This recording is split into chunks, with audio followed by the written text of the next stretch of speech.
So we are at session 130, the probable final session, one way or another, for this group. So I need everybody to roll me initiative again because the initiative got wiped. It wouldn't carry over between the two screens anyway. And also I need everybody to roll me a D100 and for Tony to roll that twice, once for Kepri. Um, I was able to see my the screen and now it's black. Hmm. Is that intended? There's no Nope. accident. No, it is not intended. No. You should be able to see the screen. Let me check your token settings. Can everybody else see the screen? Yep. Yeah. You can see it. Yeah, I was able to. I don't know why it stopped.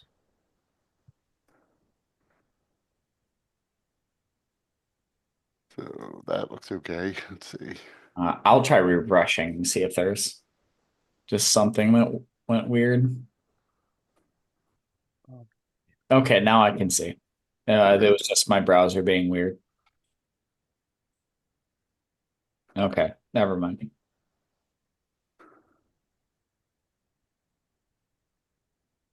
So yeah, so initiative again, and then D100s. All right.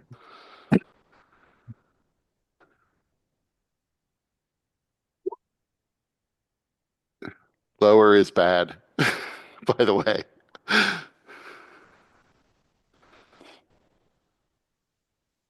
I I assume so. All right, I'm crushing it then. All right. I am coming to roll now. D100. Oh God. Pepper is riding in on the back of T-Hole. So the good news is the 17 Kepri rolled isn't as bad for Kepri as it is for creatures that can't fly. Because this is to determine where on this map you wind up, and below 20 you wind up in a space where there's no ground under you. Ah, good.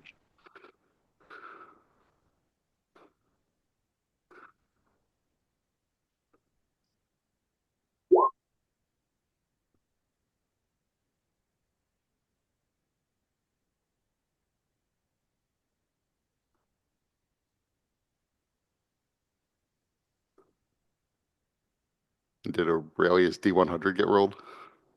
Yeah, I got it. 24. I see. Okay, so that means on the wrong layer.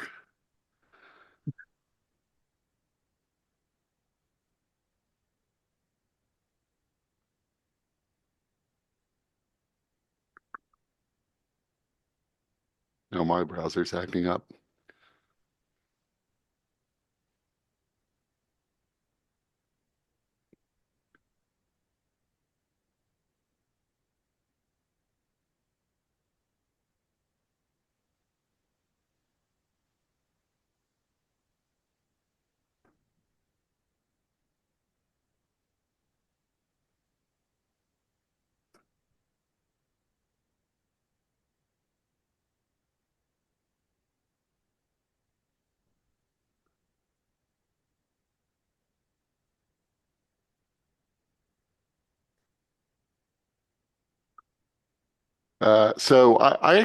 I think Clave was in beholder form. I don't remember anymore. Yes, I Forgot. was. Yeah, so uh, I changed the token back to the white void horror because I found it again. So this is Clave's token at the moment. I'm just going to leave the dragon and regular Clave on the screen. But this is roughly where you are, uh, except that she would be.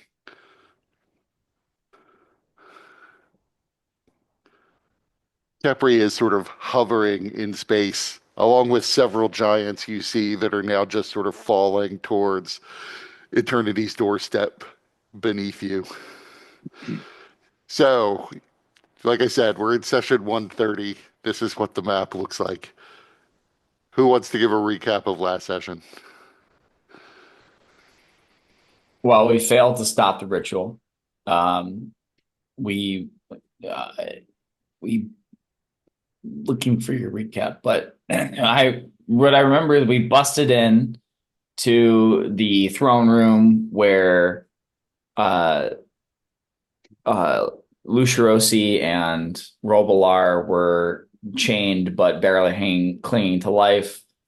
We ended up freeing Lucerosi, who died. Uh, He's more unconscious than dead. You definitely killed Roblar, or Clave did. I mean, I don't think the recap from last time has to be the entire blow by blow of the fight. yeah, yeah. But yeah, you're right. You broke into the audience chamber where they were conducting the ritual.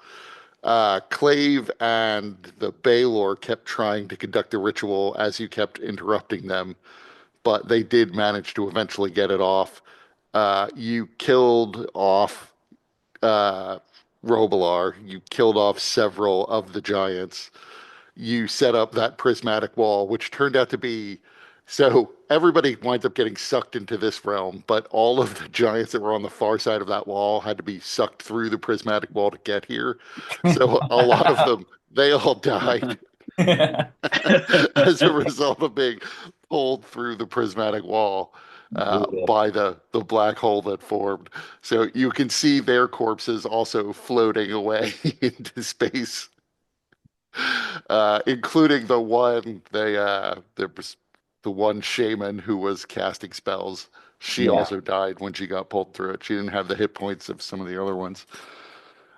Now you are in this sort of negative space after having been sucked into the void. You're in what appears to be the ruins of an ancient temple. At the far side, very close to where T-Hole finds himself landing, you see there is an enormous giant-sized skull, giant even by giant standards, like 25, 30 feet across, that appears to be weeping tears down into a metal grate. You can see that the tears are turning into a mist and falling down onto the sphere that's known as Eternity's doorstep. So there is a fine mist of water that's flowing down there. You also see that rising up out of the sphere is the same avatar of Tharizdun that you saw in the plane of fire, and it's nowhere near you at the moment, but it will be sort of getting closer and closer as you watch, and you saw it essentially form as a little dot, and then begin to get larger and larger as it moves towards you. Does the skull look familiar in the sense that like I could tell what kind of creature this was, or if this was like some sort of like deity? I mean, from the size of it, you've never seen a humanoid skull of this size, but it's definitely humanoid overall in form. There's also the remnants of what you imagine to have been red or possibly blonde hair that are still sticking to the skull and flowing behind it. In fact, it looks like somehow this entire temple complex has grown out around the skull almost, as it looks almost like an organic growth from the skull itself. Though, Hmm, as near as you could tell, the stone under your feet is made of stone. okay. Um, And right at the moment, we are out of rounds.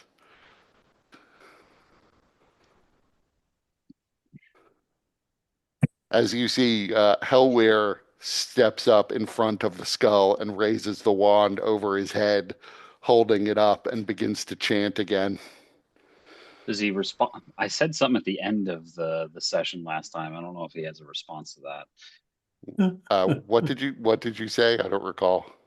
I don't remember specifically, but it was something along the lines of the demons having played him for a fool, and Oh, and right. So you did have a back and forth with him about that, and he had said that he had studied many things since he last saw you, including things you might consider to be evil.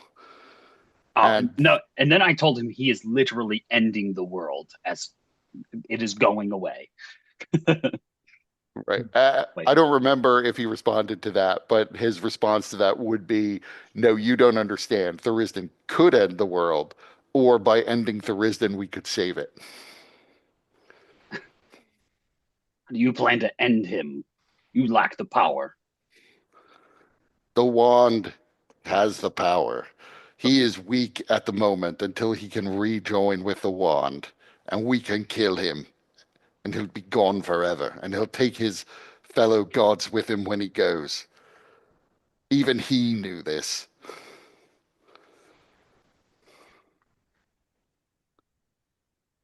Um, I don't know if this has any sort of ring of truth to it or not, but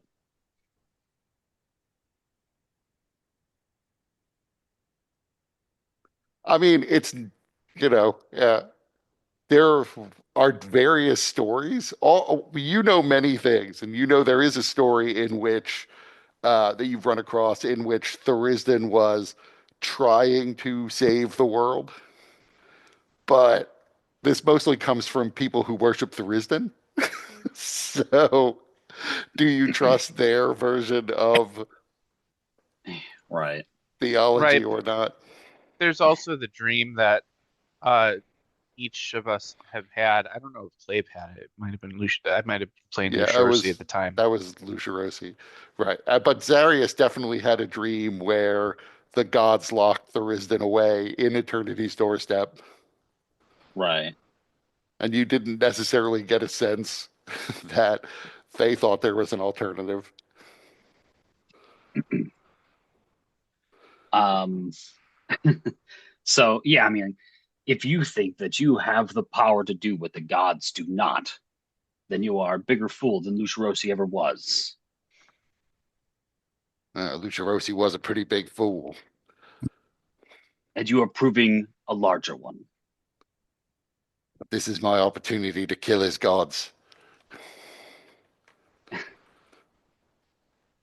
thus proving the bigger fool.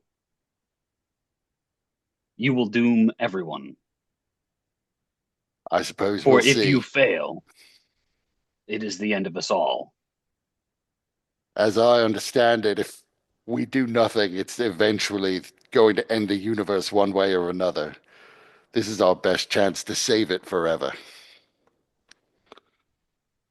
And I get power, and I get to kill Lucerosi's gods. Win, win, win. So that's the conversation you have. Since I don't remember if he responded to your last thing, he then completes the ritual, and you find yourself here. He happens to have wound up near the skull, as he rolled well, as did Sure. T-Hole, because he rolled even better. Most of you are sort of in the upper left corner of the map.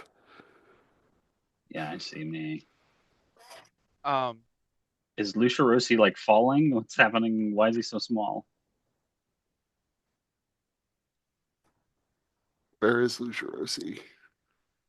Off the edge of that platform in front of the skull. He's technically on the edge of the thing. So is the corpse of Robilar. It's probably just a resizing issue. I can't grab the center of it. Let's see. Yeah. For some reason, it quarter sized his token. There you go.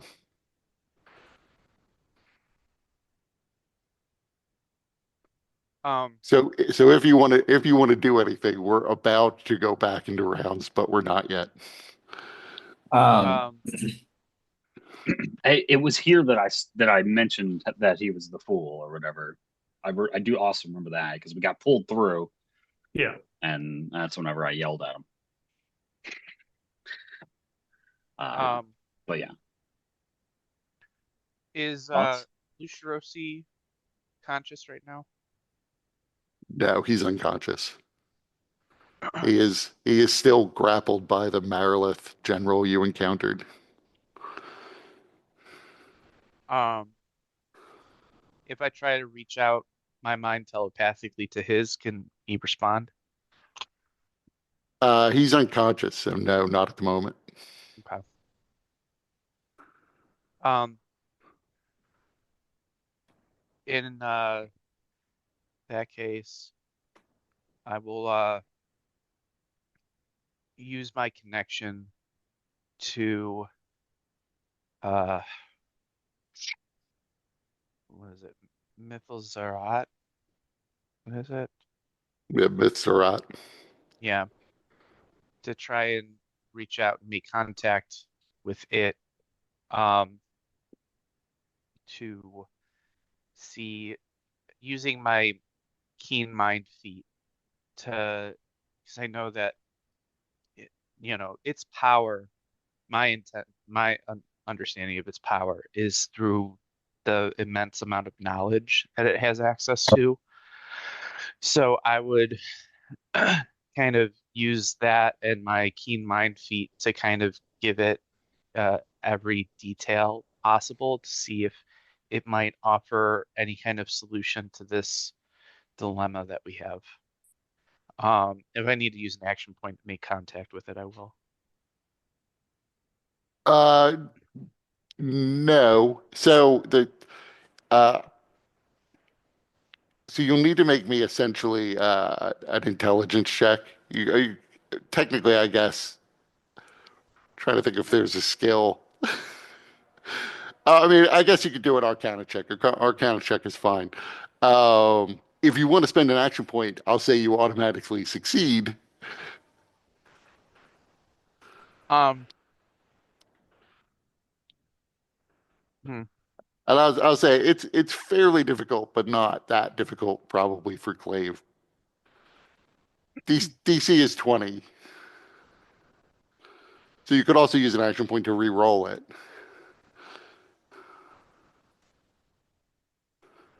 YOLO. All right, well, I will use an action point to re-roll that then. I will use my last action point. Amazing. Okay, good, good. I was worried there. Got that out of the way. All right, Yeah, let me send you a message. don't have to bother with using those later on. Yeah.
I did also just for Peter's sake, I did also lose track of which of your Veil Warriors had lost hit points and which hadn't. So a little bonus from the bookkeeping error is they're all back, fully healed somehow.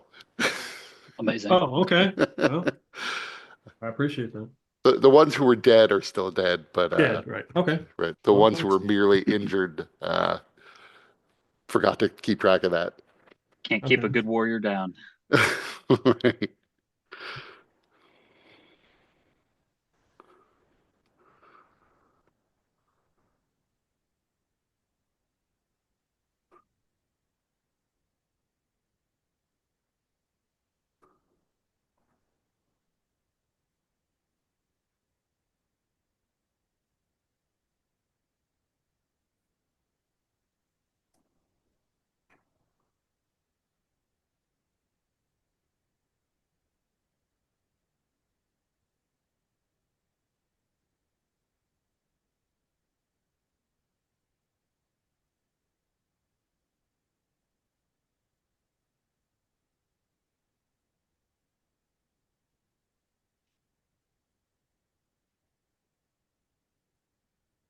A little addendum for my for Mike there. I was not clear on that one thing.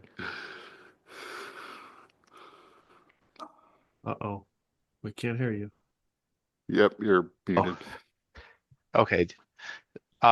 So I communicate to the group telepathically. I have connected with Mithzarat, the crystal of the great colony.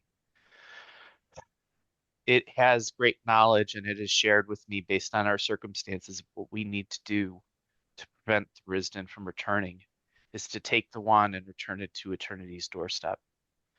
And from there, a living, willing sacrifice must be made to lock him back in his prison, at least for now.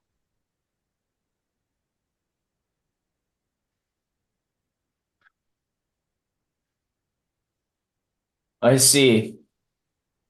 T-Hole communicates telepathically. This is my duty. This Um, is what I was meant for. I will try to retrieve the wand and seal it back in Eternity's doorstep.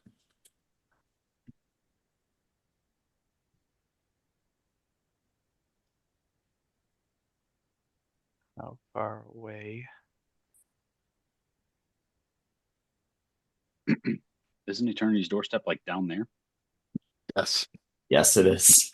It is taking the wand and jumping clear off into the void is what that means. So we're still out of rounds? For the moment, yeah. All right. I would like to, because if we need to go over there, then I'm going to use shape change to return into Kveatak's form to give me a bit more speed, because as in this current form, I only have a 20 feet movement speed. Um, I suppose I would try a spell. Okay. Are any of these other giants like holding anything? What's the range of this fucking spell? 6 feet. Yeah. Okay. Yes, the giants have weapons.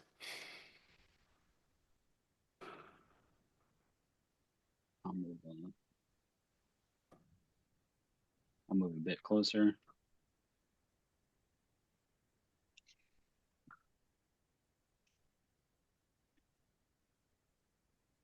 Um, I, I have very few spell slots. Um, and also I'll have to upcast it, so it's going to target an additional creature. I guess I'll target this guy. For a command, and I will tell them to drop. So you're hitting Hellweir and that one giant. Yep. So that's a wisdom save, DC 19. Uh, where have-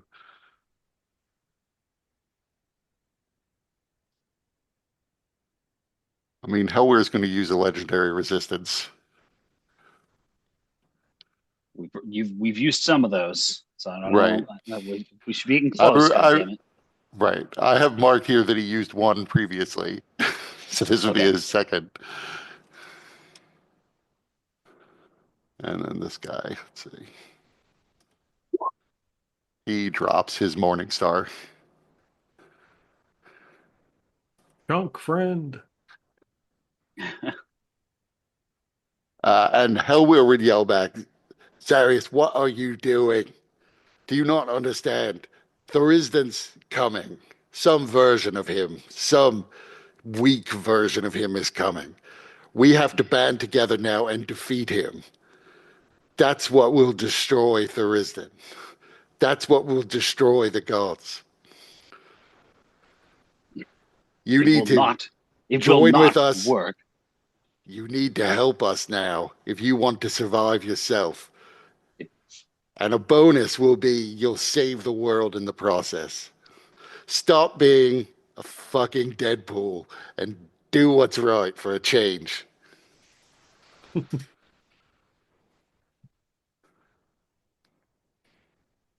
Now we're going to enter rounds, unless somebody wants to do something else. The only thing that T-Hole is gonna do, and this may or may not be important, but this is the only time in this game that I'm gonna be able to cast it, is he's going to use the Lanthorn to cast True Seeing for this final fight, just in case there's something that it will be useful for. Okay. So I had True Seeing and Tongues up. Are they gone by now or no? Uh, how long do they last? An hour.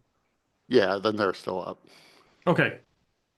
If we're getting one sort of action before things kick off, then I'm going to use Dimension Door and head over to where the skull is. Okay. So you can put yourself where you want. Okay. And let me share my screen.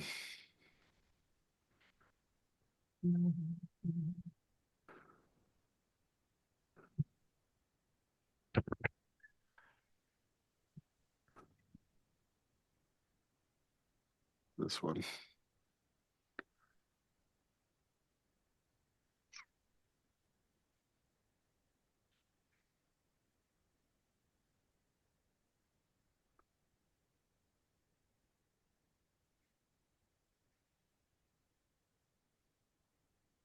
So we are in rounds. Hellweir is going to go first, but he is using his action to continue to cast some sort of ritual, or at least he is involved in some sort of chanting. And you see in the metal grate where the tears are falling, or at least you should have seen. Why does this not work?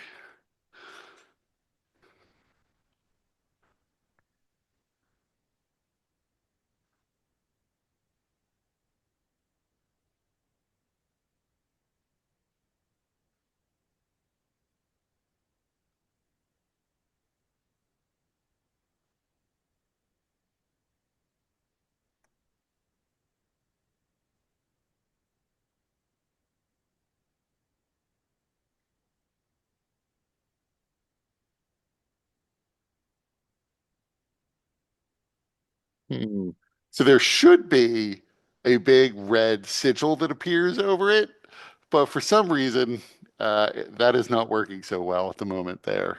You can Oh, move it to the there it op. I is. can move it. I can move it to the object layer. Let's see if I can get it. No, it disappears completely when you move it to the map layer, even It though might it's be on because, top. uh, well, why don't you send a Is it map layer to underneath the the map? back? Yeah. Is the map on top of it? So the map, for some reason, is whited out when I go to the map layer. Is the image not on the map layer, maybe? There we go. So you see, it is identical to the sigil that you saw in his audience chamber, but it flares up over the metal grate where the tears are falling. And that's his turn. And then let's see what happens before the next person goes.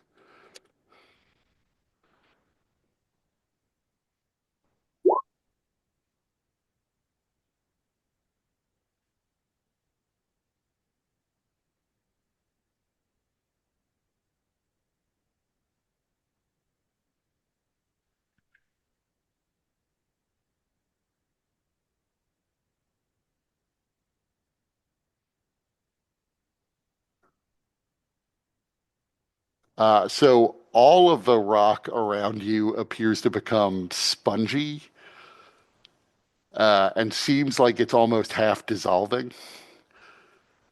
So everybody who's standing on ground and not otherwise flying has to make a saving throw, a dexterity saving throw. Famously great at those. Since the white void was floating while transforming into Kveatak, I assume Kveatak is currently flying, although he That, can't hover. that's fine. Does that include T-hole? Yes.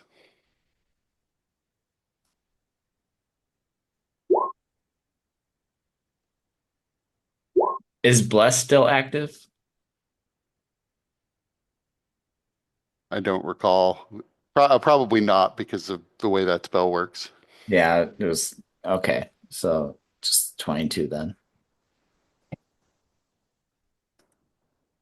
I mean, it would have been done on my previous turn.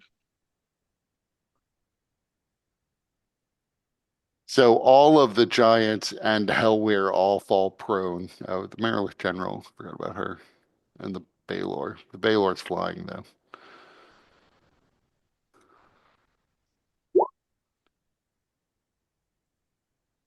So all of the giants and Hellweir and the Marilith all fall prone.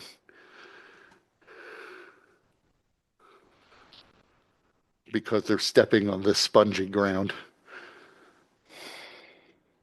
So Zarius commanded Hellweir to drop the wand, right? Right. I attempted to.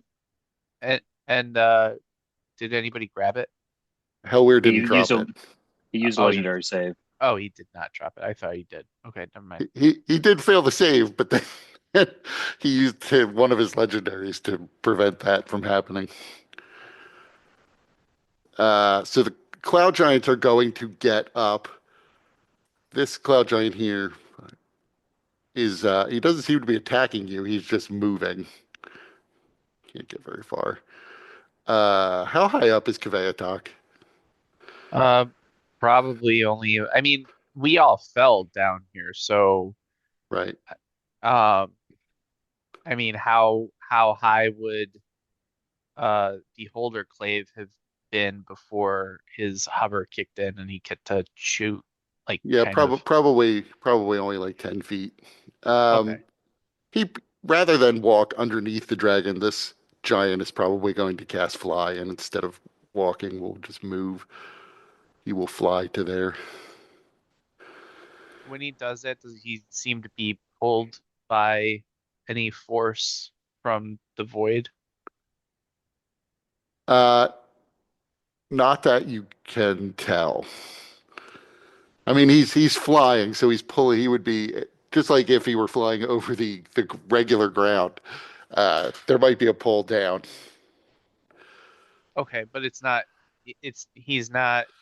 overcoming his capacity to fly against it. No, Okay. And it doesn't look like he's struggling at all, like no. You do difficult notice, terrain. so right, so no, but you do notice that all of these guys are falling. Like they basically vanish at the end of this round as they fall towards Eternity's doorstep below. And you can feel the gravity beneath your feet as you fly. So there is gravity underneath you. that's pulling towards Eternity's doorstep. That's roughly the same as, you're used to on the prime material plane. Okay. This guy's this guy will stand up and move.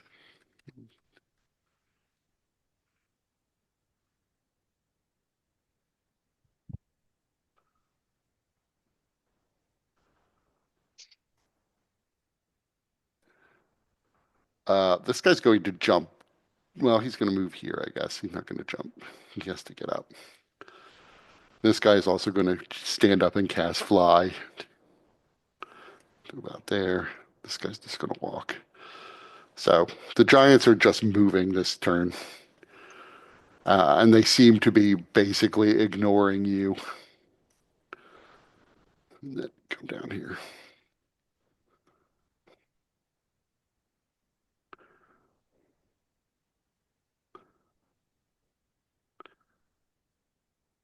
Uh, that didn't work. You see Tharizdun's form seems to get closer. Wait a minute. The turn order is not in order. Oh, my mistake. Let's see.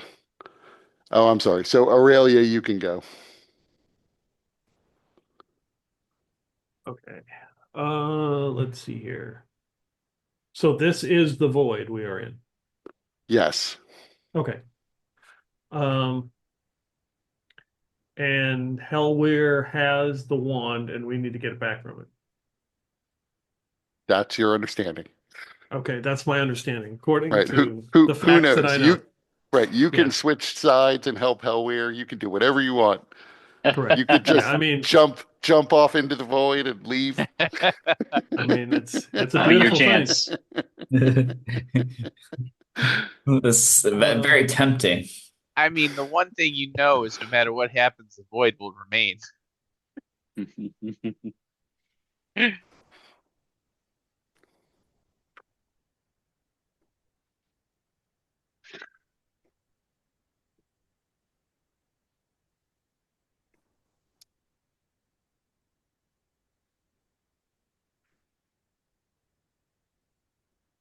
So,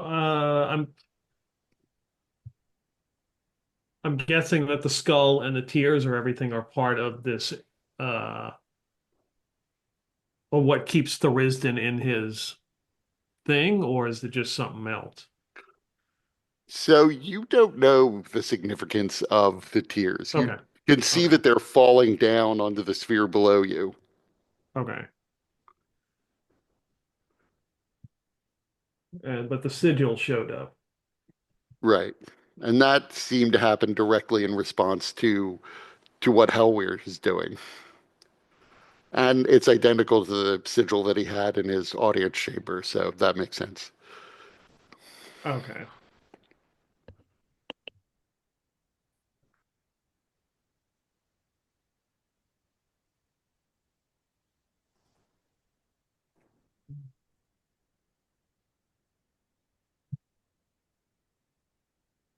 I'm going to.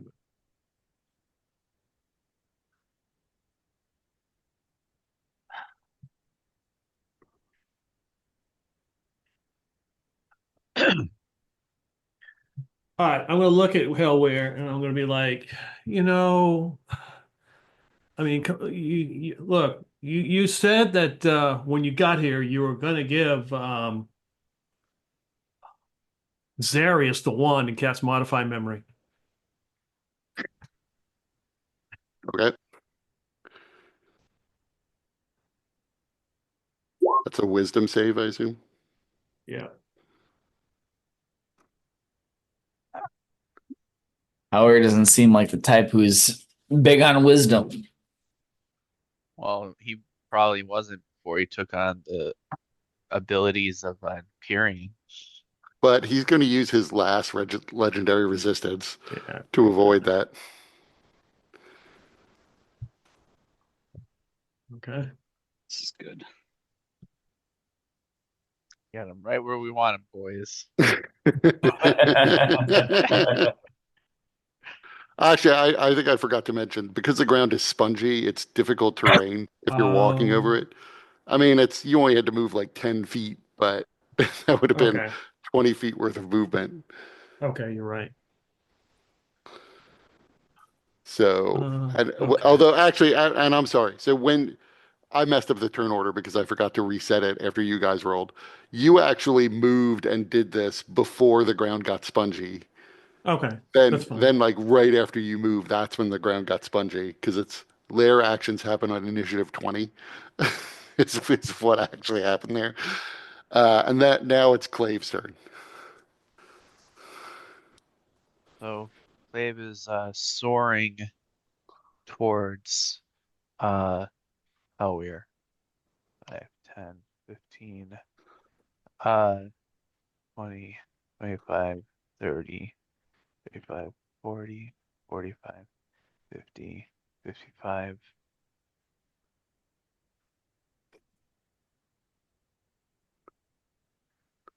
So you would have flown 60. close enough to the giants that they might have taken a swing at you, but they didn't seem interested in doing so.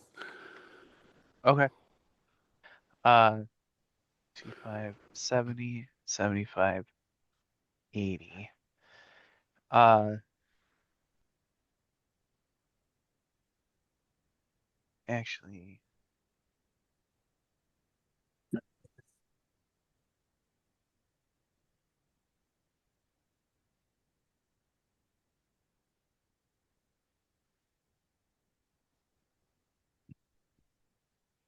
think from there I can swing that.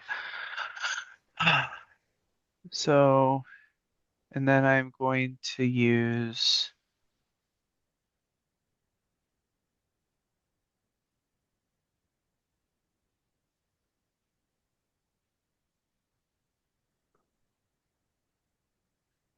will this avoid hitting Lustrosi? Yes, if it's a line. Yep. All right. So I am using my uh breath weapon, lightning.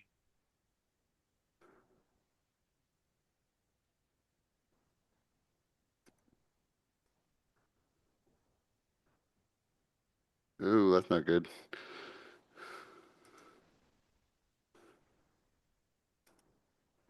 Oh, that's the wrong one.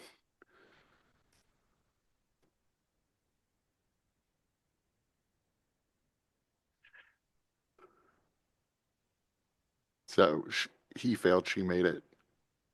So he Is a takes the. merit Marilis, do they get resistance or immunity to lightning? I know one of the devils or demons, I don't remember which one does. I think, Uh, anyways. you're pretty sure she's resistant to lightning. Yeah. All right. Well, I hit the main target I wanted to, and that's Clave's turn. How giants went. So you see Tharizdun, who's still probably like 900 feet below you, gets closer. You also see this one tendril has flown up from his body, having broken off. It closed the distance rapidly, and it's moving up towards uh, Kveatok because Kveatok's right next to him.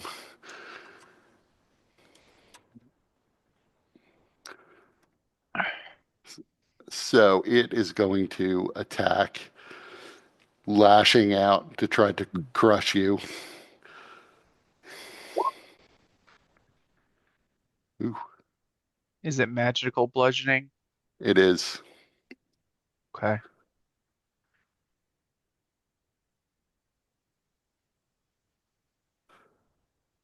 Okay, So, grappled, prone, and restrained. except that I wasn't thinking about size. Like if this is just a broken off tendril, Uh-huh. you're too large for just the tendril to grapple you. Okay. If the Rizda were fully here and it was just a piece of him, then he could do it. But this pseudopod can't do it by itself. But that is 39 plus 26 damage. Okay. Unless I think Zarius is too far away to stop that. Yeah, I'm pretty sure. I mean, I'll double check the range on it. I think it's like 60 feet or 30 feet or something.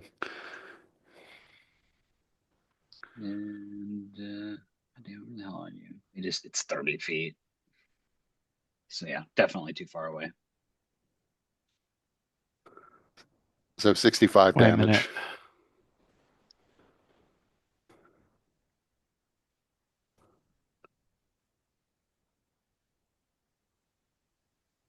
Wait. Oh, it's 65? Yes. Okay. A- So And then you that's see, a, good. I was just gonna say, so that'd be a DC 32 uh concentration check. Uh Even with a natural 20, I can't make that, but I have legendary resistance, so I'll just make it. You also see far below you another tendril breaks off and closes the distance. It can't attack this round, but there's another one hovering in the air. Okay. And that's Tharizdun's turn, or the avatar of Tharizdun. T-hole.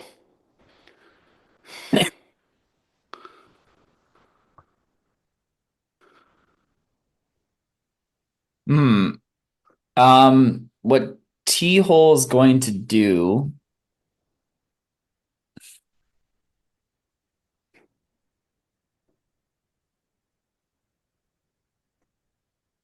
is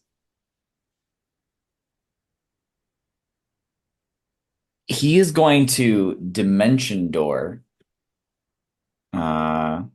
Actually, no, he's not going to dimension door.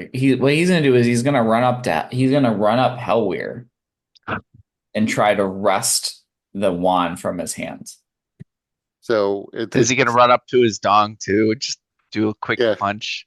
The dong. I assume he runs up Hellweir's leg, swings on the dong, flips up onto his head since Hellweir's holding the wand above his head.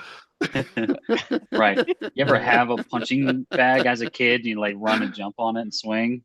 Yeah, it's the swing on the dong that helps him like propel Right. upwards. Yeah. And it's one of the themes. Giant dongs has definitely been a theme, particularly of the Yeah. early campaign. So nice callback. I know what the people want. You're swinging up and like, this brings back memories. So what is your movement? My movement is 65. Okay. So because it's like 40-ish of your movement to get up to him. Yeah. Unless And I would use my bonus action if I needed to do Step of the Wind. so he is you running up him, like he is going to try to avoid you running up him. Of So course.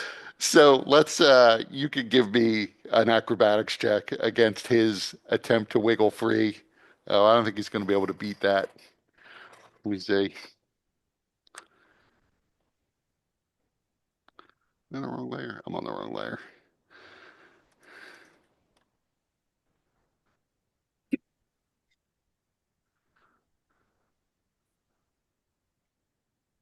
Move all my little things over.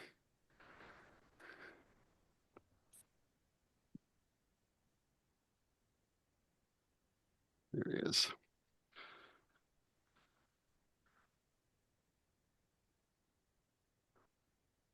Oh, he does have acrobatics. Oh, Oh, he is able to keep you at his feet. I'm gonna action point that. I guess maybe try to re-roll mine. You don't oh wait. Yeah, you would Okay. re-roll You'd have to yours. roll. You'd have to roll pretty well. Trying to beat a 30 here. That's true. Have to roll a 19. Um, You'd have to roll a 20 to beat his acrobatics, yeah, maybe I won't action point that. since he rolled a 19 and Yeah. apparently has the same acrobatics as you. Well, isn't an action for the attempt? I mean, I was just gonna let it go without an action. Yeah. It's like a grapple, I'm assuming. All right. So if he like jumps down, if he like stays at his feet, he knocks him off. Then T-Hole's gonna use one of his arms to just punch him. Oh, you know what? Actually, hold on. I realized my mistake. Hellweir actually fell prone. So you ran up to Hellweir while he was still prone. He hasn't had a chance. Next round, he'll get to stand up again. Ah, So with that in mind, you run up to a prone Hellweir. okay. So yeah, prone Hellweir, Teal's gonna try to wrest the wand from his hand. Is there a way to still incorporate the dong? Oh yeah, of course. Yeah, It's like a well, prime. Hellweir fell on his back, so T-Hole runs up, uses the dong like a living trampoline. I was thinking like a maypole. Yeah. Yeah, the Hellweir is not erect currently, but maybe after someone treads on his dong. At least then he'll be half-mast. So yeah, he runs up, tramples Because the dong, so, and so attempts to this miss it.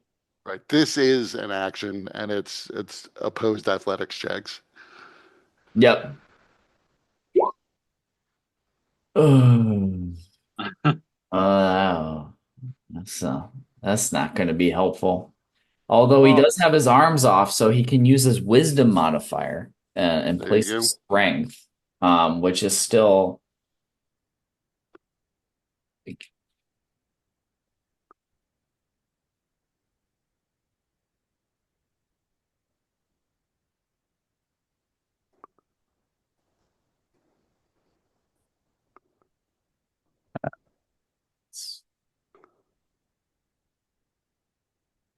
I don't.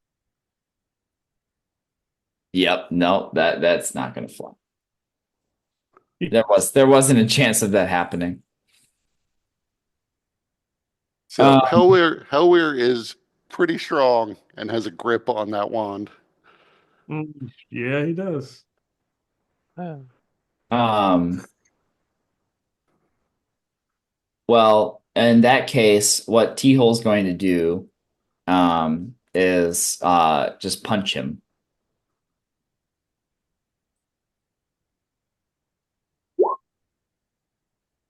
So she gets advantage since he's prone. That hits. well, you get And advantage because you have foresight. that too. And I'm gonna Wait, so don't you get advantage? Well, advantage wouldn't help you with the other things, I guess. 'Cause you'd have advantage on all your saves and checks as well. yeah, they wouldn't have helped the acrobatics or the Athletics. The athletic. acrobatics didn't really happen. Yeah, they wouldn't But help the athletic.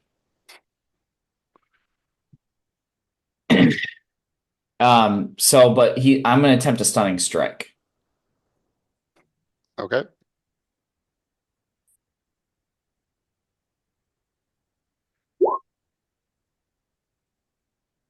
Man, he has to roll really bad for that to work.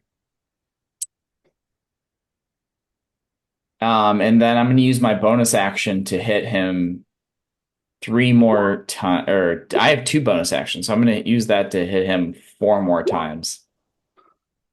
So the 31 hits and the 29 hits. 24 does not hit. Oof. And I'm gonna attempt another stunning strike on the 31.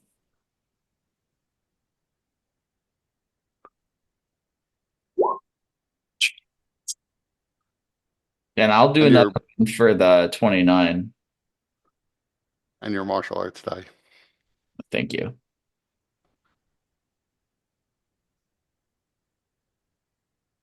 All right. So Does he wouldn't have a the martial arts die apply to the crit? Because that was the next Sure. one. So that is going to be his turn. um the second stunning strike? Damn it, I don't know what your friggin' save is. Is it like 15 or 17? 18. He has to roll pretty poorly, All right. Shit. but there's still a chance. There's still a chance. Um, no. Okay, that's a save. Okay, no, all right, I was gonna do something, buddy.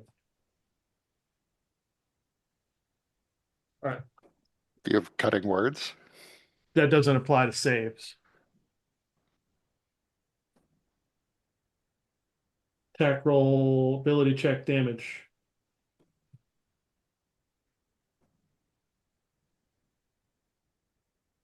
Is there anything else Teal's doing? No, that's it.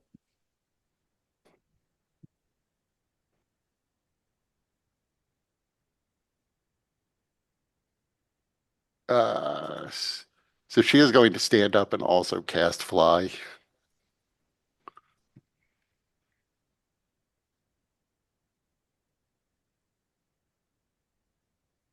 Gets to about there. That's her turn. Before the Baylor goes,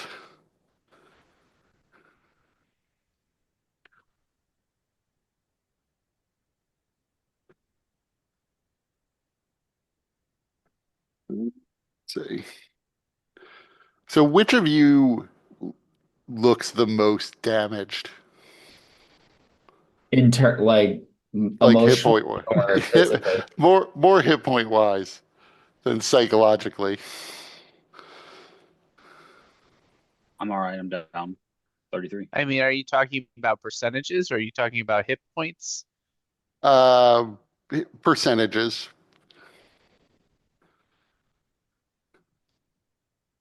Uh, Relatively small amount for myself. I'm down 33%. I'm at about half. Yeah, you're harder to read because you're in another form.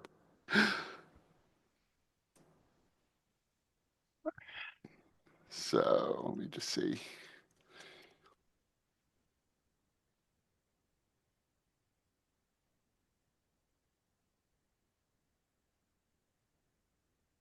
So T-hole, you feel something in your mind, a presence you've not felt before, and you are healed for 70 hit points.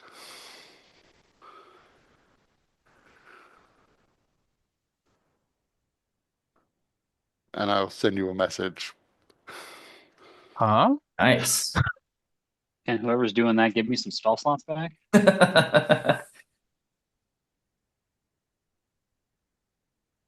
I got one left. Like, hell, here's a goddamn idiot. We think we could kill a god with this fucking dumbass.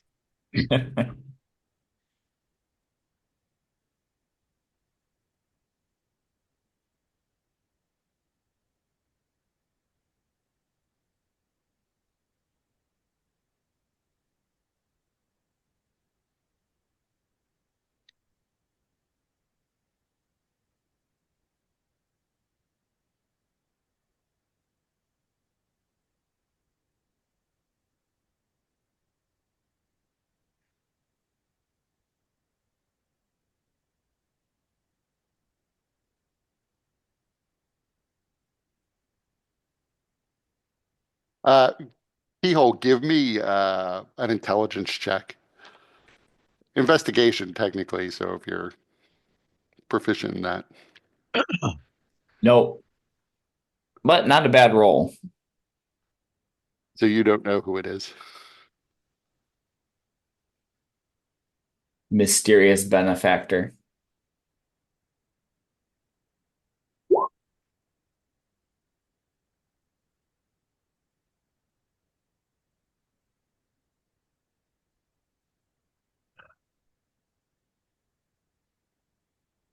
movement.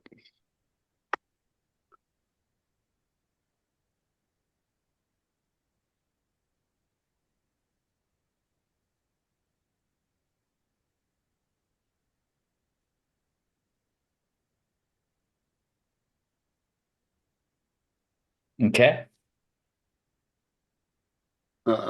He's going to have to double move to get here, but the Baylor comes flying over from the southwestern portion of the map and lands on the sigil, and he also begins to chant. And it's Zarius's turn.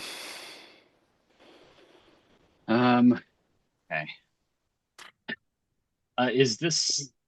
I guess I have to stand up, huh? Yes. So I stand up. Is this? What is this? Solid ground? Can I walk on this, or do I have to go up the stairs? No, you could walk on that.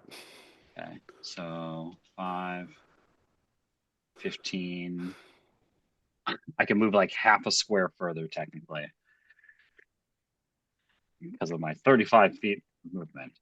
I just start walking forward, like all this despite one man.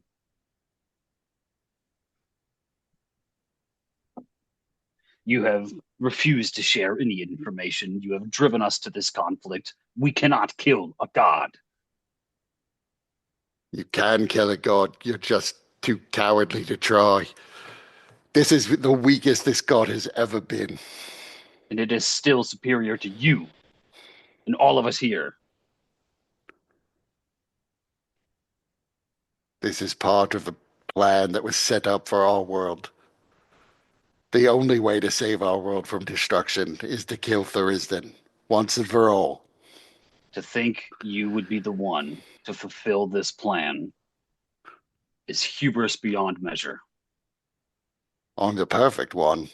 I came from nothing and rose up to control an empire of giants.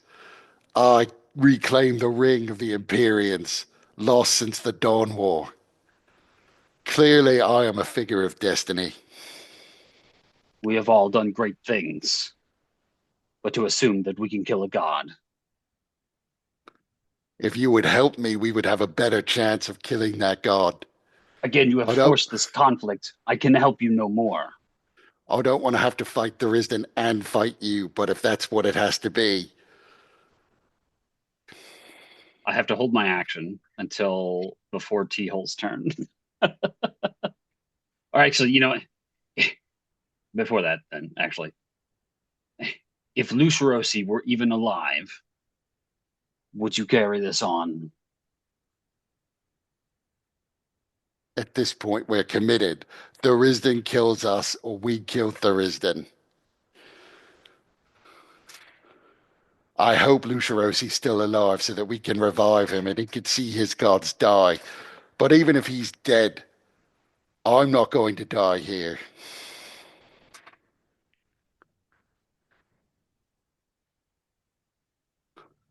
This You is very well might. undignified, he says, laying on his back. Dick having been trod on. Right. Dick at half mast, poking out. I Okay, want to have Dick. that spot looked at. So what else are you doing? I'm gonna nickname Hellweir Dick Trodden. Shroud.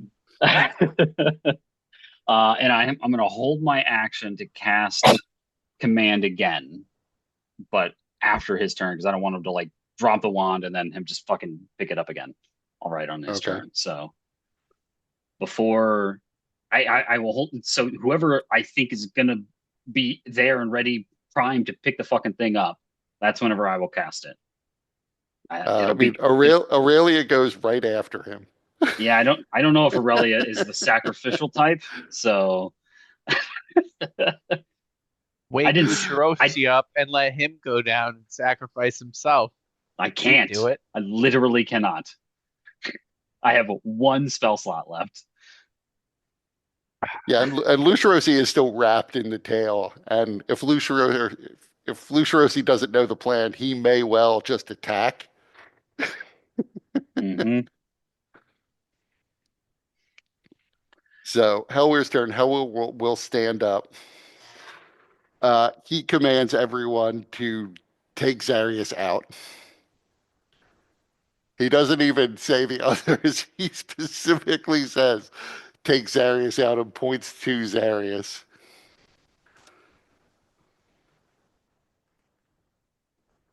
The Baylor, however, is going to continue on. He's not changing for that. Can he get to you? He can get close enough. He can get to there.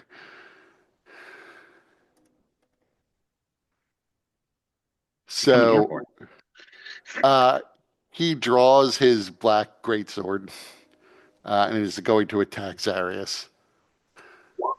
What about his ritual? The Baylor is continuing the ritual, or at least is going to continue the ritual. So You do see did he the give him the wand or no, he still has the wand. okay. Um okay. So does a 28 hit? Sure, absolutely does. Okay, so he swings again. I assume a 19 does not hit. 19 does in fact miss. Jesus. Currently, his elemental damage is fire, by the way. Okay. Presumably these are all magical weapons, Yes. however, so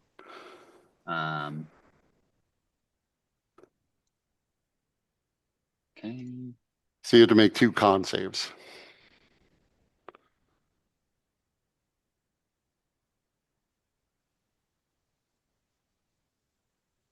Or I mean I could have if he was coming up to attack me, I guess I could have just fucking released the spell.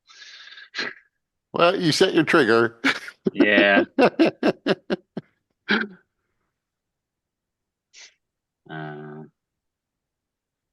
me take this damage right quick. So the first one was 46 total. So that would be what's the con save on that? So technically, if you 20 fail the first 100. con save, then the second attack was a 27. So that would be a fail on the first con save. So are you using an action point? Well, let's see. I have to roll a 23. I have to roll a natural 20 to make the save. So I don't think it's No, no, worth it. the DC is 15 on this Oh, save. I'm sorry. I'm thinking of something else. Yeah, yeah. Yes. Yes. Gonna have to.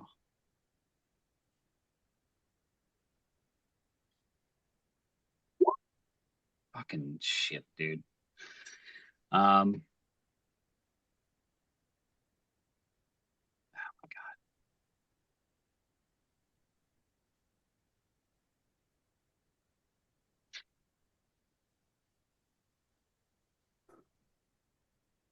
I think I just need to be fucking. Is it just stunned? So the real impact here is if you fail the first saving throw, then the second attack he made would have been a 27, not a 19. I know. So you would have taken another 47 damage.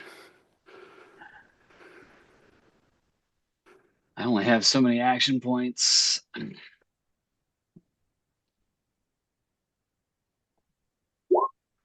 It seriously doesn't matter, apparently. So you're stunned. The other saves don't really matter since you're already stunned. But you get hit all 3 times. Oh. But none of them was a crit.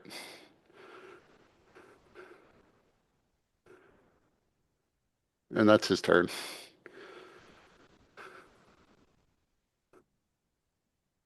Aurelia. Oh.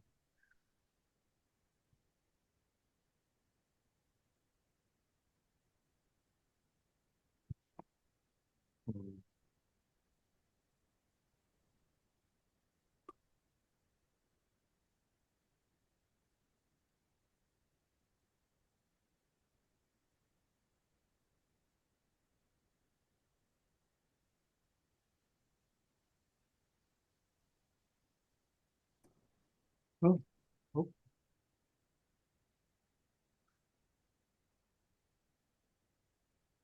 I'm going to move.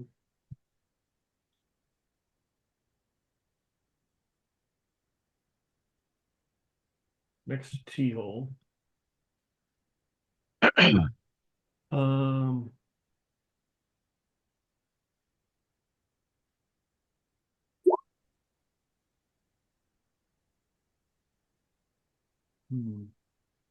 And you said the demon Baylor dude is chanting.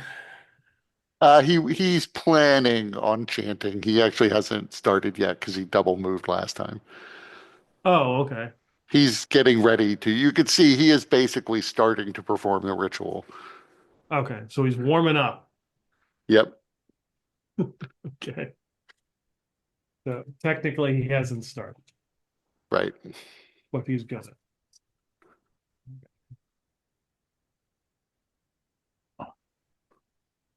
Yeah.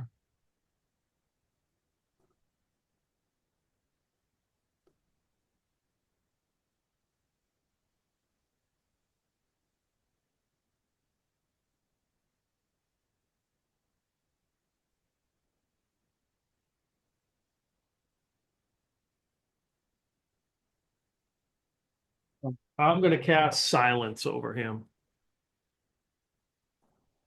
Okay. What's the area on silence? 20.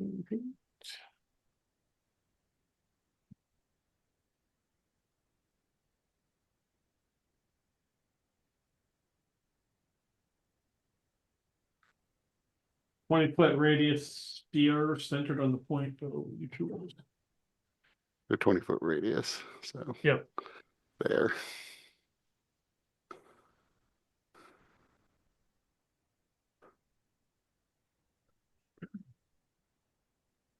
Okay.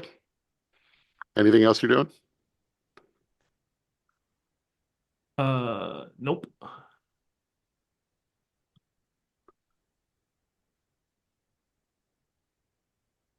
Uh,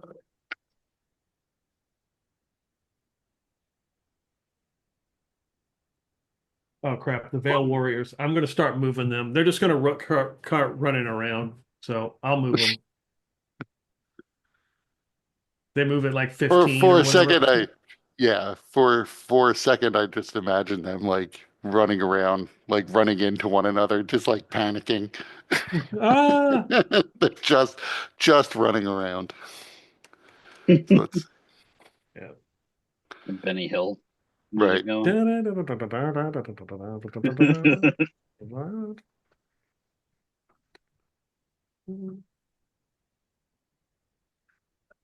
Yeah, what's their friggin'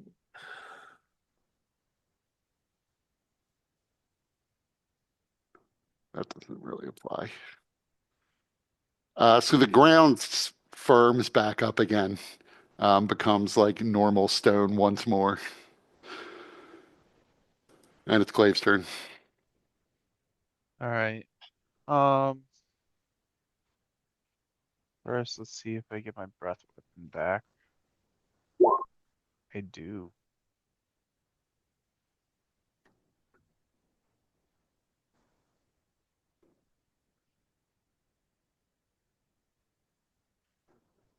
Um,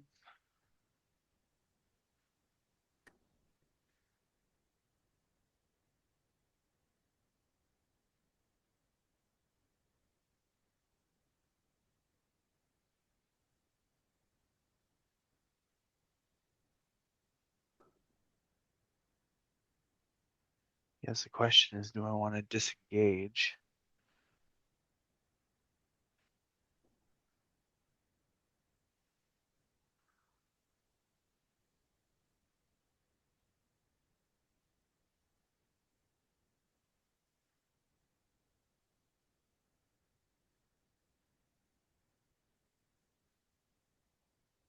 No, I'm not going to disengage. So,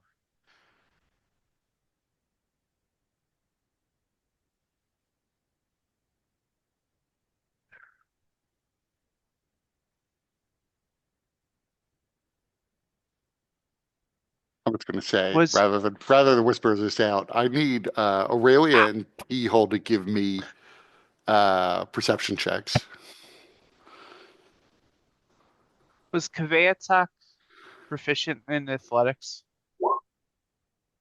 I don't recall. I don't think so. Not proficient. Okay. So then that would be If he was, unlikely. I did mark all that off. I went through Okay. the stat box for all of them, so it should be there. Um, All right. Now I have to whisper to both Teal and Aurelia.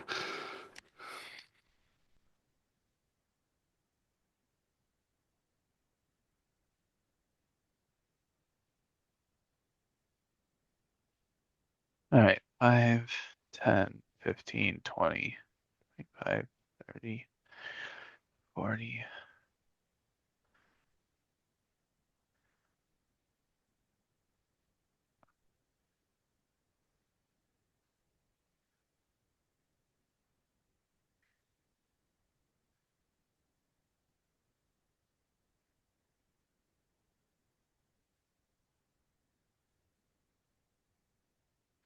Um,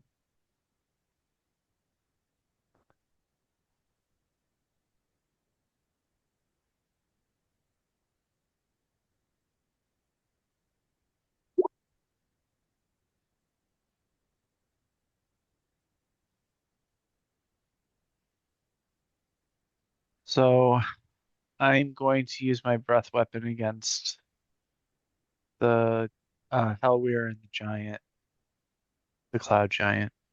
So you moved. Did you disengage? I may have been typing I and you did said not. this. I Okay. did not. So the two tentacles that were next to you are going to attack. Yeah.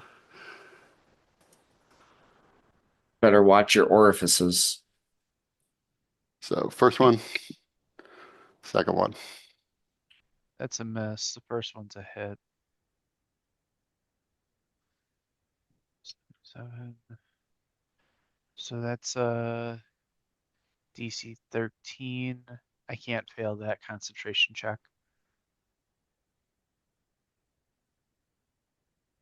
And then lightning breath.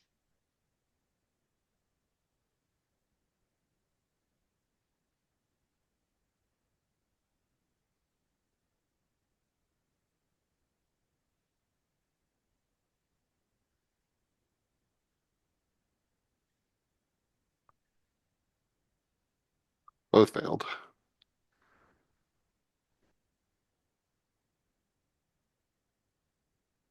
And I think I still have like 15 feet of movement. According to the crush, you're Yeah, that doesn't apply to the tentacles. That's to the main body of the Tharizdun. uh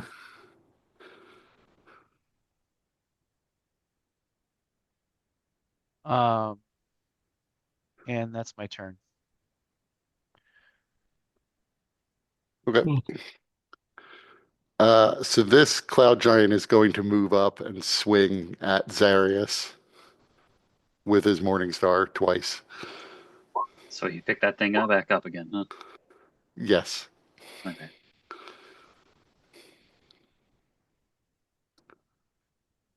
Uh, Non-magical, at least. non-magical. How high Where's up that coming from? is Kveatok now? Uh, Probably still about 10 feet off the ground because he knows that how we're put a hit out on Zarius, so he would want to try and be an obstacle. Yeah, so this giant would attack as he moves around. Okay. He can hit me all he wants. I'm immune to bludgeoning, piercing, and slashing damage for another couple minutes. This guy's gonna fly.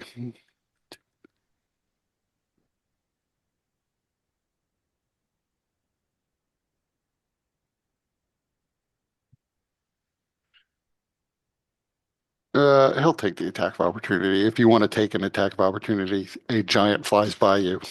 I absolutely do.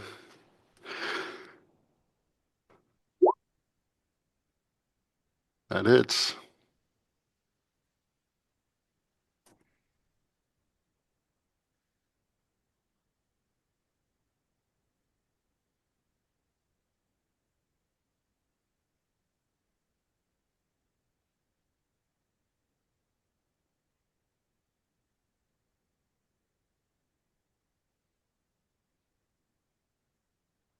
I take it the tentacles do not get multiple reactions.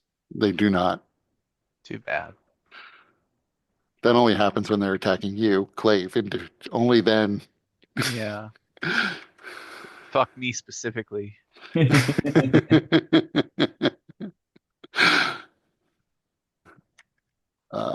gonna fly up here. Well, right there.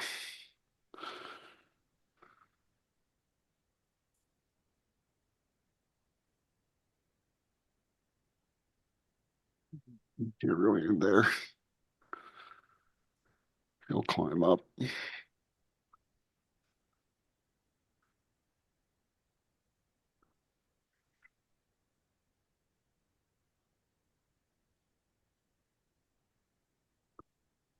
So the Giants mostly move this turn.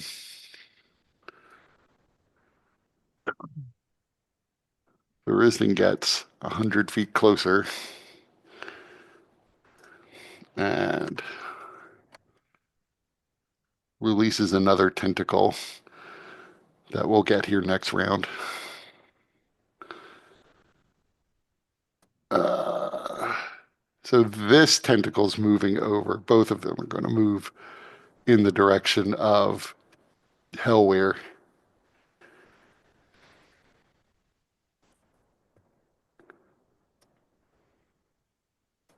Miss and hit.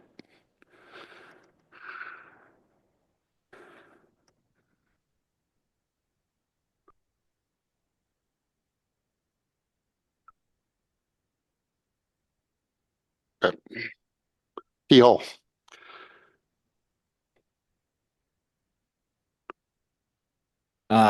T-hole is going to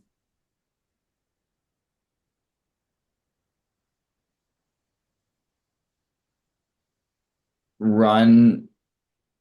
He's going to run around this giant using Step of the Wind to avoid the opportunity or avoid an opportunity attack. And he's going to run up to Hellware and attempt to wrest the wand again. I mean, why would he have to? I mean, he never left the Giants' reach. Yeah, he was like a little out of reach, right? Well, but he didn't leave the reach, though. Yeah, you haven't left the reach yet. I Oh, mean, okay. you will at some point leave the reach when you climb up T-hole, or climb up Hellware, I mean. Oh. Yeah. He's got protection from Yeah, by the you know, dome. that's right. Actually, that's not exactly true either because he's not holding the wand above his head anymore. So you probably would still be within the reach of the giant. Okay. So then I will not do that, but I will at least run up and attempt to wrest the wand. Okay. Give me an athletics check. See if this will work.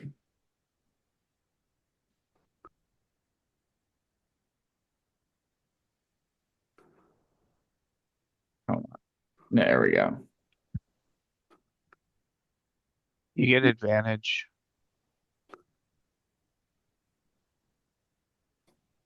21. He got a 30. But you can make one for each of your attacks, right? One attempt for each attack. The problem is he can't hit a 30. Yeah, I'm not gonna hit a 30. Right, but They're gonna roll a 30 he every damn time. right. Right, that's the thing. But at He this does have point, a plus 17. Yeah. You need to just push his ass somehow push his ass into the fucking void. Make him be the sacrifice. Yeah. Well, it has to be a willing sacrifice. So I guess in that case, Teal's going to he's going to just try to beat Hellward down. That's a hit. So these are my bonus actions. So the 18 misses. The other three hit. You still have one And attack from your attack action. yeah, then we'll do that. That's a miss. 23 misses. Yep. Yeah, 24 missed. And I'm going to attempt a couple stunning strikes. One, you know, for the hits. So for the first hit. I don't know. Maybe he will roll low this time. No, not this time. You want it again? Yeah, one more. Yep. And that's all I'll try. Okay. Anything else? Don't forget you have a bunch of silvery barbs. Maybe not on this stuff, but Yeah.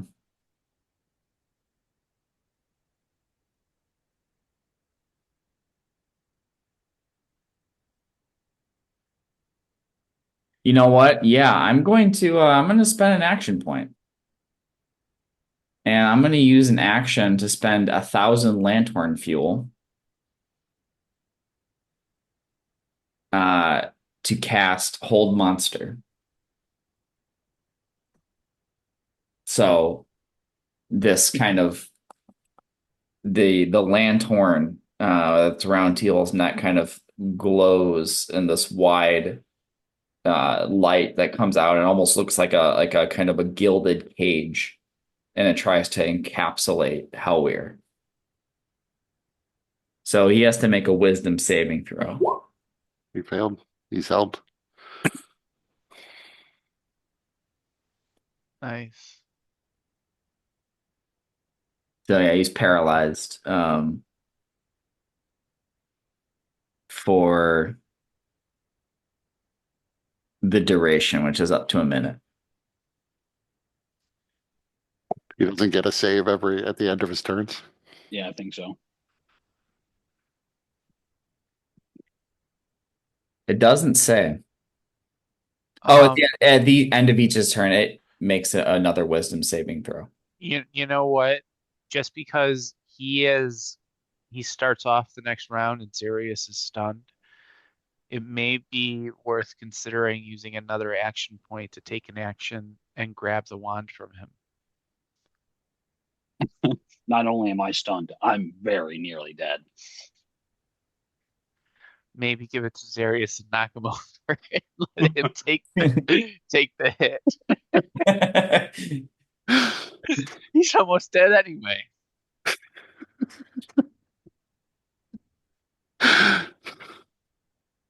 If I was going to have an Paralyzes- action, I very well might have done that. Well, that's not a bad plan. So yeah, I'll spend the remaining action point to try to wrest the wand from his paralyzed self. So he can't. So paralyzed doesn't say you automatically fail checks, and he is gripping the wand. So he doesn't get to roll. But make me an athletics check to see if you can uncurl the fingers of his paralyzed hand. And Wait, does it not? no, it says strength and dexterity saving throws, not checks. So I'm Yeah, going to but say isn't that he also incapacitated? incapacitated is inability to take actions or reactions. Huh. 22. I mean, that's probably as good as So T. 20, yeah, 22 is more than enough. You are able to uncurl his paralyzed hand. Like pulling back the fingers, Right. um, and takes the wand.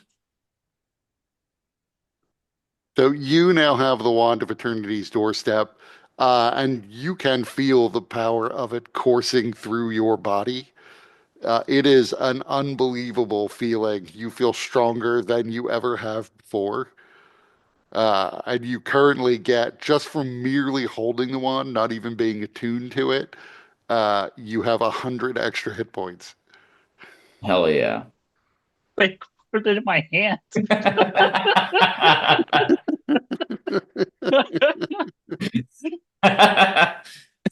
Then I'll have 107.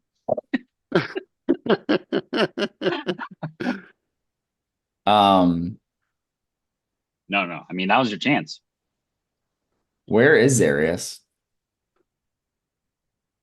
on the map? It's a willing Here. sacrifice, man. You said you were Just going to do it. north of you. Now's your Yeah. chance. Just fucking do it. Swan dive off the Ye- top of Hellweir. Right. You do realize that flying up to you is an enormous Tharizdun. So if you jump off, you're going to fly down towards Tharizdun first. Before you get to Eternity's doorstep, you will encounter Tharizdun. Yeah, but I have 100 extra hit points. Yeah, that's T-hole. And his mouth is sufficiently big that any creature he bites, if it's 100 feet or more or less, he can swallow it. That'll be his last mistake. Gonna get it. Stunned from the inside. Yep. T-hole run right through his intestines, right out the anus. See, he is one of those. He is one of those like 2D perfect creatures. He only has one hole, in and out the mouth. T-hole will create anus.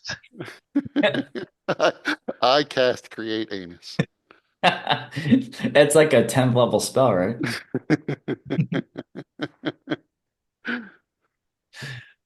So Okay. you now have the wand. Um, Hellware would react, but he's currently paralyzed.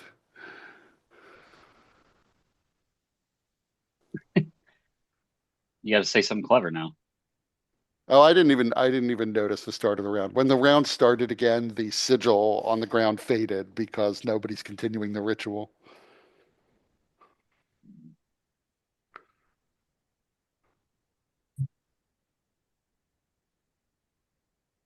It's quit so easy. So is T-Hole doing anything else? Are you diving into the maw of Tharizdun? I mean, is there a chance that I could avoid the Moth Tharizdun? Or is it If like, is he so encompassing that there's no way that I could like kind of dodge around him? so, you're not sure at this distance. You're not necessarily sure exactly how big he is. I mean, you remember seeing him in the sky in the elemental plane of fire, so he Yeah. was he was pretty big. Um, and he is flying up here, presumably interested in getting the wand. So he may turn around and follow you down and continue biting you. If he bites you, you're definitely going to be swallowed. Okay. And then you would have to get out. So if there were a way to distract him, that might work to keep him off you until you can fall down to the planet surface below. Uh, but if he has his full attention on you, you kind of imagine you'll be swallowed. Uh, Clave will telepathically say to T-hole, "I will follow you down." I got a question. So Mhm. he hears Clave, but is there a sense of what the distance is between like where we're at and Eternity's doorstep? Is it like Uh, something that we could measure? so you did sort of fly around the surface of it, and it is essentially the size of a moon. So there are thousands of miles between you and Eternity's doorstep. Okay. And you imagine Tharizdun right now, or this avatar of Tharizdun, is about 700 feet away. and closing at about 100 feet every round. How big is Tharizdun? Big enough to occupy most of the empty space in this temple. Okay. So is he bigger than 500 feet? No, he's not bigger than 500 feet across, Okay. at least. Okay. With that, T-Hole's gonna jump. Okay. So he takes the wand and runs straight through and leaps into the void. Okay. So this tentacle is going to try to hit you then, But it already attacked me. but This that one. was last. You're when did it Oh, go? wait. No, you're right. Yeah. So it does have its reaction back. So it would attempt to grab you because it was And coming after the wand when it attacked, but it missed. So you jump in and you begin to fall.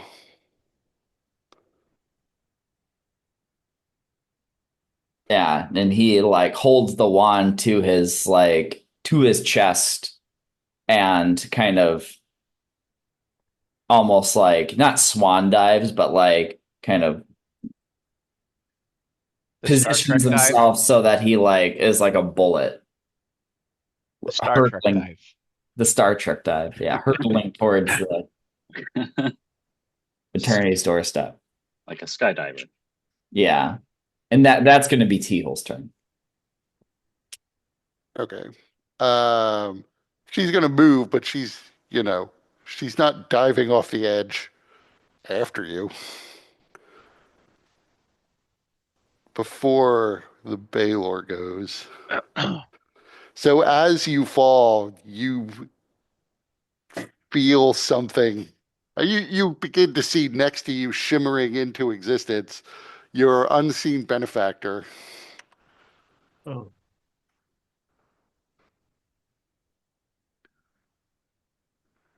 the Pasha of Ifrix, who's been invisible, but who went through the portal and has been hanging out.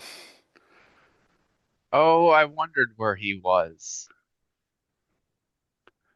I Now forgot he's about that. he now regrets having healed you.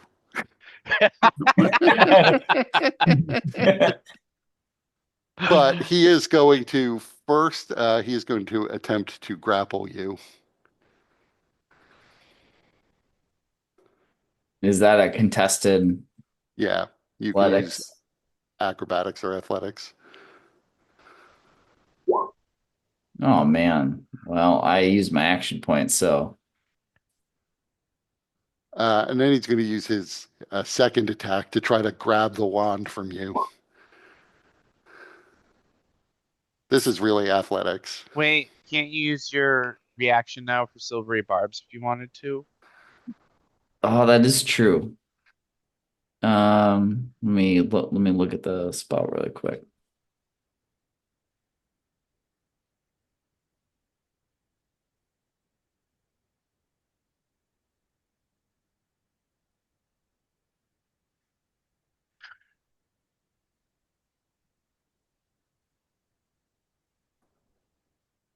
Yeah. You know what? I will use my reaction for silvery barbs. So it would take because it doesn't say whether it's for it doesn't it just says you magically distract the triggering creature. It doesn't Right, say whether it applies to attacks or ability checks. right. Or saving throws. It doesn't say anything about. So I will use that to uh re-trigger um the strength. Right. So the first strength thing, we'll just re-roll it. But that was him grappling you. That's the one you want to try to re-roll. Yeah. All right. He got a 15 because it foresight on T-hole. Yeah. So So you're not grappled then. yeah, he would have like tried to grab he would have like almost got him, but like T-Hole just kind of like slipped out. Instant I don't think grease. so. So he does have a third attack, so he's going to try to grapple you again. Not sure. He actually only did one of those things, so he is going to try to Who do you grapple give? you again. Who do you give the Yeah. advantage to? I give the advantage to is it a creature I can see? Does that include yourself? You can No. see yourself. A different creature you can see. Oh, Within 60 feet. Yeah. I mean, you would have fallen more than 60 feet when you Yeah, jumped so off the I edge. probably So, can't see anybody. so second grapple, 16. Roll again. So, Nice. and then his last attempt to grapple you, 17. So he is unable to grapple you, but he is falling alongside you.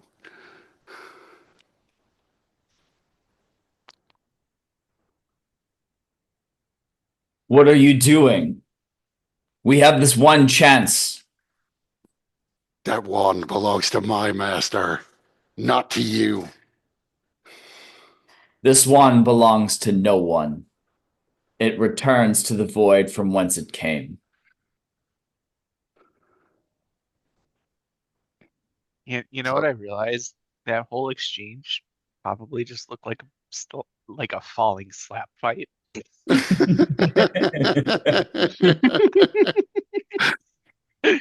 was the I imagined part of the distraction from the silvery barbs is the Pasha of Afriks is like looking away.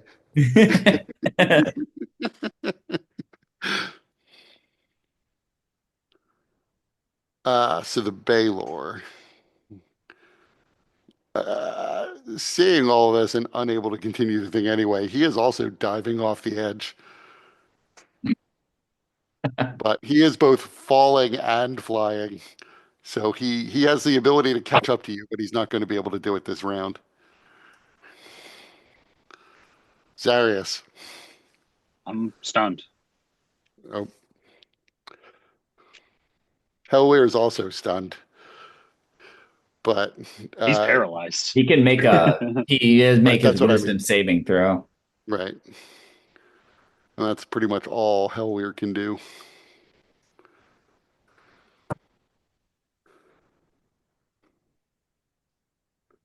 What was the DC on the lantern? 20, so he just failed it. Okay, so he's still paralyzed. Aurelia.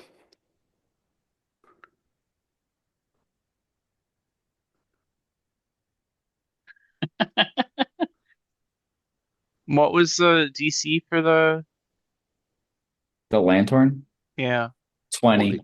So Oh, he didn't make nice. it.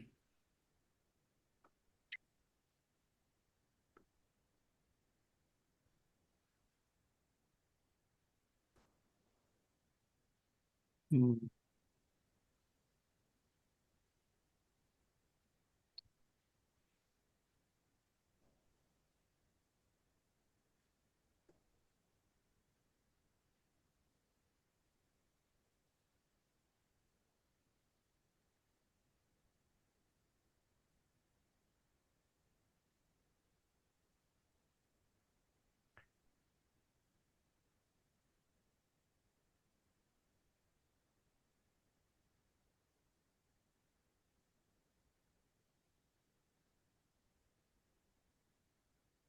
Good question.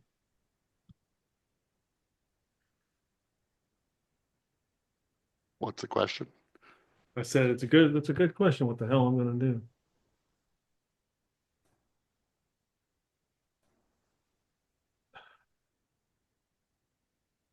All right, sorry, I gotta look at one thing.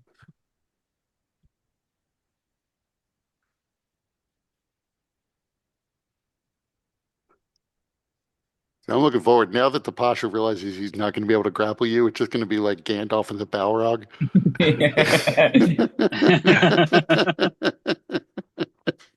Except that the Balrog is technically following you from above. Gandalf and the Balrog and the other Balrog. That is it's well If timed. because today is the day that the new Lord of the Rings movie comes out. Oh yeah.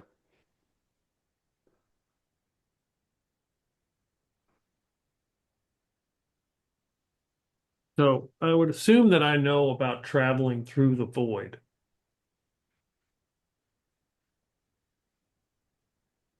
Something about it, yes.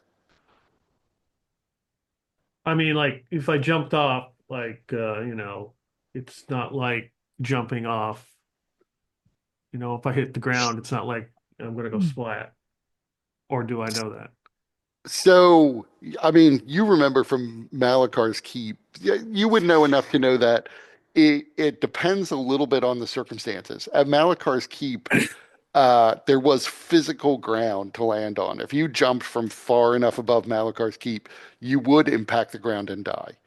Right. Um, you don't necessarily know. I mean, the surface of Eternity's doorstep looks like glass or crystal, but you don't really know what it's made of. It could be a giant ball of goo, as far as you know. It's just shiny, is all you can really tell at distance. So you don't know what it would be like if you just jumped off and landed on it. You do know you would fall at a more or less constant rate. Um, if I And ran and so jumped off, could I catch up to the Baylor or no, I'd be behind him? so you'd be behind him. He's flying in addition to falling. So he can add those two speeds together. If you were just Oh. falling, you would never catch up to him.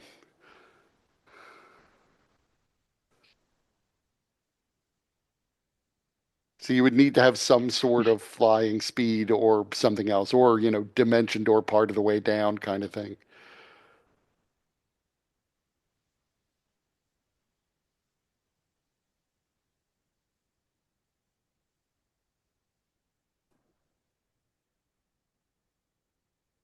And I'll tell you, just to keep it easy, the rate at which things fall is 100 feet around.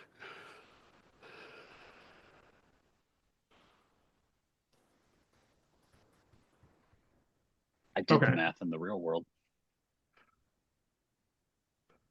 It's like 150 feet the first round, and then 500 feet the rest of the time. Then Right. you hit terminal Uh, velocity. And then, Aurelia, there- if and then if you there's go Tasha's rules, which if you is Mhm. go just you fall like 1,000 feet instantaneously. um Aurelia, if you drop, I'll so I have 6 arms. I can grab you. I have 4 arms and 2 legs, right? Or Yes. how is Kuve attack? Yeah, Kveatak has 6 legs and then 2 wings. yeah.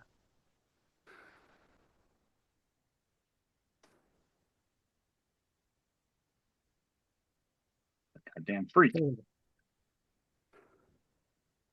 I mean, half blue dragon, half green dragon.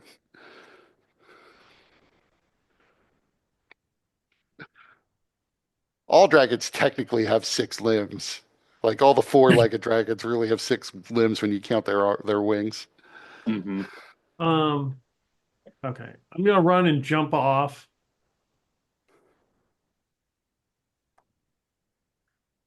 Yeah, that you don't.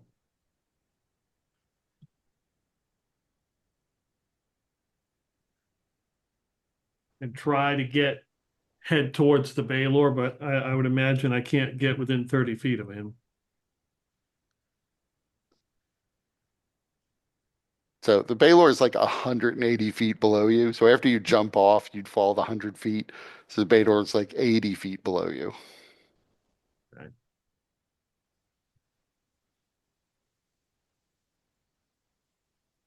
Still,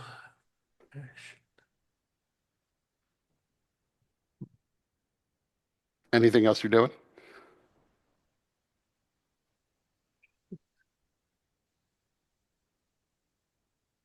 and I see the Pasha. Yes.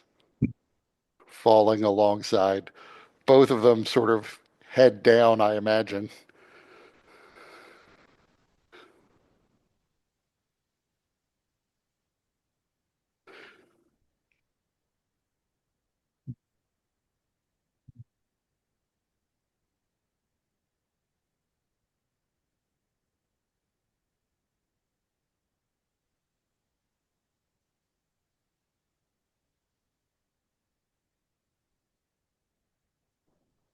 All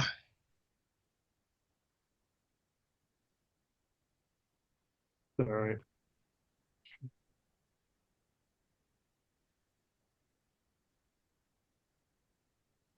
Let's see.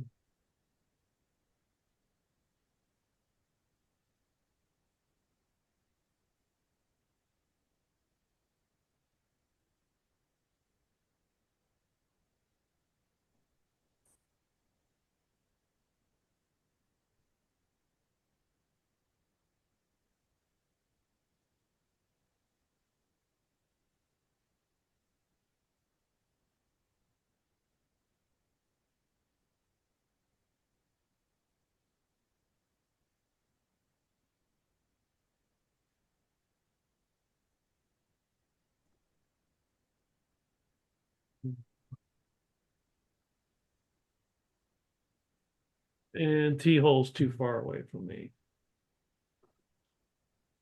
Feels about 180 feet down from where you are. Okay.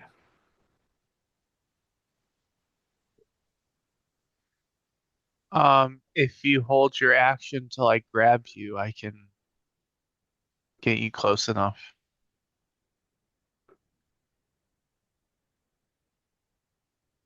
Okay. I'll do that then. So there's only one lair action that actually would have any effect anymore now that everybody who's well, I guess that could still affect Zarius. So let's see if a what lair action comes up. That is not the one that would affect all the falling people. But is it the one that affects Arius? Oh, they all might affect Zarius.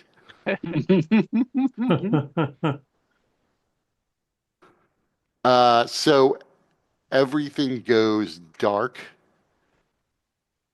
This actually, I guess, might affect Clave a little bit too. Everything goes dark.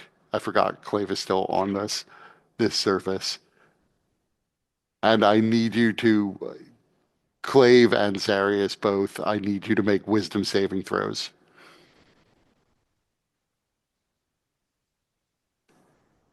Oh my fuck. Okay. Hopefully that's good enough.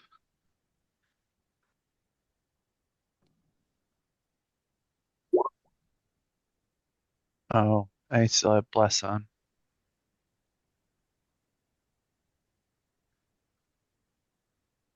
So, oops. This Does is does wait, does a 14 14 do does it? not succeed. Okay, I'm gonna legendary action that then. Okay. Legendary resistance, you mean? Yeah. Okay, so you both take half of that, 24 psychic damage. What?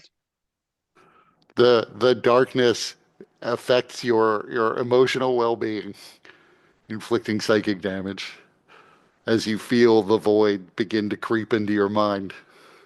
I'm unconscious. And still you're able to partially fight it off. Even if I, even if I fought it off, I'm still unconscious. I have 7 hit points. Do you have 7 hit points after taking 24 more? No, no, no. I had 7 hit points. Okay. That's So that's what my hit point total was prior to this hit. so you are in the darkness and at 0 hit points then. Yup.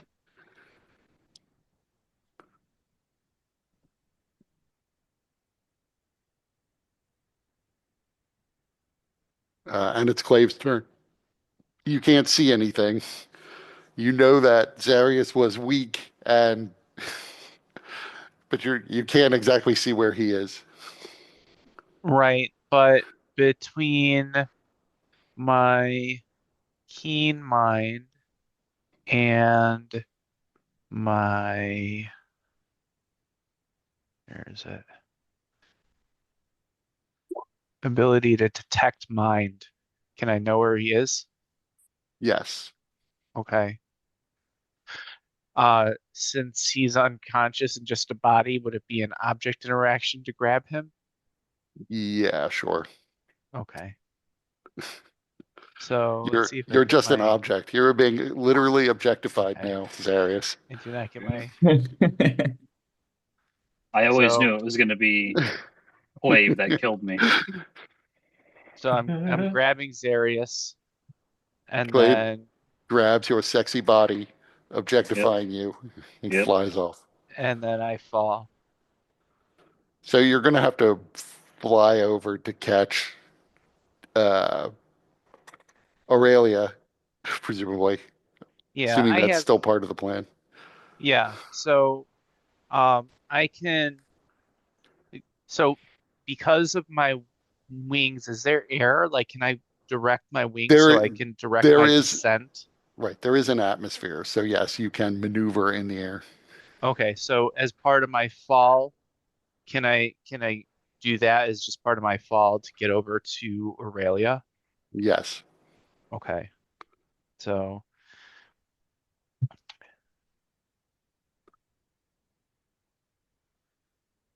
so now I have Aurelia and and then Zarius. and Zarius. And then I use I probably move like 15 feet. So then I have another 65 feet of movement. Um, so is that sufficient to get to That um is so that gets you T-hole? to 100, not quite. So he's a good bit down from where the Baylor is. The Baylor made it down to 180 feet. You've just made it down to 165 feet. Okay. So you're Uh, about 15 feet away from the Baylor. so now I'm gonna dash. And that gives me another 80 feet of movement. So that would get you to within 25 feet of T hole. Okay.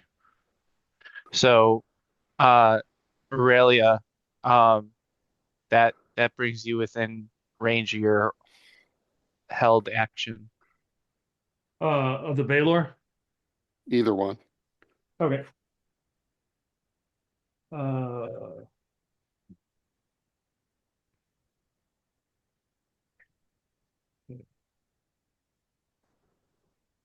and then I will attempt to. I'm going to break concentration on the silent.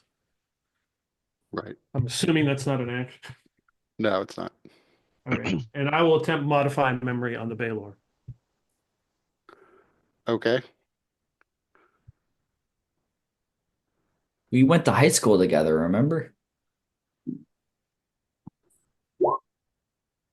So it's going to fail despite its magic resistance. Okay. So it's charmed by you. Uh, Post the spell again. I think it's incapacitated for the next minute while you have it in your thrall. High school. Just picture the Baylor with like pigtails. So yeah, the good thing about modified memory, it takes forever to cast to make it work, but to make it fully work, but it doesn't get additional saves after you cast it. So it is basically just incapacitated while while you continue to hold the spell up, as long as you keep concentrating on it. Right. So it's charmed by you currently for the duration and incapacitated and unaware of the fact that it's falling. So it's no longer going to be catching up to T-hole unless something happens to break your concentration.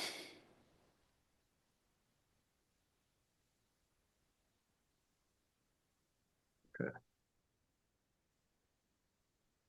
So there was your held action.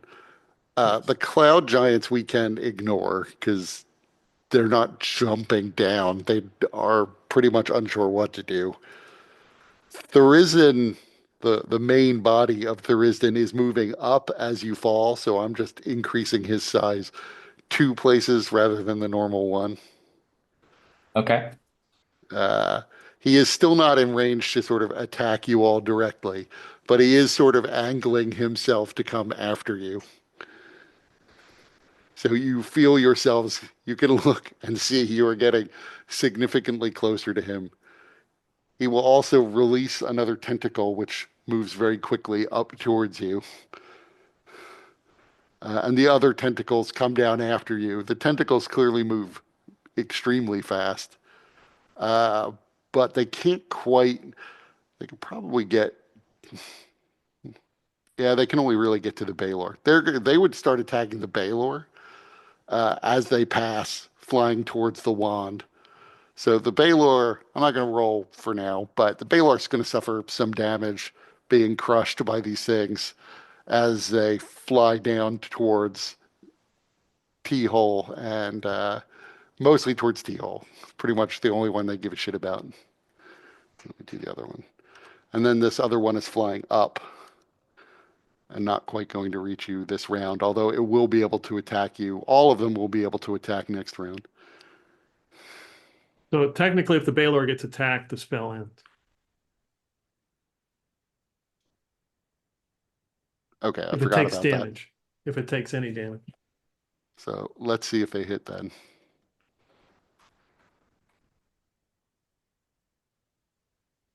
It will probably take damage. Yeah, he got hit. I'll actually roll the damage. That's another hit. And that's a crit.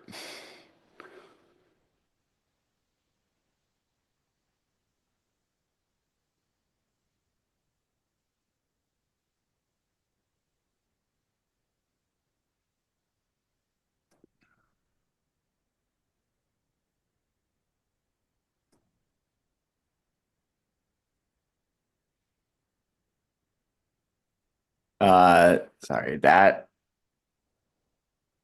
all of those hit. They're not hitting you. Oh, they're not hitting me. They're Yeah, attacking they're the hit. Baylor. Oh, that's right. Sorry. And the Baylor takes a lot of damage.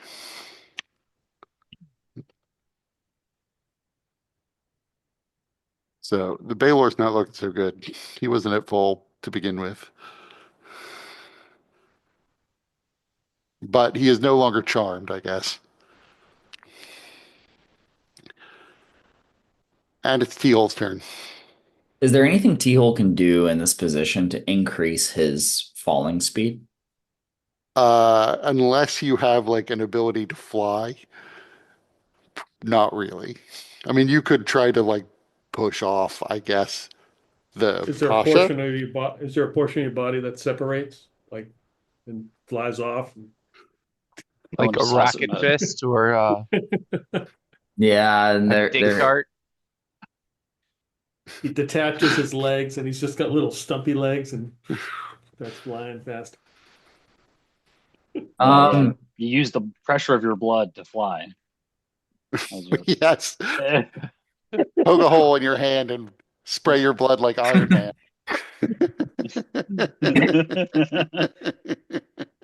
what he would do is while holding the wand tight, he would with his arms out strike the Pasha. Okay.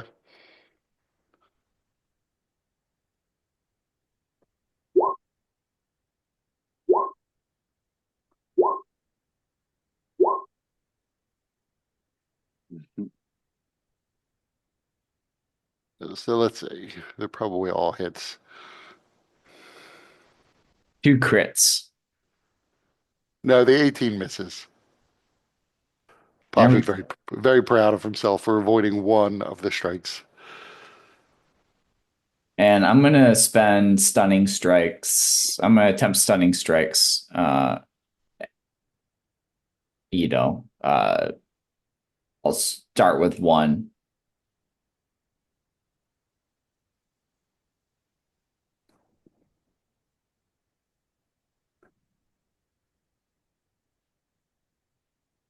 I would like to point out really quickly that this is the one time that Clave actually like took Zarius and didn't abandon him. Now that he's almost dead and unconscious and unaware of it. Yeah. And you're flying him towards Tharizdun. It's exactly where he wants to be.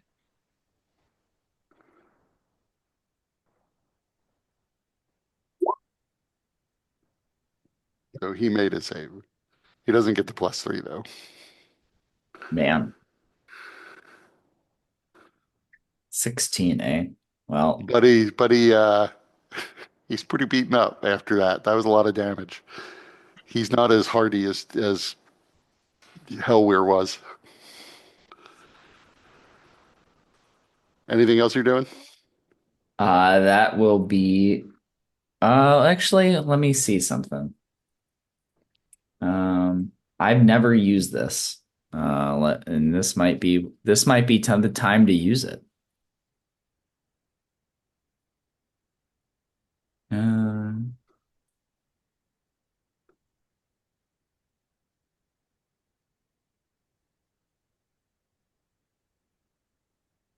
okay.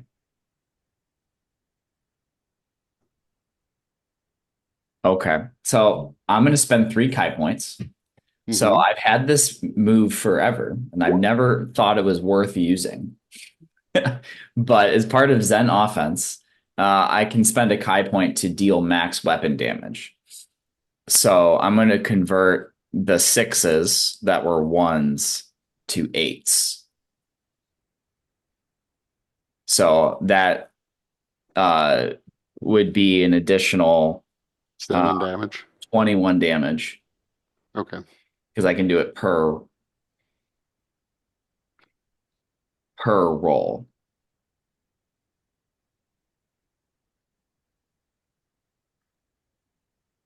Okay. That will be my turn. She doesn't know what to do. The Pasha, who's still following alongside you, he is realizing he's probably not going to be able to grapple you per se. Where's his character sheet? He is just going to attack.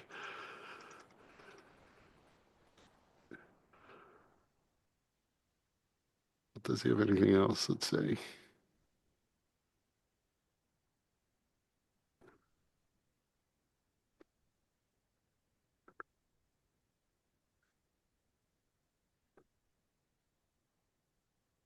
No, he'll just have to attack.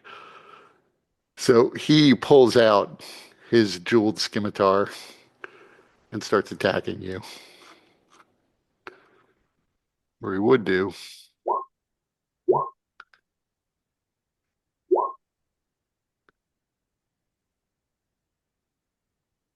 All those are misses thanks to Aurelius' foresight. Okay, that's his turn. Not looking so good for him. The Baylor is going to be able to catch up to you this time, but he's going to have to fly by Kaveatok to do it. And he would take that. Yeah, I am definitely taking attack of opportunity there. Also, I like to imagine that the Pasha's attacks were kind of like when uh when and that other guy the were in the air with the swords during uh Big Trouble in Little China. Just except he was just using his hand. All right. That hits.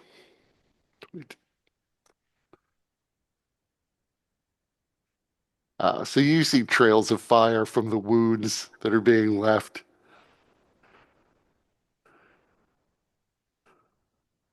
From the hole of the spear. And then let's see, what do you do?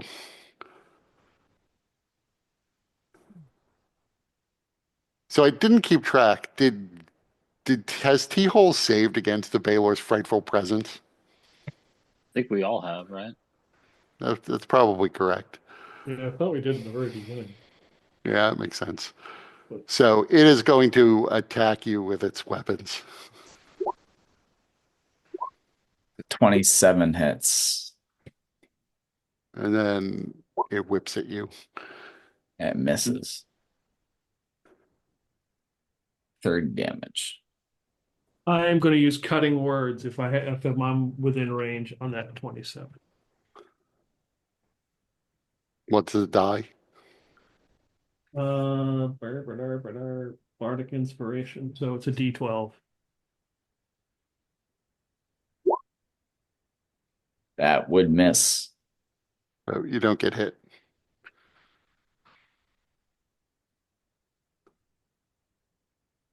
Zarius' turn.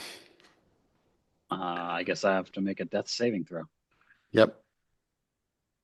Um, Wouldn't it be great if he makes a nat 20 and then Zarius can be conscious to take the sacrifice? I didn't make it that 20, but okay. Now we see the real reason why Clave took Zarius. He's just hoping Zarius will be the sacrifice.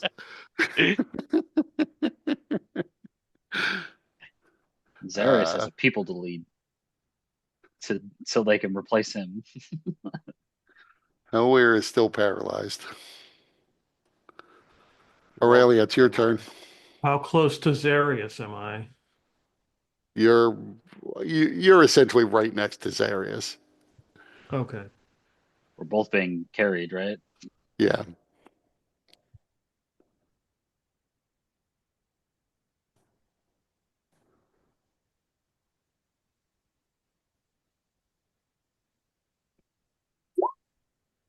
You get 11 hit points back.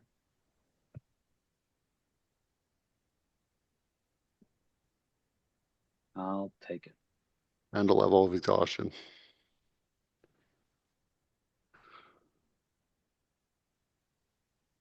Anything else you're doing? Um, oh,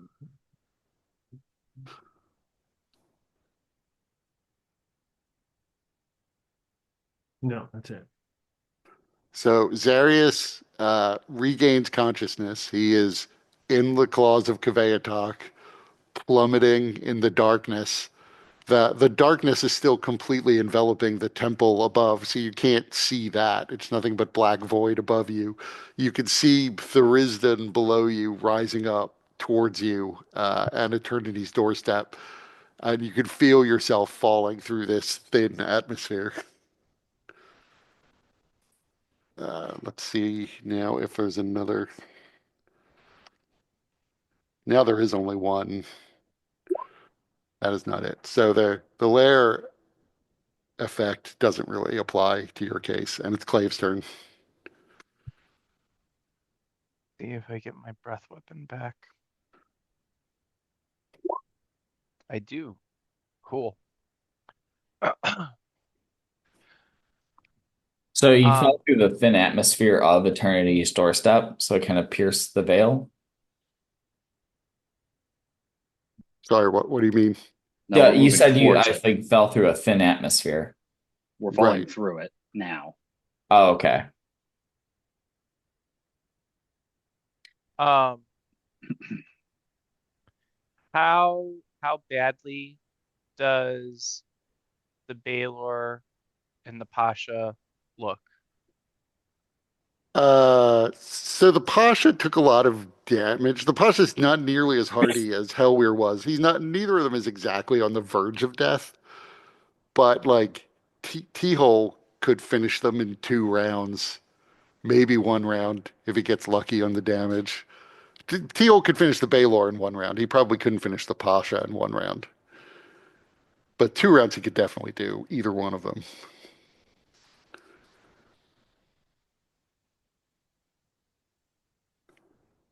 Um, I'm almost positive I've hit the Baylor with my breath weapon. Did he appear uh resistant to lightning? Yes, he did appear resistant to lightning. Okay. Are there any of these tentacles around us? They are currently above you and descending. Okay. Um,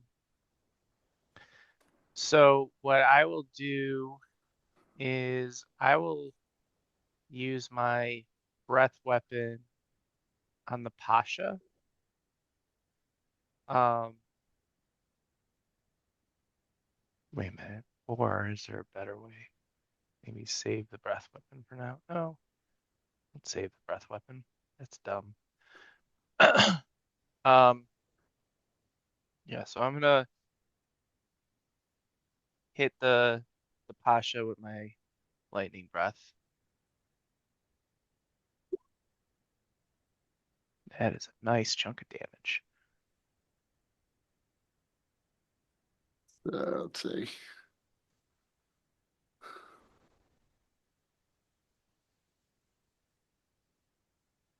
It's a good call. It is his worst save.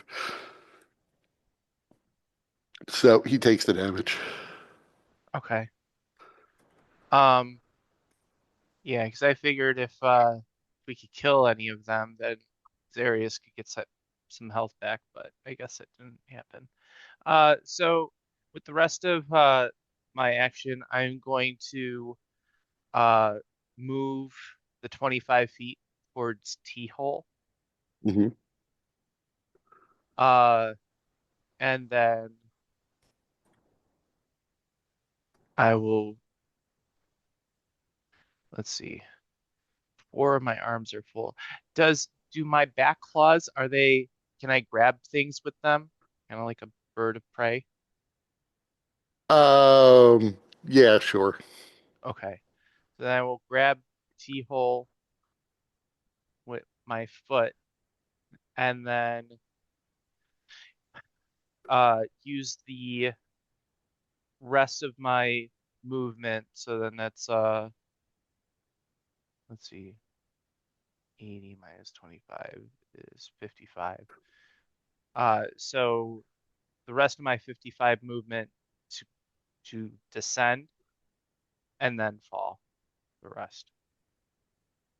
Okay. So as you move Teal out of range, the Pasha's going to take an attack of opportunity against him. Okay. Well, technically, I guess he can't. He can only do it against you. So that's Uh, against you. okay. I'm immune to fire, and is the slashing magical? Let me check. Yes, the slashing is magical. Okay. Uh,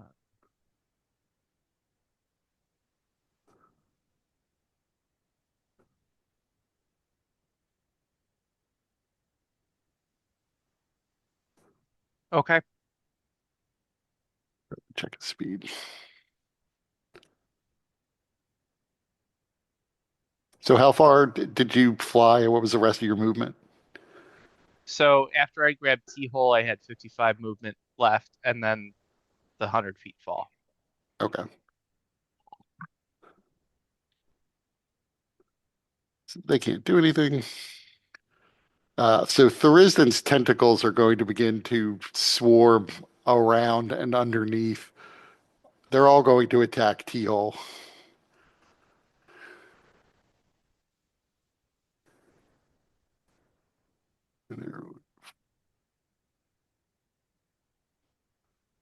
Be good to get like some 3D version of this someday.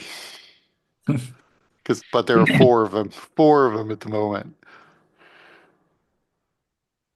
I love that Hellweir probably can't even see what's happening because he can't move his eyes.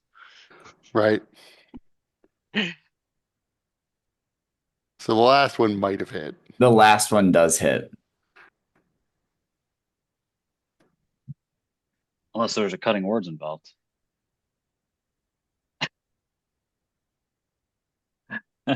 Yeah, the last one, my AC is at 24, so it just hits.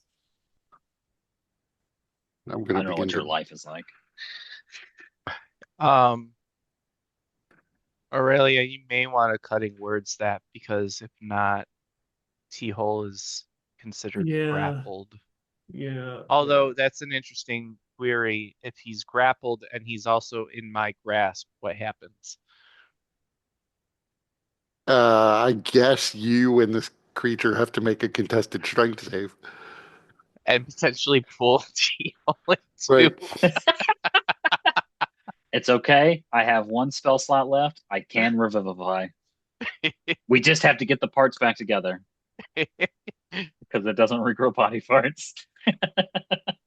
I was going to move all the sort of irrelevant things out of the way since Why is it? I don't think they're going to be relevant again, but who the hell knows? I don't know why, but on the share screen, I see like 140 and 24. Like there's a, That's somebody's life. yeah. I'm not sure who. Let's see. What's yours? Him.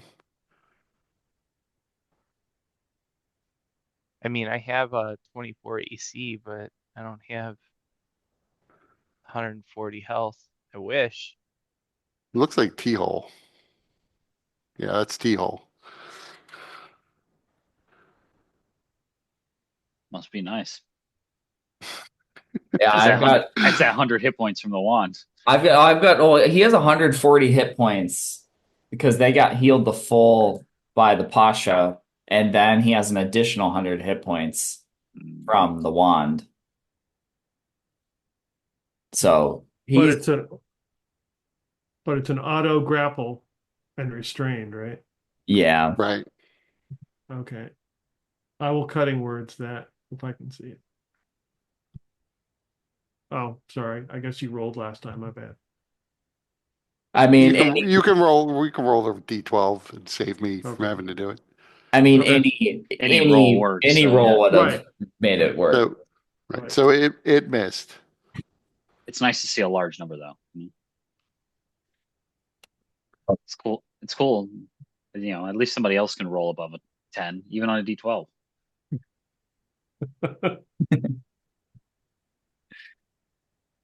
So I'll just move everybody out here. Technically, the rest of the map is sort of irrelevant at this point. You're all just falling. And Tharizdun releases another little blobby tentacle that is going to fly up and meet you next round.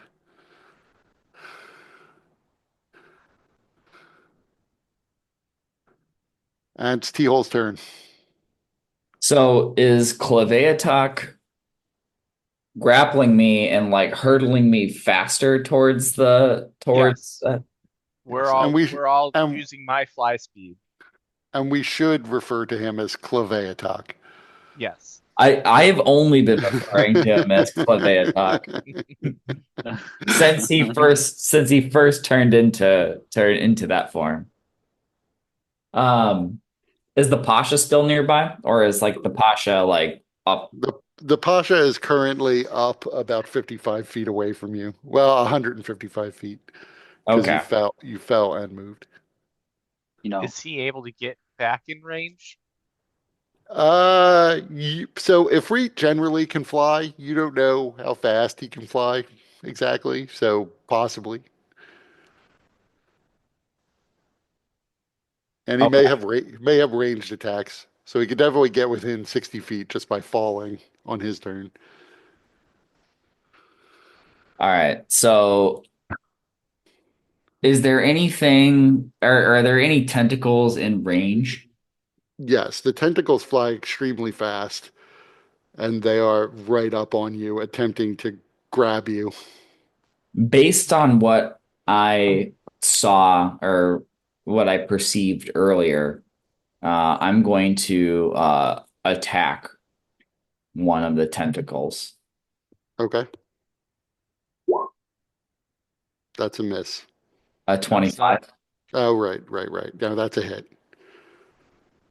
And so roll your martial arts die.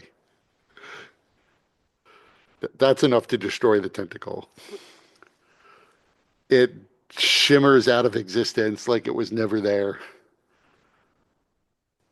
That as sounds it like is that's not even worth made me of. getting hit points from that. Yeah, it doesn't even count as having its own hit dice. It is just a reflection of the thoughts of Tharizdun. Okay. And then I'm gonna. Yeah. How many other tentacles are in the vicinity that I could within There, reach? there are three also within reach of you right now. So I'm gonna attack those three. Just kind of fists, kind of reaching out in all directions to strike these flailing tentacles. So the first one hits it but doesn't disperse it. So were you going to aim the second attack at it as well? Yeah. So that disperses the second one. Okay. And then And then the third one hits it but doesn't quite disperse it. That disperses it.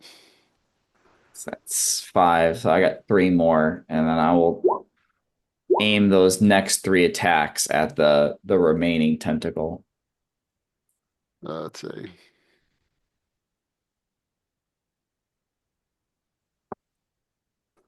Yeah, that's enough to. The second attack actually disperses it. So there's one tentacle that's flying up towards you that's not quite at your position yet. Yes. But the ones that were directly adjacent to you, you've destroyed. Okay.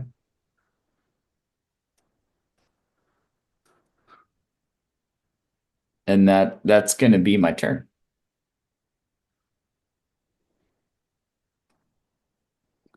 So the Pasha is fast enough to fly up to you, as it turns out, after falling and moving. So he is going to attack T-Hole again. You know, he's smarter than that. He is going to attack Kveatok, since Kveatok is the ride. I'm going to cast Silvery Barbs on the first attack. Okay, so this is the reroll. And I'm going to give myself advantage. It's a different creature, isn't it? I guess so. I'll give Kleveatok advantage. Okay. So that first one hits. So the first one had to be re-rolled. No, I know. So So that second one does hit, so minus 23. The 19 misses and the 29 hits.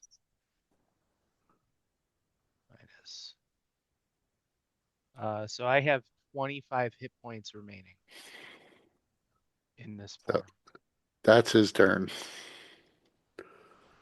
Now the Baylor is a little bit higher up. It's his move. So the Baylor can move 180. He can also get down to you. The Baylor, however, is going to attempt to pry. He's going to attempt to grapple T-hole and then take off with T-hole. Can I do this? There we go. So is it T hole that is trying to not get grappled, or is it Clave that is trying to contest a grapple away from the Baylor? So it's a little bit of both. He has to grapple you first, and then if he can grapple you, he and Clave will have to struggle to see who actually gets control of you. Okay.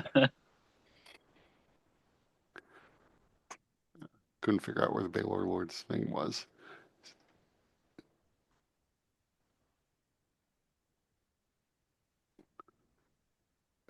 He doesn't have a great shot at this, actually, but he doesn't know that yet. Oh, yeah, that's not good. So he is, with his first attack, he is not able to grab you. So he will try again.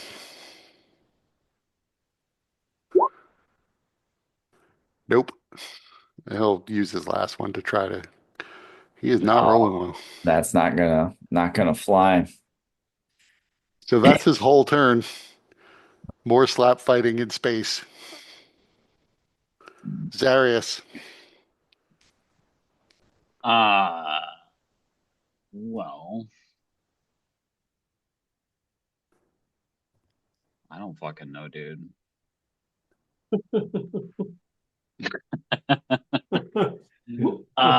I think since T-Hole is the one that currently has the wand, I'm gonna use my last spell slot to put Sanctuary on him. Nice. Is there a range on that? 30 feet. But then once it's cast, it's cast. So as long and now and that Wait, it'll last. can you post sanctuary? Because if it does it stop people from trying to grapple? Like they can't target you.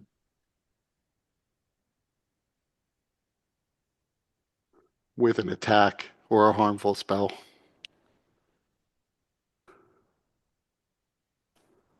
I mean, it's using a part of your attack action to try and grapple, right? I mean, I would allow it in this circumstance. I think a technical reading is that a grapple is not an attack, but in this context, it sort of is. He who Right. controls the T-hole controls the universe in this case. As we have always known.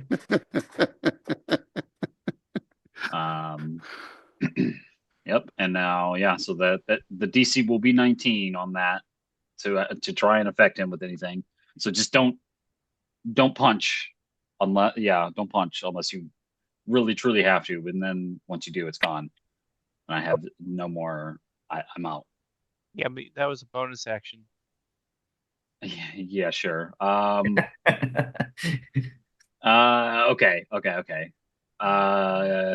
Let me. I guess. Boy, these guys hit real fucking hard. I don't even know if this is even useful anymore. Still have some, don't I? I think I have one more spot of it. 2d8 plus 2.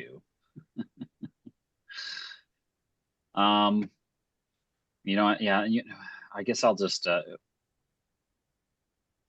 Which of these guys looks worst off? Uh, Almost certainly the Pasha looks worse off. Is the Pasha appear to be flying down towards us at us too? Yes, the Pasha, both the Pasha. The Pasha is flying just by virtue of the fact that he's basically an Efreet. Yeah. So Okay. he's flying on a cloud of fire. The Baylor is using his wings to propel himself. Yep. Okay. Well, I still have the old trusty Toll of the Dead. So I guess I'll go for the Pasha. He's definitely been damaged. Ugh.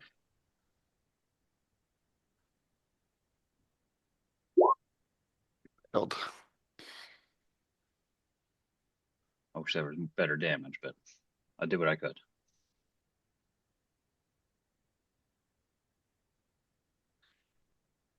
And I'm pretty sure I've used both my fucking action points. So that's it. All right. So Hellweir, not really much he can do, but just to see if he gets out of his paralysis ever. Nope. Aurelia. At least he would like to crawl to the edge and watch the end of the universe. Watch. He expects Colossus and the Deadpools to fuck everything up, destroy the world. That was the Pasha stat block, if it matters, not Hellweir's. What do you mean? No, the wisdom No, save there no. was Oh, no, sorry.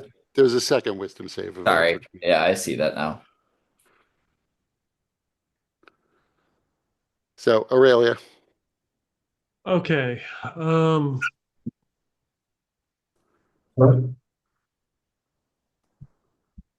Tharizdun is moving closer and closer. Yes. Yes, in about 2 rounds, you'll be facing off against like the main body of Tharizdun and not these little tentacles. Although there is one tentacle that will reach you this round. Hmm.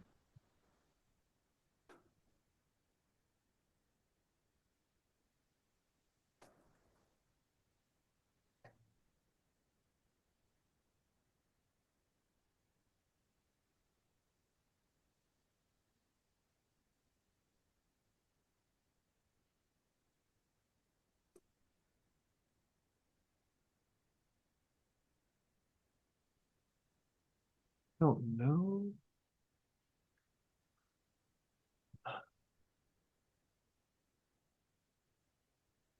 Hmm.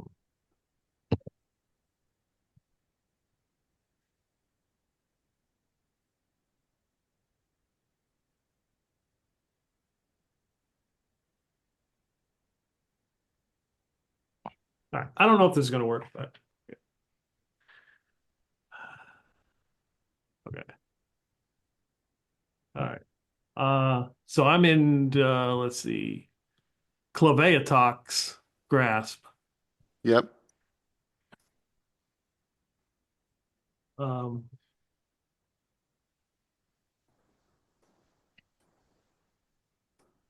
so I reach in and I'm going to grab.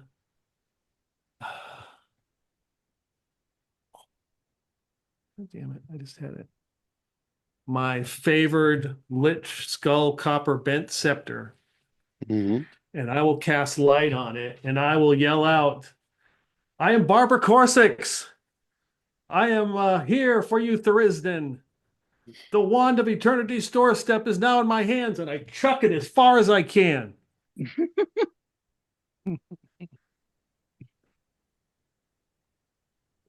Okay, so make me a deception check. This is in, it is very hard because Tharizdun's connection to this isn't necessarily that he can see the wand as much as that he can feel the wand. Right. But make me a deception check. So It's worth an action point, I think. Maybe. Yeah. Let me roll. Let me roll that again. 24. Okay. so I'm waiting you for the don't modify memory. yeah, you don't get the sense that he's pursuing the wand. Okay. It was worth a try. It was. I'm just waiting for the modify Uh, memory on him. It's like, hey, you forgot something back there. You better go back and get it. still currently out of range of modified memory For now. for now. But wait, does it, I mean, does it fool the Pasha or the Baylor? Yeah, that's true. That's a fair point.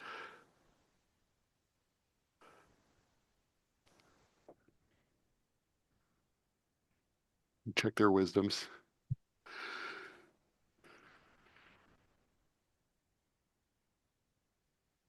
I'll just make wisdom checks or if they have insight.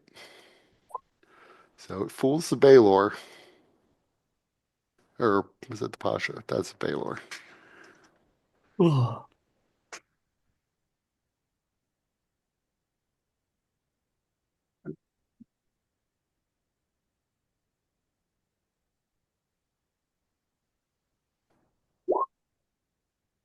So you can see they are both staring now at the glowing wand with the skull attached to it.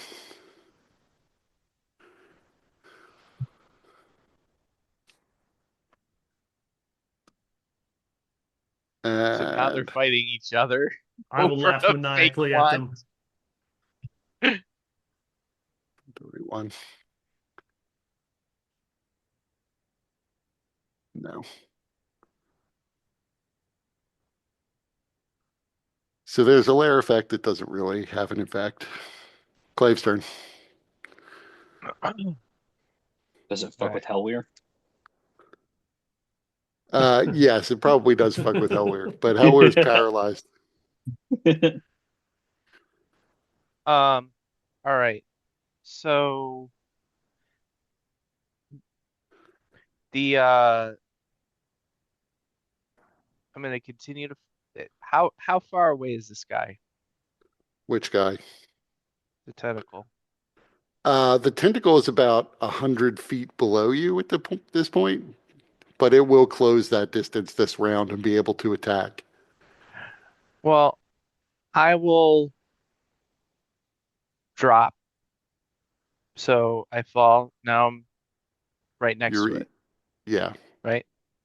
So I'm going to attack it.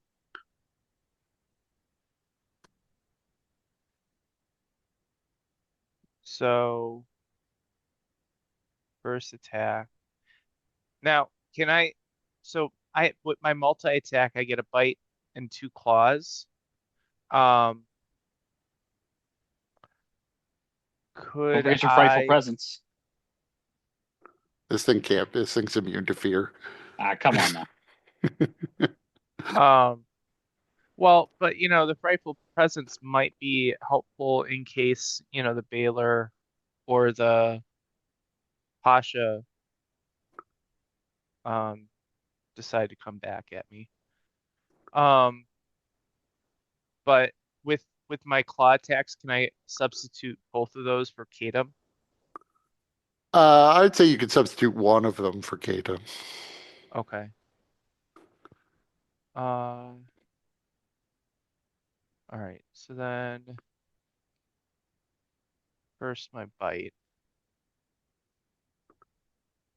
That hits. That's enough to destroy it. Okay. And just in case, uh, well, are the Baylor and the Pasha still near me? They are at the moment. Okay. Uh, I'm gonna continue to. Well, that's I'm true. gonna. You fell first, so no, they're not. But you could have taken those attacks before you fell. Okay. Could I do that? Yeah, sure. Okay. So I'll be attacking the Pasha. So here's Kadam, That's a hit. and then here's a claw. Uh, that is also a hit. Okay. Uh, So he's pretty close to death, but he's not. Oops, damn it. That's that up. Well, he's not quite dead. okay.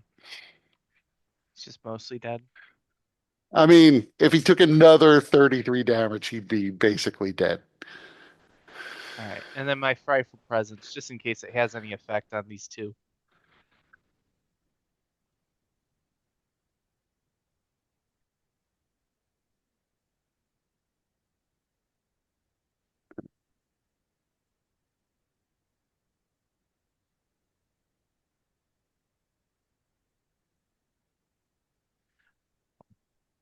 So then I fell 100 feet, and Tharizdun's over here. So I'm gonna start using my movement to get some more separation. So So this is more conceptual. He is technically directly in your path. I just didn't want to completely. I would keep clicking on him if he was directly underneath you, but that's technically where he is. okay. Well, I'll still be continuing to guide my descent so that it's trying to avoid an intercourse or in intercourse, an interception path. I'm sorry, so much dick talk. So Yeah. much dick talk. You may want to avoid intercourse with Tharizdun too. But there's so many tentacles. I mean, that's got to be Right. that. It's hard. It's very hard. Turgid even.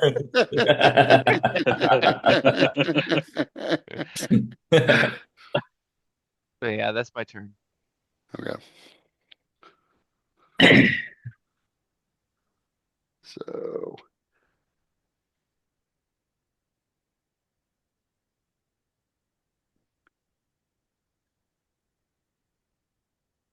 this time you notice he releases more tentacles, but he releases quite a number more. Well, potentially, let's see. He releases 4 tentacles this time.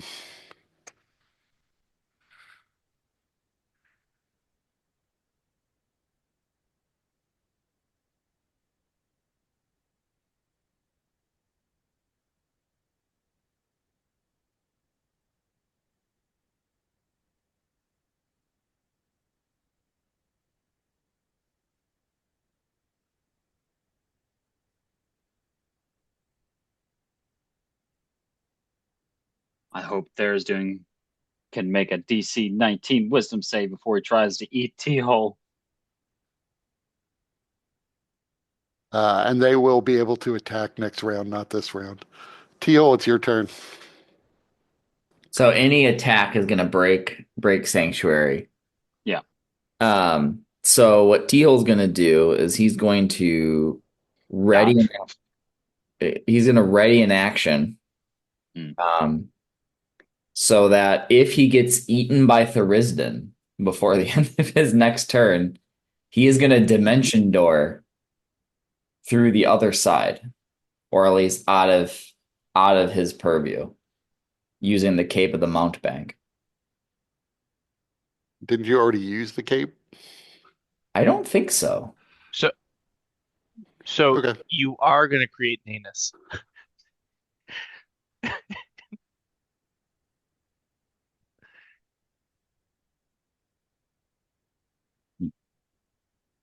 Me.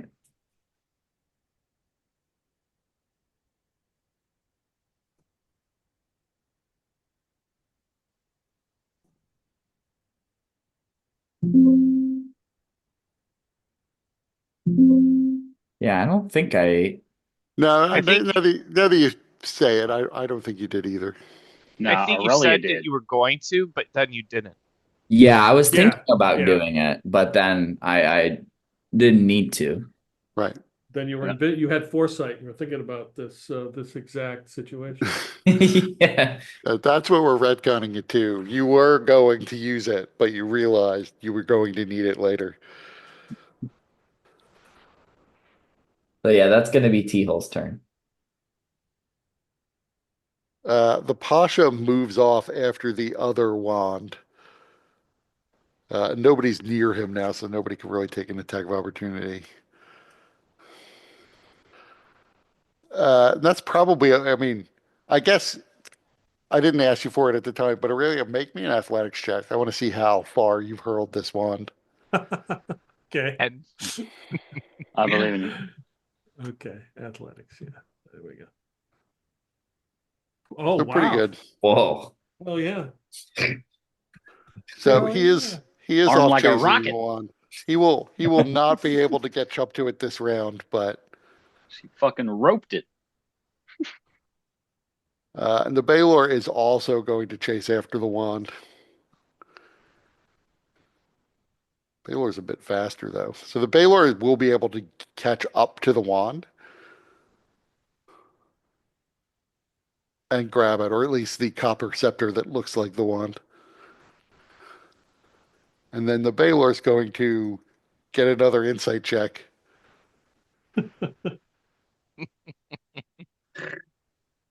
yeah, Yeah, he's pretty sure he's got the wand. Things are turning up Baylor. I can't wait for him to get back up top and for Hellweir to be so excited and then to see it and be like, what the fuck is wrong with you? Yeah, especially since like the Baylor has seen it before. He's held it in his own hand before, and he has not figured out. So convincing was Aurelia's deception. She's like, I guess she disguised the wand as this cheap ass copper scepter. Except he's get the Where'd Baylor's you get gonna this hot topic? the Baylor's gonna get back up top, and then Hellweir is gonna be still be paralyzed, and so he won't be able to like He'll just seething in rage and not be able to do anything about it. I like to think he will still be able to slightly vibrate in rage, despite the paralysis, because that's how angry he will be. Sarius, it's your turn. Um. Okay. What all is around? So you can see there are these tentacles rising to meet you. You expect that in the next round or two, Tharizdun itself is going to be like right up in your face. Tharizdun, you realize now that you're seeing it, Tharizdun is sufficiently large that he probably could swallow Kveatok. Yeah. That doesn't mean instant death. Kveatok would just be inside him and probably, maybe able to fight his way out again. Get in my belly. Right. I hope there's as Um. many tentacles on the inside as out. You would. Oh. And does it seem like it'll reach us soon? In a round or two. Of I'm course. all out of copper scepters too.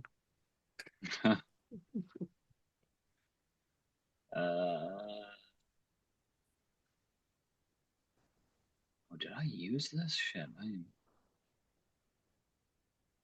just realized I had this potion of superior healing. I think I might have took that.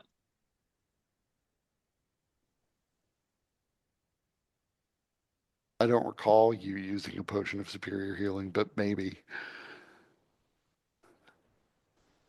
Maybe I didn't.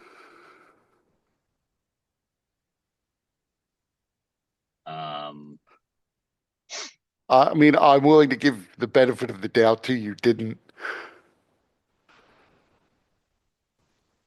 since it's very generous. there's a lot of paperwork in this game.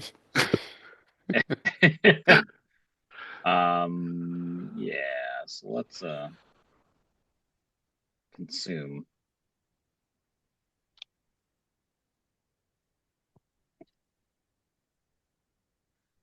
That's being used. And Sure, I forgot. You also had the that potion of frost strength, I think you took last time. I did take that. Yeah, I have my So you, strength marked. Um, and then is that a bonus action or an action? that's an Okay. action. To take the potion. Yep. Okay. Well, yeah, I literally can't do shit with my bonus action. I'll speak the word and make the head of my staff come alive just in case. One last time, buddy. That's it. All right. So Hellweir, will he ever get out of this? Nope, he will not. Aurelia.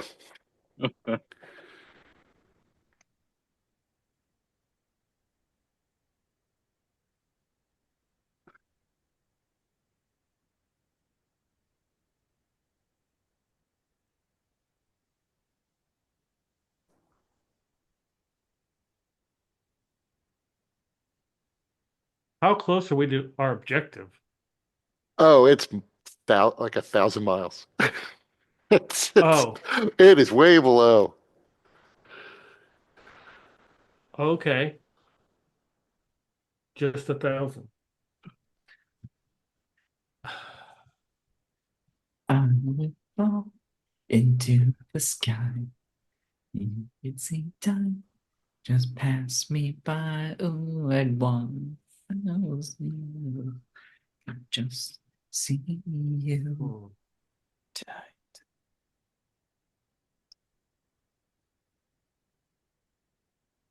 And there's 4 of those things coming up. Yep. Okay, well, I'm gonna have to try to take care of some of them, I reckon. I'm going to use, I got 4 Eldritch Blasts. Maybe I can disperse them. I will attempt to Eldritch Blast them. That's 23. it. Yeah, yeah. Doesn't kill one. That kills the first one. All right.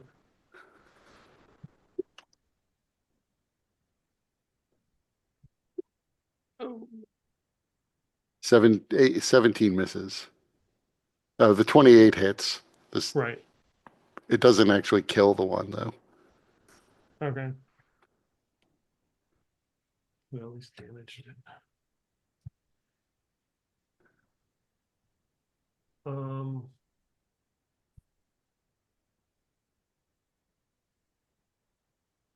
Let's see.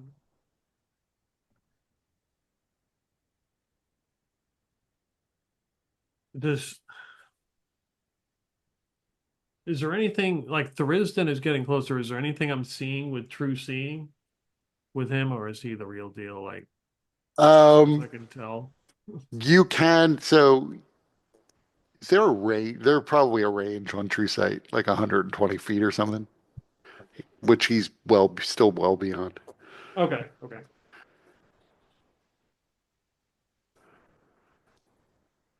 Hmm. But there, probably will be something since I bothered to Okay. think about that. It Um, is 120 feet. Yeah. Yeah. okay.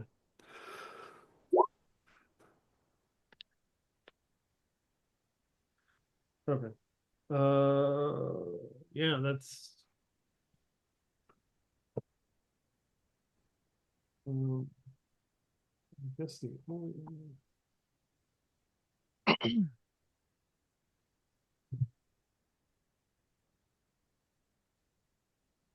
mm, mm,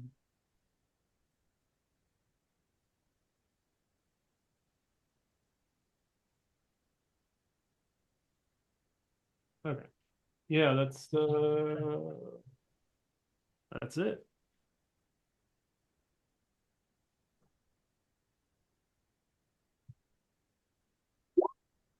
I think that's the one that actually might have an effect. So all of you begin, as you look at one another, you begin to notice all of your forms seeming to distort. And you see various configurations, almost like you're seeing other universes beginning to overlap.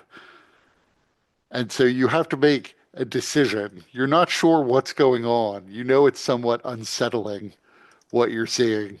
You can close your eyes or let this effect continue and see what happens. What If you about close your, for if T-Hole and Aurelia who have true sight? you would still see this. This is a real effect. This isn't an illusion. If it's an illusion, does Clave have any particular insight into what's happening? Right. It's Not an not an illusion. illusion. Oh, okay. Did any kind of like mind altering effect? Right. You are watching an effect of the presence of Tharizdun around you as Okay. multiple alternate realities begin to collide.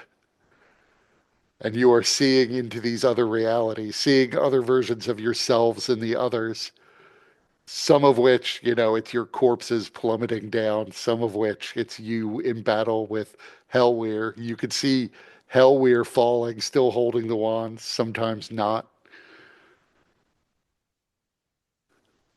But you basically, this is an avert your gaze moment. You can either choose to close your eyes and be blinded, or something may happen, Like a saving throw, perhaps. like a saving throw and possible negative effects. Right. Now, given that T-Hole is riding Clave, he's gonna close his eyes for now. I feel Um, like Clave doesn't really have an option since he is kind of the vehicle for everybody. He needs to be able to see to direct where he's going. So Clave is going to keep his eyes open. Okay, so Clave will have to make a wisdom saving throw. Who else? Aurelia and Zarius, what are you doing? Does Feeling mind like blank give me any kind of help with this? Uh, let me Wait a see minute, mind one sec. blank. Can you post mind blank? Yeah, yeah, yeah. I can do that. I can do it.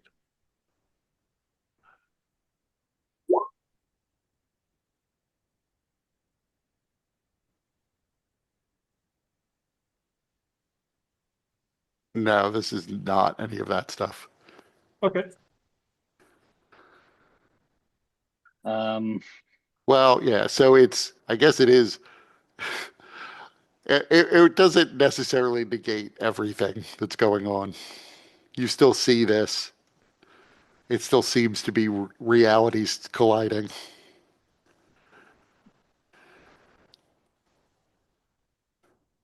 I don't know what the negative effect will be.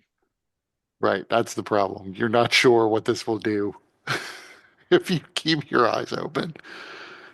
Um, can I insight the potential drawbacks?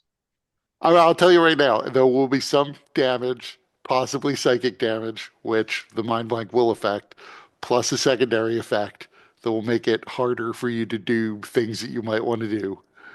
Sure. Um, I need to be able to see to do anything, but yeah, I'll close my eyes for now. Is Aurelia keeping her eyes open? Yep. Okay, so Aurelia and Clave make me wisdom saves.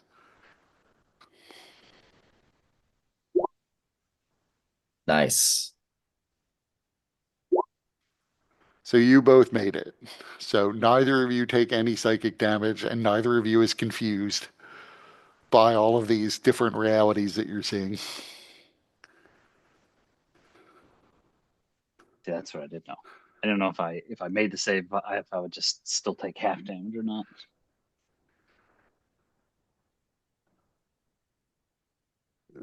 I have to roll for these guys because they're definitely, he failed. He's confused.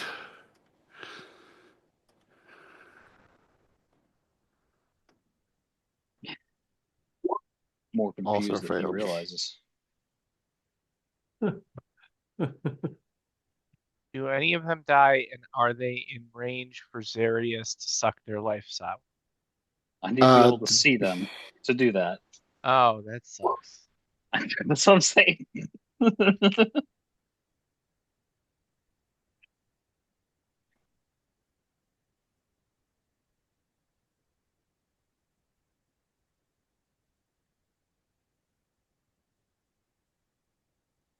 it's Clave's turn. Okay. Let's see if I get my fire breath back. Nope. I'm gonna lose it this round anyway. Can I use that the silvery barbs to re-roll that?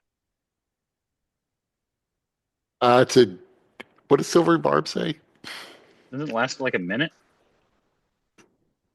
It No, does. I think it's on like it's on your next roll. It's not something you can hold on to. Oh, that's probably true actually.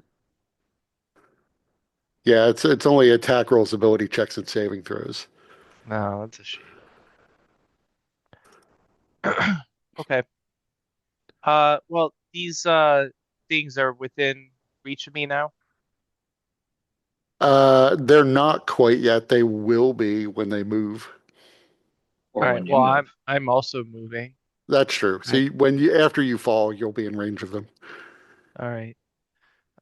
So first attack, which will be at advantage.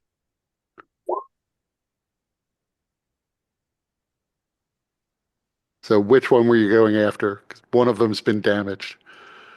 Uh, This one was this. damaged. Oh, well, this was the one I was going to go after. So that one is destroyed. All right. And then, oops, that's wrong. Bite.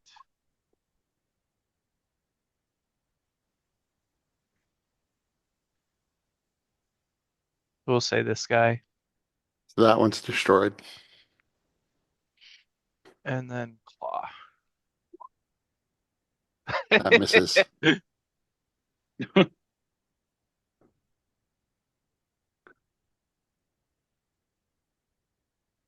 That is my turn. Okay.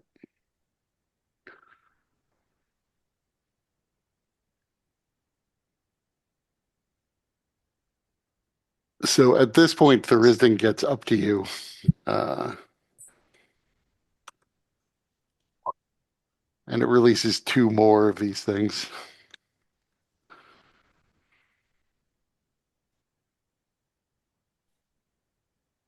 So this one here, this tentacle can attack.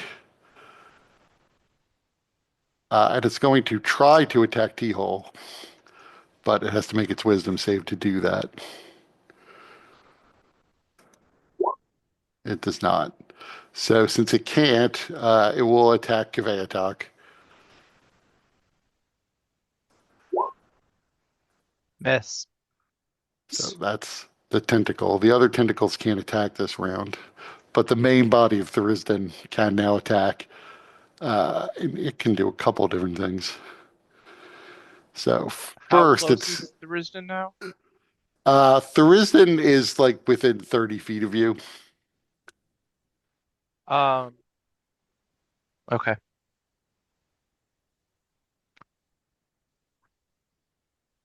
What's Tharizdun gonna do?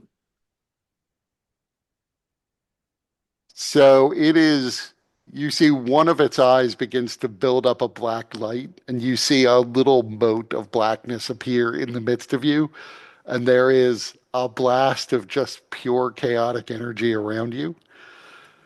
And everybody has to make a charisma save. Asthma. Even though I have my eyes closed. Even though it's not purely dazzling you with this darkness, it is attempting to tear you apart. I am using my last legendary resistance for that.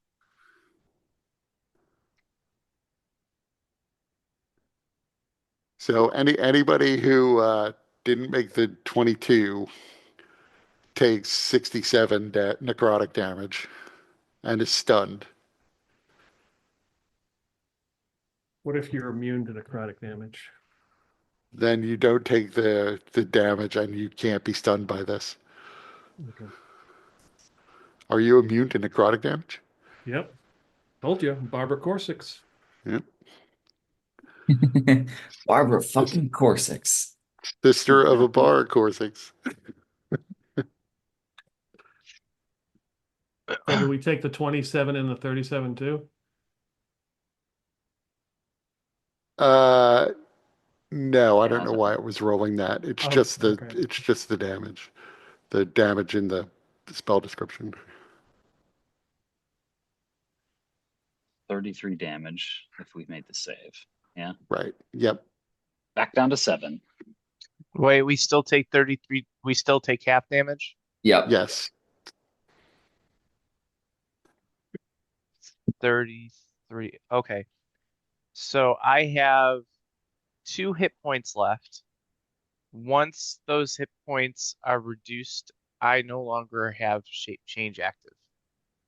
So, Clave is going to telepathically tell T-Hole it may be wise to use your dimension door and take me with you beyond Tharizdun so that I can continue to carry you to the spear. Can he bring you? You're too big. It's Is Dimension there a Garage size Door. limit? You didn't know that? Yeah, It's there's like size limit. the cape. Do I like this like It's it's the same size as you or smaller, basically. Oh, Yeah. I mean, my normal size is We're behind him pushing. I can Go. you have done enough. I will. I can see this out. And it's Steel's turn.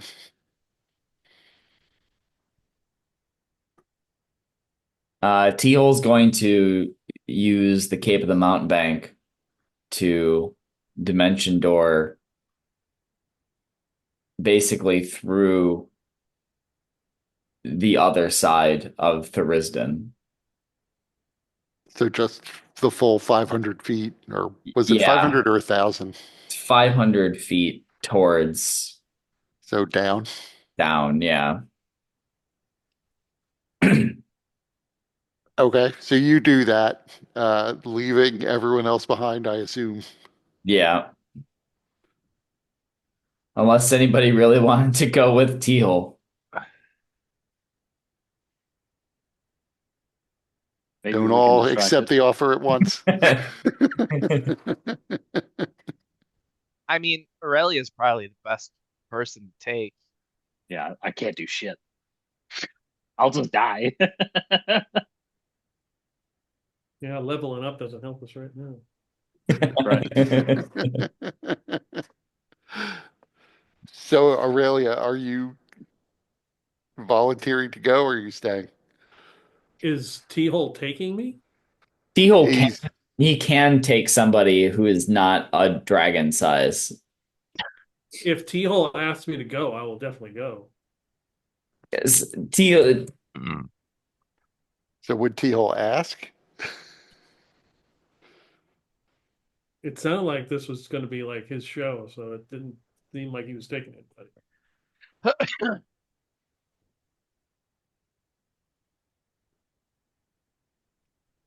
Yeah, but he needs his Rudy, his Hobbit Rudy. Teal would say the final push I feel has come. Does anyone want to come with me?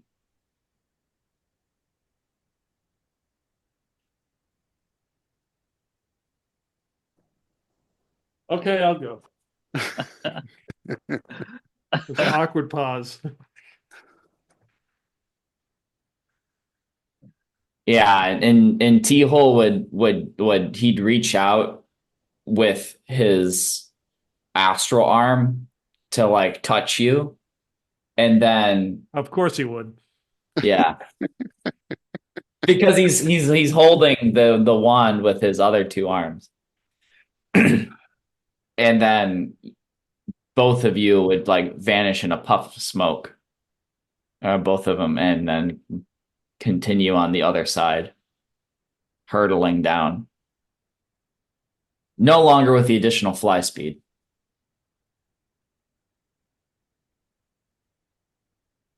So maybe yeah, with the forward thrust of suddenly going 500 feet at once.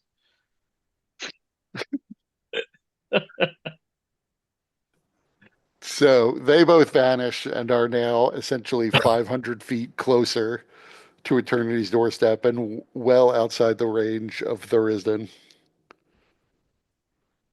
The Pasha and the Baelor Lord continue to fight each other, though the Pasha looks close to dead. The Baelor Lord will take his turn and finish the Pasha off, and then claim his prize and triumphantly start to fly back towards the temple. And it's Zarius' turn. How far away was that? That was probably pretty far away, huh? They were pretty far up relative to where you are now. More than 60 feet. Yes. Got it.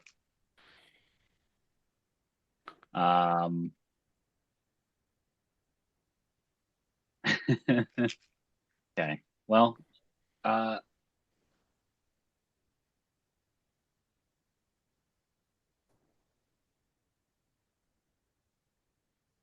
this fucker's. You said he's here. He's in the range.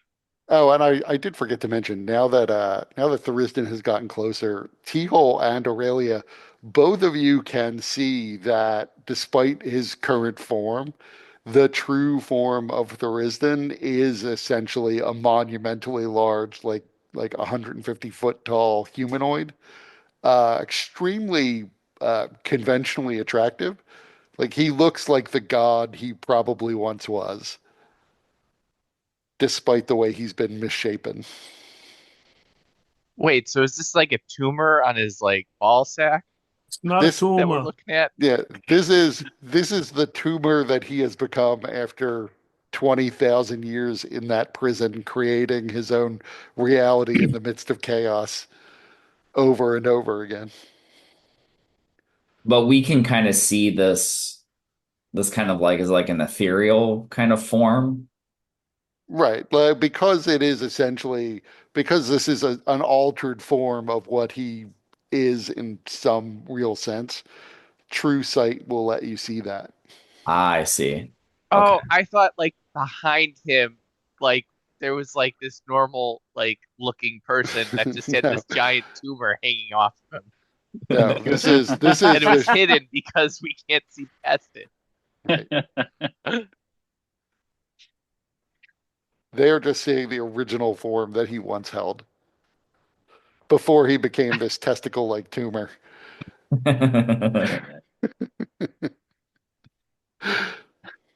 But It's not. Zarius' turn now. And you can Um, see there is a definite reaction now that the wand is so much further away. A look of surprise and anger starts to cross each of the many hundreds of eyes across the sphere of this thing, almost in like a wave moving across outward from the center. uh, yeah, that's cool. When's T-Hole or when's Clave up next? Soon? Okay. Um, I'm gonna. We must distract it. Yeah. I'm gonna channel divinity, path to the grave, upon the fucking monstrosity in front of me. Which So that monstrosity would that be? the main one, The monstrosity. the monstrosity of all monstrosities. Right. Okay. Um, because when do these things go? They go next round. They were broke. They basically pulled themselves away from Tharizdun's flesh last on his last turn, but they don't get to go in the same round in which they pull away. So next round they'll go. Before Clave goes or after? Uh, After. Okay, cool. Then I stick with what I did. Okay. This may I be don't. Hellworth's last chance to make this save.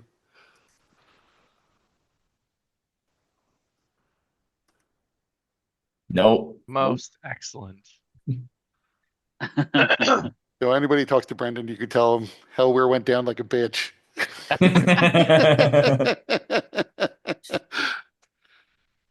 Aurelia, it's your turn. You are currently falling uh, alongside T-hole. If you have any way to fly, you could fall faster, but otherwise you can't really affect your speed. Unless I can dimension door. That's true. You could do that. All right. I will dimension door and send us whatever the max distance is. Another 500 feet. 500 feet. So, so that's interesting. You are now 1,000 feet away from Tharizdun.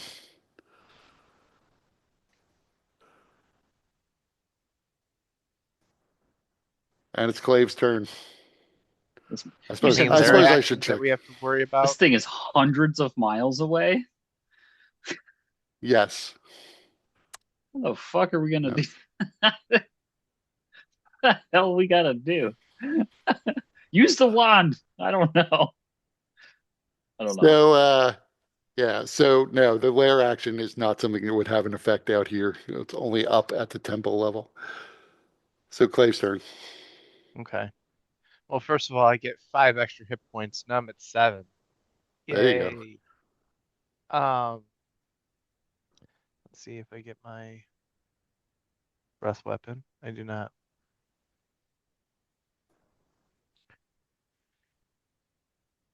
Are these things like next to me? They are, but Tharizdun's main body has been cursed. So if you can hit it with an attack, it's vulnerable. Right. Well, can I can I fall without taking an attack of opportunity from these things? Yes, you could do that.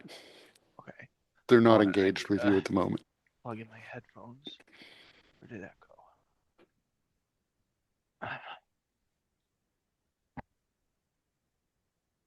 Actually, fuck that. No, no, I can't do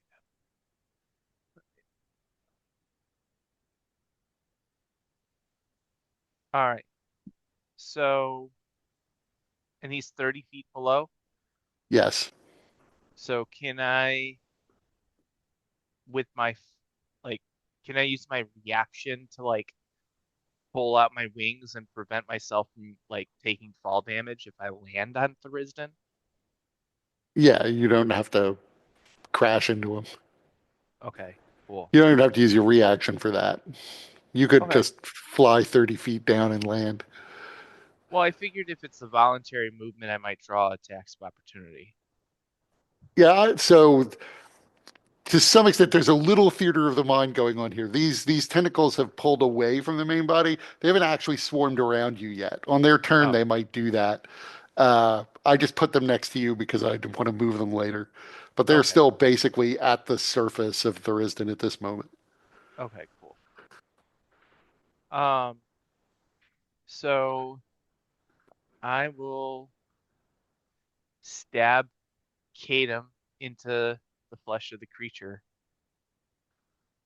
So you land on him.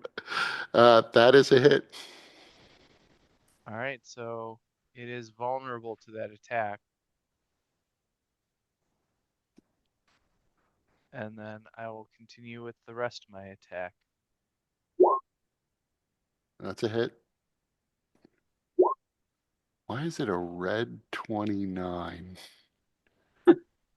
Because there's a 1 in So one of there's the. something being added into it. Right. Yeah, we've added in the bless. That's probably what it is. Something like that. There is a red. There is a one that it rolled on something. Yeah, Oh, on the Yeah, I D4. didn't there realize is I a had. D4. Yep. Wait, I'm rolling Kveatok stat block. How is there bless in here? I don't know. All my bless stat blocks for some reason have bless turned on, and I can't find the setting to turn it off. So maybe it's that. Okay. Well, that's what happened then. So in any event, even with ignoring the one, it hit, and the crit obviously hit. So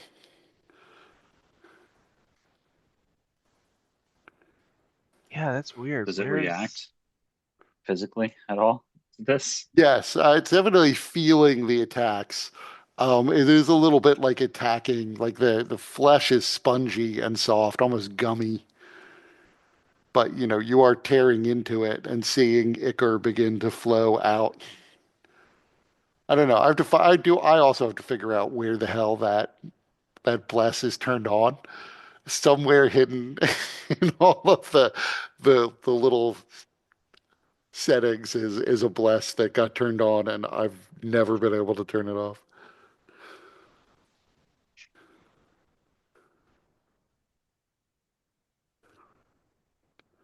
So it is, it is you did a fair amount of damage to it. Uh, one of its eyes is now torn open and dead, but it cool? doesn't look as though the creature as a whole is all that close to death. Yeah. And it's its turn.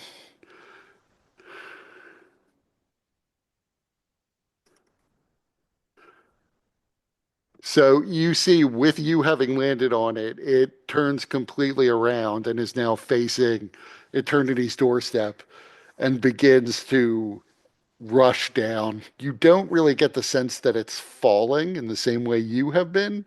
It is just moving through space under its own will. You're not sure how long it's going to take to catch up with Theol, but in the meantime, it is going to attack you since you're on top of it. So it is first, it's mostly going to focus on Kveatok because he's the biggest. So first, Miss.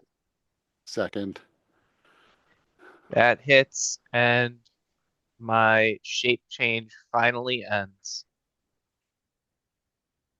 And so I, as Clave, I now take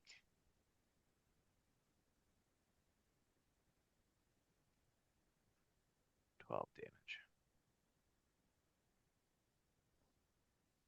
And it's going to go after Clave with an effect. So make me a saving throw. Oh, sorry, it's a Constitution saving throw. Okay. Uh, Hold on 1 second. I want to make sure my armor class is correct. As I get 5.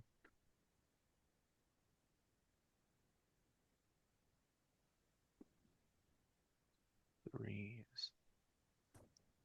And technically, because this is the actual avatar, you are grappled when it hits you with this, when it hit you with the crush attack. Okay. All right, so con save. Yep. So you grow a second head. Okay. You find that your clothing adjusts as if the head has always been there and the clothing was tailored around it, but you now have a second head. Two heads is better than Is that one. a beneficial second head? It is Should a be for beneficial you. second head. It gives you advantage on saving throws versus charmed, frightened, and stunned. Okay, cool. So, it's not good Ash and bad Ash. It's just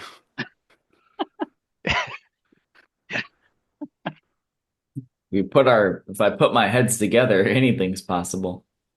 Right. But you are grappled, prone, and restrained technically at the moment, yeah. and Two wizard that brains is should be able to do some outrageous shit. that's all I can do. T hole, you continue to fall. Is there anything else you're doing? I don't think there's anything I can do. So Start talking to the wand. See if you need to do anything else. You know, yeah, I as Zarius, I really didn't want T-Hole to get the wand originally. nobody, literally nobody wanted T-Hole to get the wand. Literally nobody. And I was Yeah. like, I understand. That wasn't the plan to give it to him. Deep And yet here he down, is. T-Hole wanted the wand just so he could do what his family thought he was not what thought to not do what his family thought he was going to do. And But it's Zarius's turn. Just to prove that he wouldn't do that. yeah, just to prove that yeah, he has he has some morals. All right. And so Clave himself is okay on hit points. I mean, obviously he's a wizard. Oh But, yeah, I have like 100 hit points right now oh, lucky you. because now I or 90. I have 90 hit points because I went back to my max before I cast shape change. Um, can you hit him again? What do you mean? I can call upon the gods one more time. Um, right, but I'm restrained. Oh, And prone. Yeah. well, then what does that matter? Okay. I okay. And a wizard, so not as many attacks. I know. Well, spell attacks, as long as there's an attack roll involved, I believe, is all that matters. But Yep. But I don't know what cantrips he has or if he has spell slots left. I don't want to draw the ire of this thing right at this moment. I have 7 hit points. So I'm gonna. I think I have one more use of this thing. I got this left. I got one more use of this, so I'm just gonna apply it.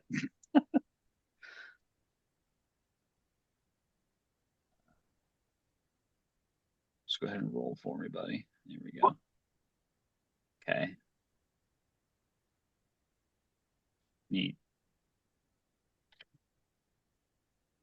Is there anything else you're doing? Yeah. All my bonus actions are spells, so nope. Is there any way 'Cause I that probably can't I help him, right? That would be an action.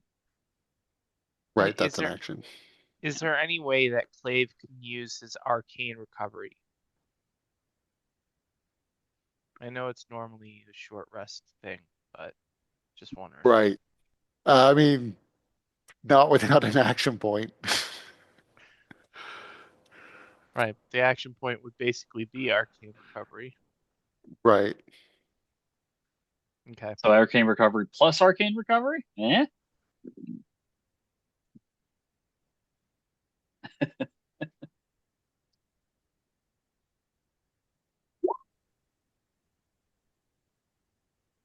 He made the save. Yeah, you hear Hellware scream, "No!" As he runs over and sticks his giant head over the edge. We're so far away we'd barely even hear it. Right. You Well, hear I something? mean, right. All he could see is essentially the backside of Tharizdun, which looks like a mouthless version of the front side of Tharizdun, as it's just covered in eyes. And he could probably tell that it's receding away from him, but he doesn't have any ability to like catch up. And then the Baylor lands and proudly presents the wands, and Hellweir has to slap him like right across the face. Killing him instantly. So Aurelia, is there anything you're doing? Um, so we're Plummeting. plummeting. Do I know? Could I cast gust of wind and try to shoot it to make us go faster? You sure could do that. Sure. I will try to do that. I assume you don't have like a direct fly spell or anything like that. No, not Okay. anymore. So you cast Gust of Wind, and it does increase your speed. Can you post Gust of Wind? Yeah, yeah, yeah, yeah, yeah, yeah. Hold on. It's- I mean, technically, you don't know what happens when you reach the Service of Eternity's doorstep. So maybe save Gust of Wind to like slow your descent rather than fall in full speed. Eh. It's a T-hole could cantrip. fall free though. Right. Sure. T-hole might survive. If he I got a gets couple things. slow fall. T-hole I will got a use couple your things I body can. to slow his fall. I got a couple things. Hold on. Shit. I had it. Hold I can just look it up. on. Okay, sorry. Just usually faster. Yeah, I just had it. Oops. It would I help was if I looking spelled at it right.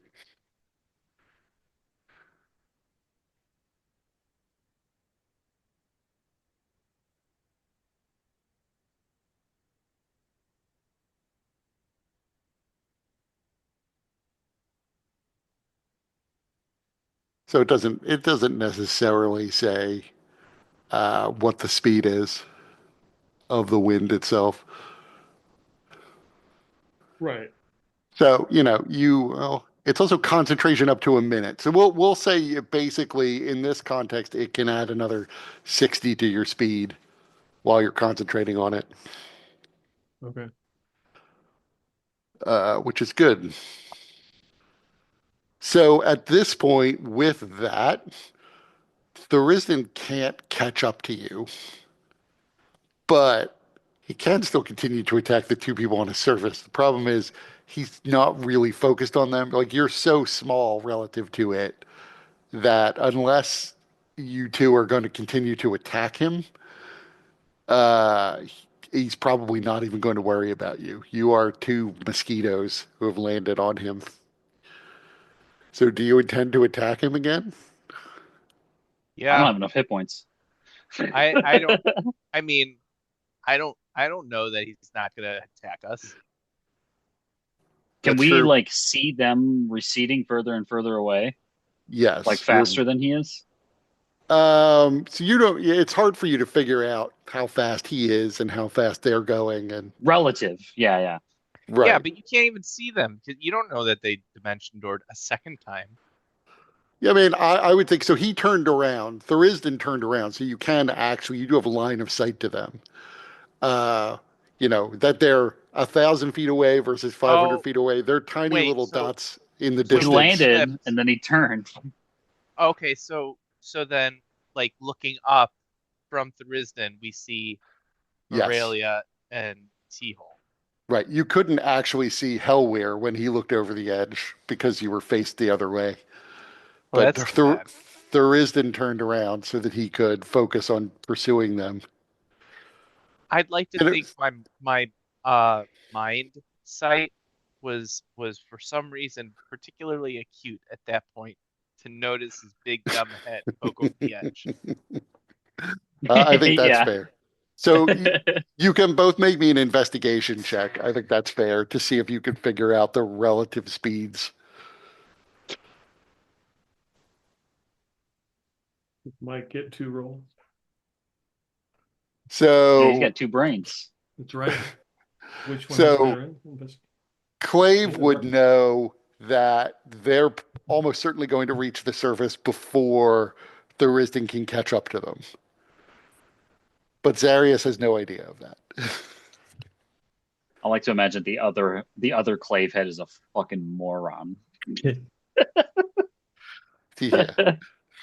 Um, The other clave head is actually T-Hole's head. T-Hole will survive. If you really want to curse him, you put my head Oh on my there. God.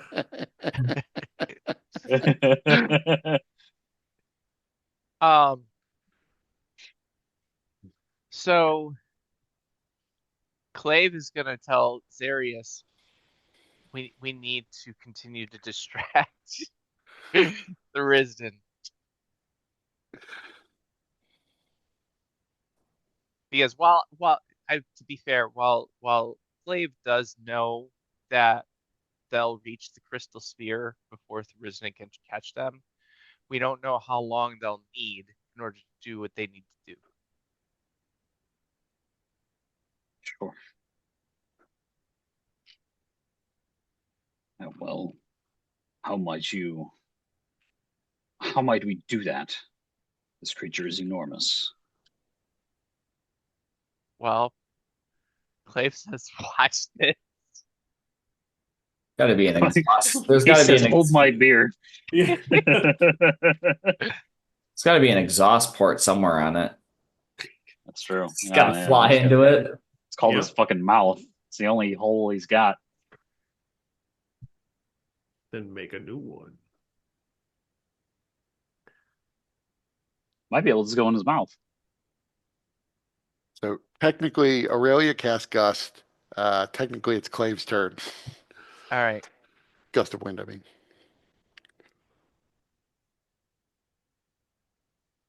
So, um, you would so Zarius, you would see Clave take Kadam, and as it's being held in his hand, and it would begin glowing fiercely with sunlight, and he would stab it in to Tharizdun, casting Sunbeam. Nice.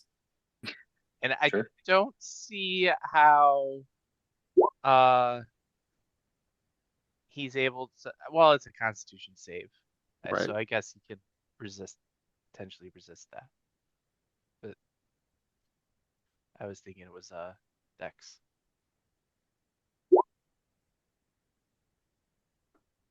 So he takes half damage then.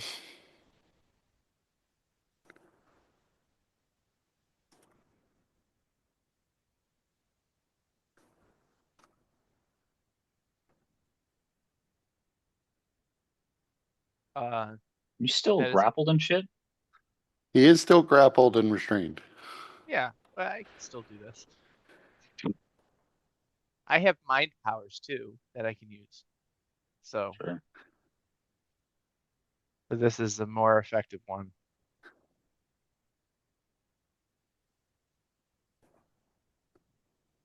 Okay. So anything else you're doing? No, that's my turn. You definitely feel a rumbling in the service of Tharizdun as he's hit with this radiant energy, and you realize he's probably vulnerable to it. Excellent.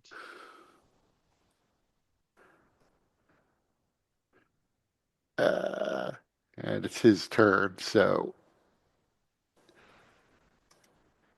uh, yeah, he's gonna can't bite you where you are, but he's gonna try to club you and then see if he can erase your existence or something.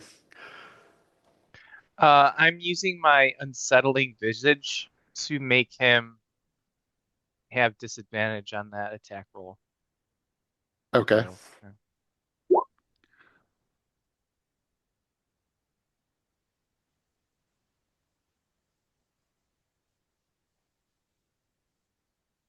Okay. So it was only a 19 then. which misses. Second attack is a miss. And then make me another con save. Or yeah, con save.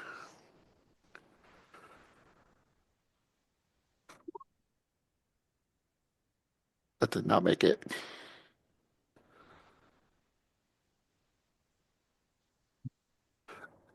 So you Okay. now have two heads, legs growing where your arms should be, and arms where your legs should be.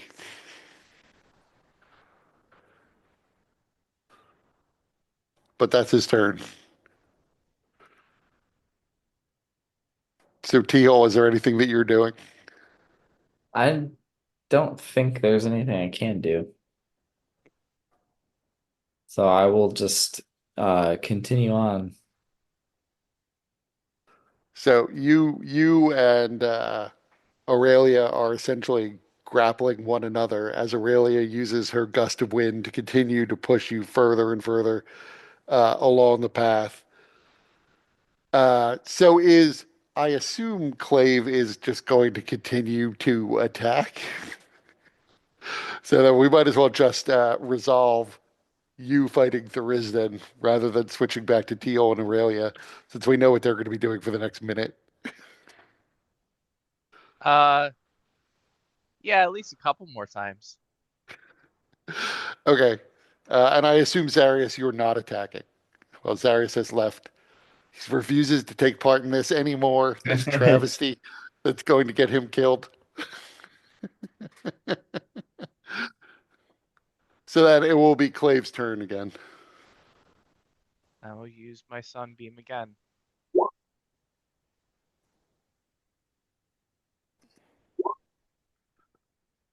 Uh, so half damage. And then doubled, so full damage.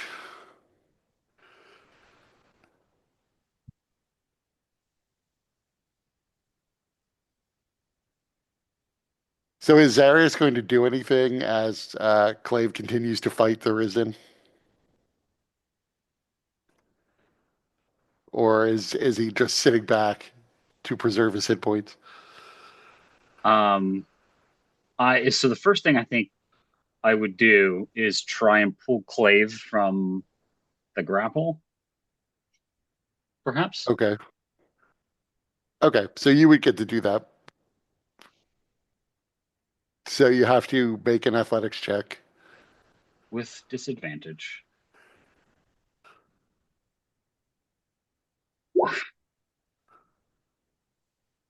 So you were unable to do it on your last turn, and then then technically Clave went and burned him again, and then Tharizdun hit him presumably with a 29, doing another 21 damage. Yeah, so let's see. I may lose concentration on the sunbeam. I do.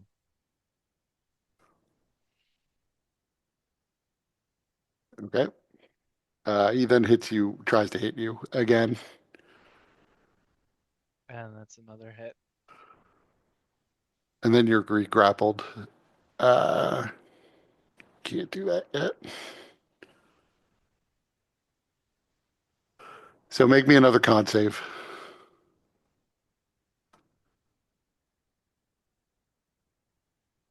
So he bends reality again. Okay.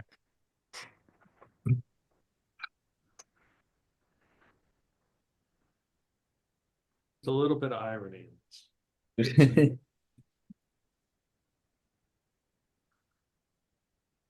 So this fight is starting to cost Clave, as he now has no ears and can only crawl. I mean, I am a shape changer, so I suppose I could just change my shape. I think the very And it, definition of what you do is based on like you got to maintain your like configuration of limbs, right? Well, here, let's see.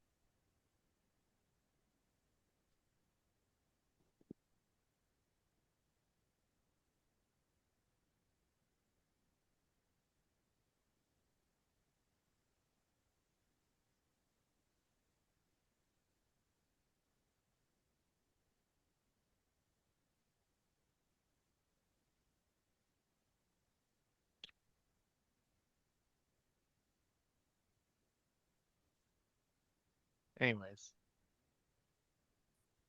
it says your basic shape remains the same.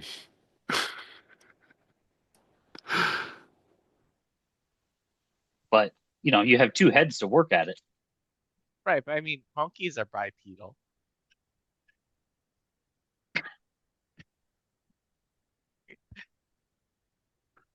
Uh,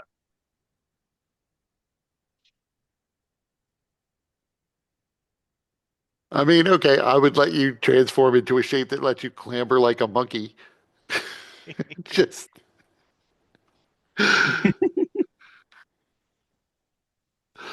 so, in any event, it would be Zarius's turn. Clave is again grappled as a Um, tentacle has him pinned.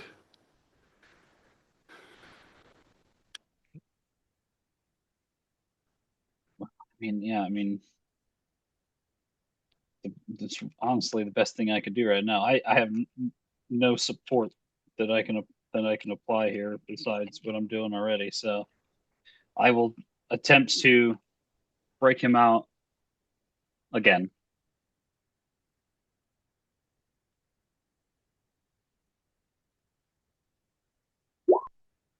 Exhaustion makes that a 12. So now it is Clave's turn. So Clave is going to use his action to drink a potion of gaseous form and float back up to If you stop attacking and just take a minute, we still have Windwalk. That is true. Do That'll we? help you cover the difference real fast, actually. Yeah. Oh, well then, yeah. If that's still open, I mean, and yeah, and I won't need to just leave Zarius, which isn't as fun, but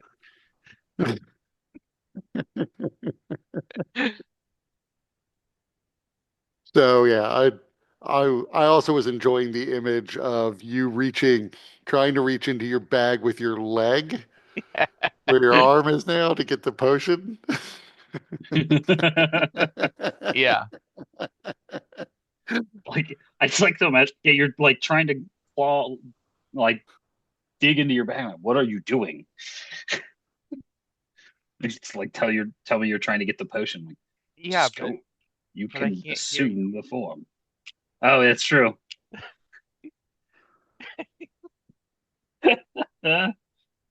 Amazing. Okay. Although I am telepathic, so I can hear your thoughts if I wanted to.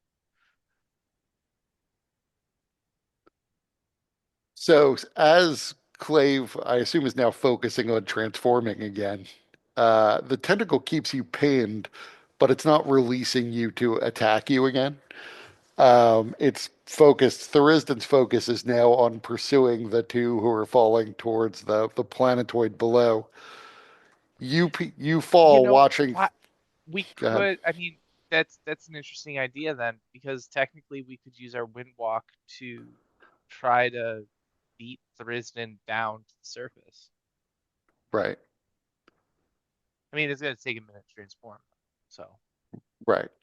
And I was going to say, you watch as Tharizdun gets closer and closer to the pair of you. You haven't really mentioned the windwalk, so I assume you are not transforming. But you realize you're going to hit the surface before Tharizdun reaches you, as it gets larger and larger in front of you. As you plummet through the increasingly thick atmosphere, Tharizdun's size begins to slow his movement as he tries to get closer to you, making it harder for him to get to you in the first place. You rapidly approach the surface and hit it, expecting essentially to hit a solid surface. You're not moving so fast through the atmosphere, so fast towards us, that you think you're necessarily going to die when you hit it. But as it turns out, it almost seems like it parts like a liquid, splashing up around you, forming a globe around you as the rod itself begins to glow with a sort of iridescent light that creates an almost rainbow effect on the surface of the crystalline bubble that forms around you. And you see that there's a crack that begins to form around the center of the crystal sphere, and it begins to open up almost like it's hinged on the far side of it. You see very bright tendrils of radiant energy begin to reach out and latch around the surface of Tharizdun as he gets closer. It proceeds to turn and to try to pull away, straining against these almost whip-like lashes of radiant energy that begin to pull it in. And this prison again seals itself around eternity's doorstep.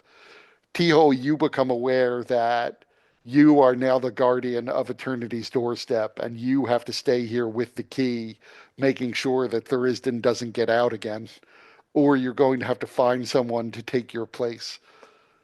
You know that at some point, Asmodeus held this job and he found a way out, but it's not immediately apparent to you what that way out will be. I assume that before Tharizdun would have hit, Zarius and Clave could have transformed into their windwalk form, so you could have easily gotten off and not gotten trapped in there with him. But you do you.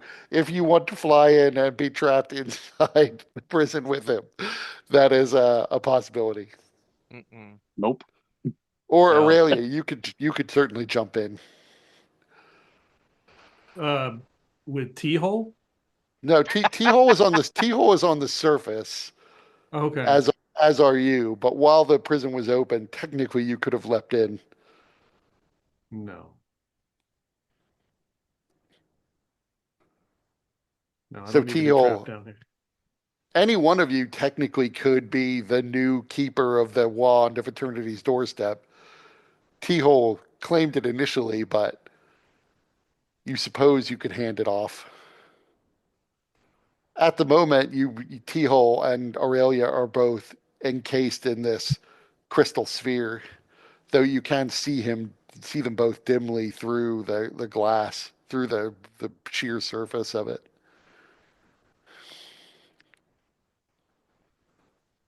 We can talk, or there's a glass between us. Yes, there is essentially a surface of crystal between you that's radiating a sort of rainbow-like hue, almost like a bubble of oil, and the colors you would see in that does obscure the vision of them. You're not sure how easy it would be to break this. It might be really easy. You haven't taken a swing at it, but you can see that they're both inside and that they both appear to be safe and alive. I'll look up and just to see if anybody's following us. You don't see anyone following you. Well, the question is, how do T-hole, we get back? T-hole, you know you could get out of this bubble if you wanted to. You could use the wand to reshape the prison, the outside of the prison, however you like at the moment. Including potentially shielding yourself from anybody who tries to come down from the temple above. Okay. Essentially, you have on a sort of moon-sized scale the same level of control that Clave would have over his Mirage Arcane. So you Gotcha. could create kind of any kind of environment you want, except that it will definitely be made out of this crystalline material. So T-hole will T-hole will kind of reshape the bubble such that it kind of forms a space around everyone so we can gather and not be separated by panes of by by a surface. So you're all in the same bubble now. So it is done. It's over? Just like that? Well, Tharizdun is there is the matter of a new keeper being required to maintain a vigil over eternity's doorstep. Does it keep you alive eternally to do so?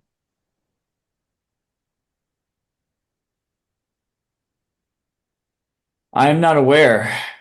However, my life is currently bounded by the lanthorn. As long And, as you have jewels. well, I should be okay for some time. I imagine the power of the Wand of Eternity's doorstep would trump the power of the lantern. I mean, we're talking about forces that can enshrine gods indefinitely.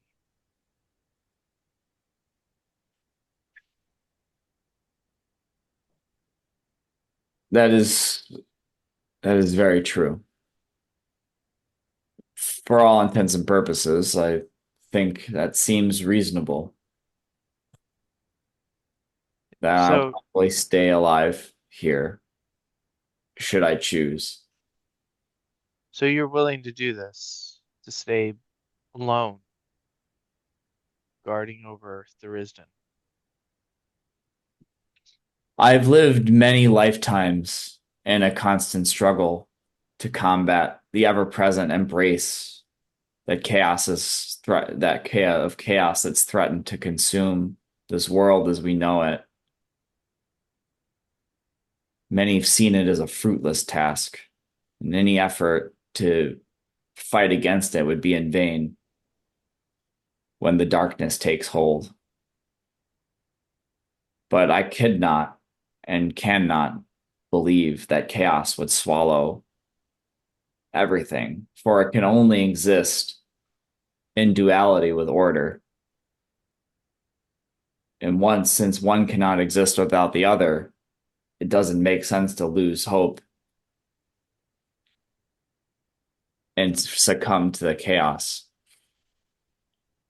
I've tried for a very long time to impose order, with some with more success than others. A trail of blood has followed me throughout history. And while that's regrettable, I do not regret the series of steps that's taken to get here. Some part of me always knew that it would come to this. And I would be here hoping, at least part of me hoped anyway, that it would be here to seal Tharizdun away.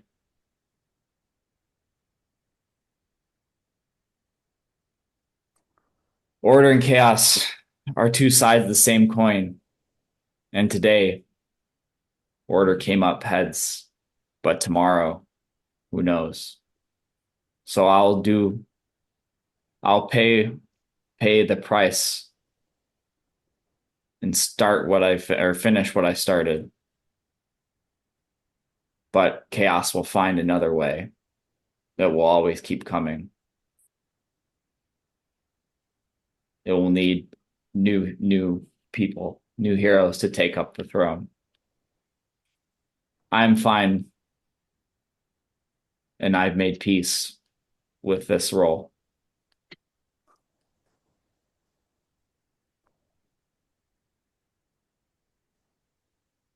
Oh, okay then.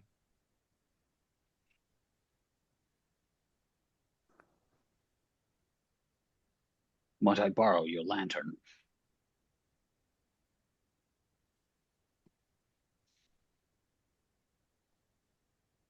There is much to do to ensure that you have as much peace here as possible.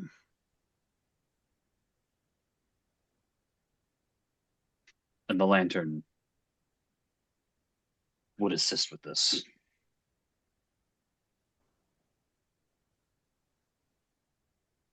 Well, it's a big risk and a very big gamble if you attune to the lantern and the power of the wand does not sustain me. I guess would T-Hole know what would Not it. I'm not taking the wand after T-Hole dies. Yeah, You know, Do you you even know, need to stay here? Asmodeus did not seem to. right? You feel like you need to stay here, but Zarius is correct that Asmodeus found a way around that. Now, how he did it, he also lost the wand somewhere along the way. So how he did it is not entirely clear. You might know more after you've had time to study the wand. But right now, you're just getting sort of vague impressions of what you can do with the wand. okay.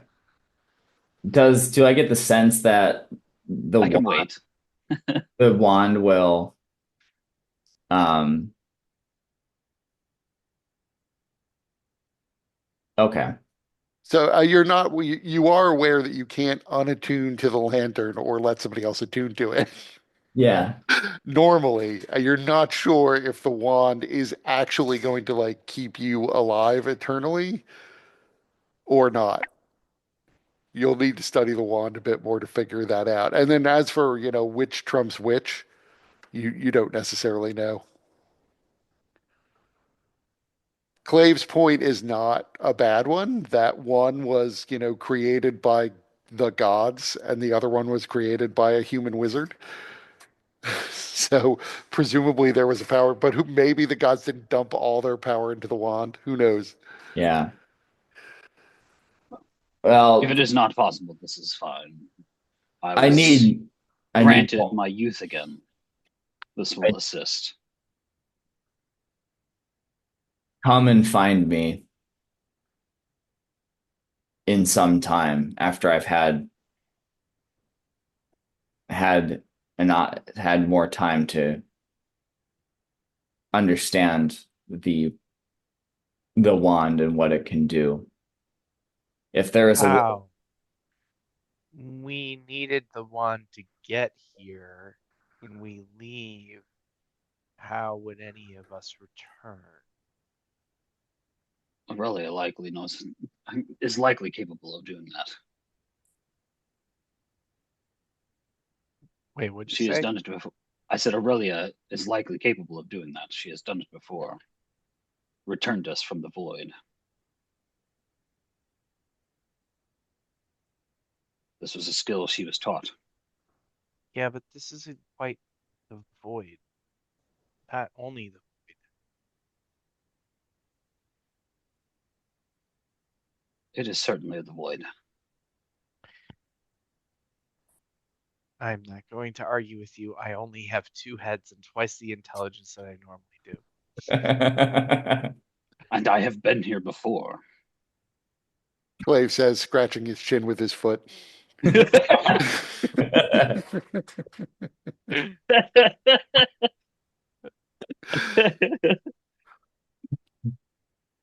Yeah, by the way, everybody's telepathic right now because I can't hear shit. Anytime he starts to annoy me, I just talk aloud instead of mentally.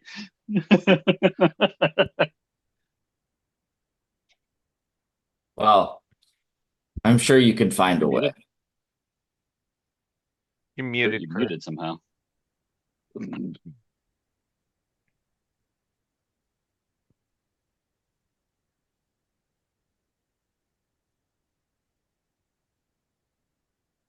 There. I don't know why my mic disconnected. So you do see all around you begin to land the Baelor and Hellweir, and several cloud giants come flying down. Uh, are you making the crystal opaque, or could they see where you are? Um, I would make it opaque. So Um, they're not exactly sure where you are, but they seem to be scouring over the surface of Eternity's doorstep. So since they don't know where you are, they're spread out over a pretty wide distance. You would have noticed actually when you landed on the surface that there are runes and glyphs, like essentially every alphabet you could think of is sort of scratched into the surface of the crystal. But Um, they seem to be searching. T-hole, perhaps you should use this. You seem to have pretty fine control over how you shape this place. Perhaps you should use it to crush Hellweir. He has Shelk, King Shelk, and his family trapped. Taking the ring would allow them to regain their souls.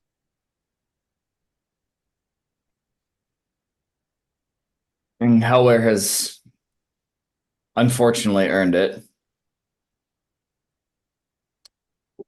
What do can I reshape the crystal such that it could, like, how can I use the crystal to So you can reshape it into any shape that you want. Um, you, that effect, however, can't really be used offensively to just instant kill somebody. Well, that's the If beauty. somebody, It's not instant. You're just raising walls around somebody and then slowly closing it until they're crushed. It's very slow.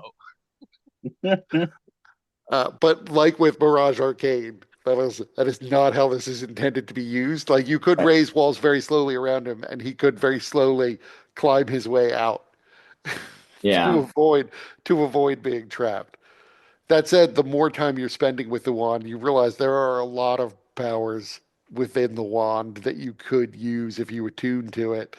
Like you're pretty sure you can banish beings back to either their home universe or even just other parts of the void, though you would have to attune to the wand first.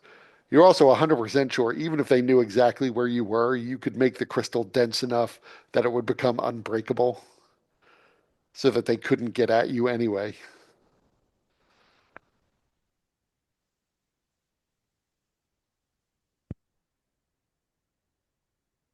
Uh, it's a good You're muted question. now. Can Can't hear you, Kurt.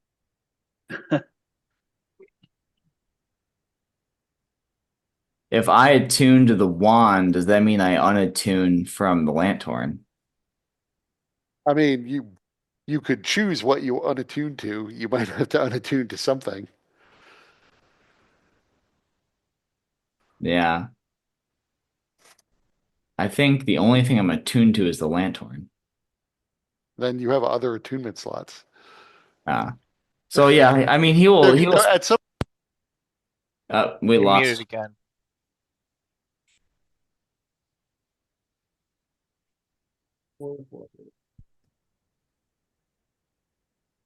I don't know why it's cutting out. Of course, it would Hopefully it's- happen on the last Yeah, session. yeah. Yeah. No technical That's- difficulties till this. Not like this.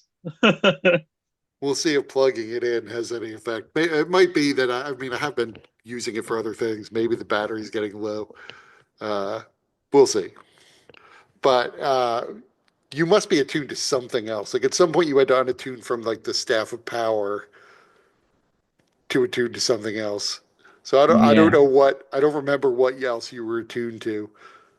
I don't Yeah. remember if you had to attune to the crown. I think you did. Uh,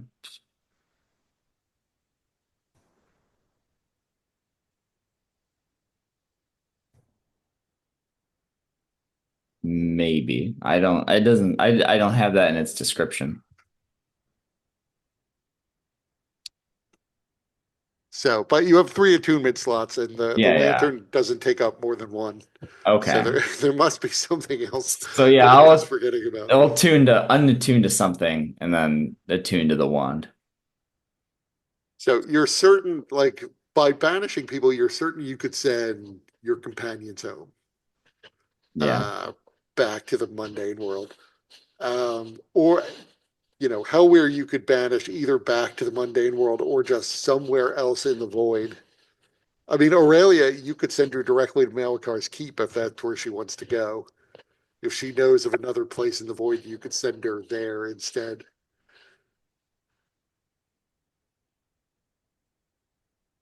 And you believe over time you'll be able to use even more power from this wand. But at the moment, like that's sort of the normal way that the wand is intended to deal with people that come to disturb Eternity's doorstep is that you would banish them. You also realize that the negative energy itself is being converted into positive energy inside the prison. And that is what you would sustain your life force. Like that is what you would essentially consume instead of food. It would let you go without rest, without sleep. Okay. Yeah, but that ring of the Empyrean would be cool to have for one of us. I think that I cannot,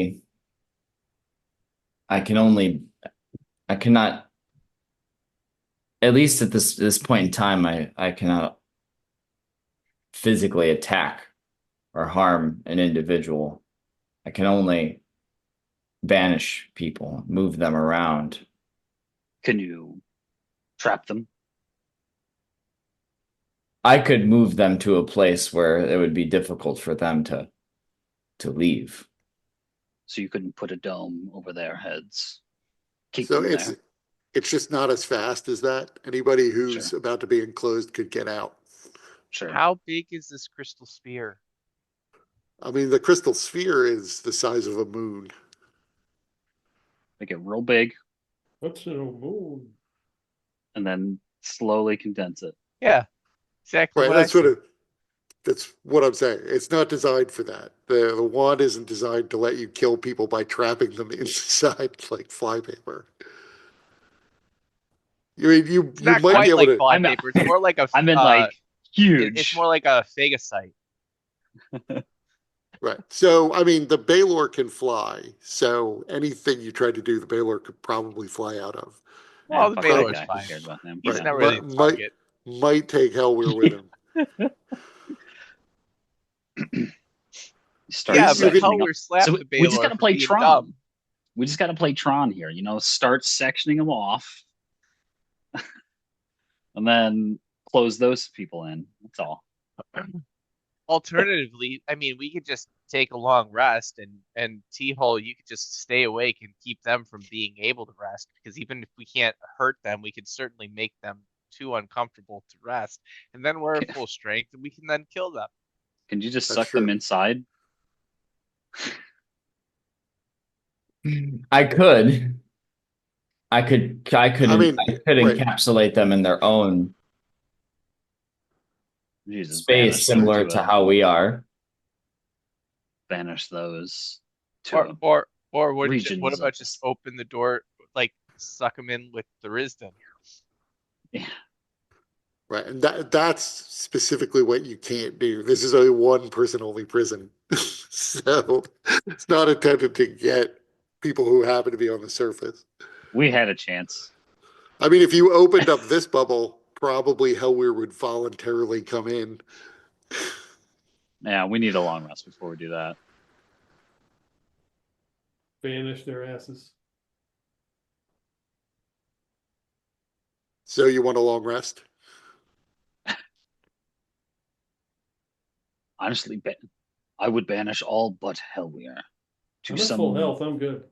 far region of this space of the void. Yeah. Yeah, banish all but Hellweir. And then it's just us against Hellweir. And then we beat his ass. And then we take his shit. And then, you know, I suggest incapacitating him so that even if you do beat him in his final breath, he doesn't decide to end the life that's linked. Does the ring work across the I mean, I, planes and the yeah, void? after a long rest, I can do that. I mean, what I have a spell that would be very good at that, especially if you don't let him rest to recover anything. Yes.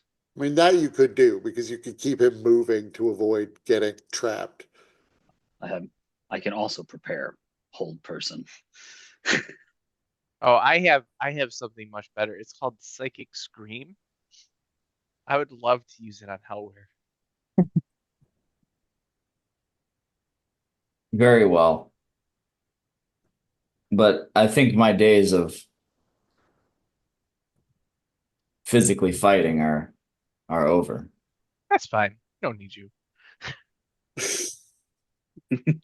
He looks just a little hurt.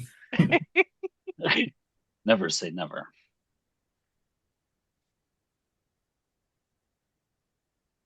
So is that what you're going to do? Yeah, so Teal's going to banish the Baylor. And And the other giants. the too. other giants. Yeah. To separate places. They're totally by themselves. That's what you got to do. Yeah, just kind of like he'll banish them to like parts of the void that are just empty. Kind of like being out in the middle of the ocean on like a raft. Marooned. So you are able to banish all the creatures on the surface except for Hellweir. Is there a visual cue? Do we see it? So you probably wouldn't. T-hole can perceive it all, can perceive everything that's walking on the surface and feel it as they're banished. Got it. But the rest of you are in this sort of opaque section of crystal.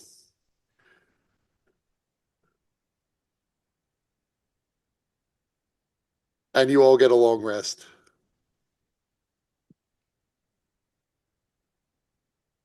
And if we want to roll out the fight with Hellweir, that's fine. But you're obviously going to win. He's been beaten and battered. Doesn't have his legendary resistances. I just want to do this one time and cast Psychic Scream on him. Oh, that's a terrible roll.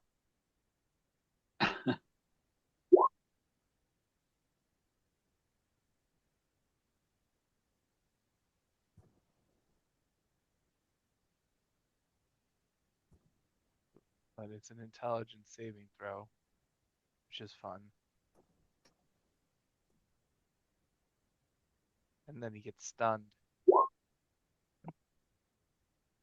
So he was stunned. Well, but also if he only had 51 hit points left, his head would explode, which would be super fucking cool. He did have more than 51 hit points left. Damn.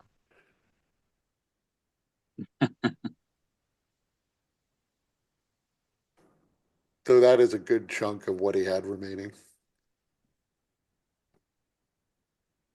But yeah, I mean, between all of you, there's no doubt you could defeat Hellweir in his current state.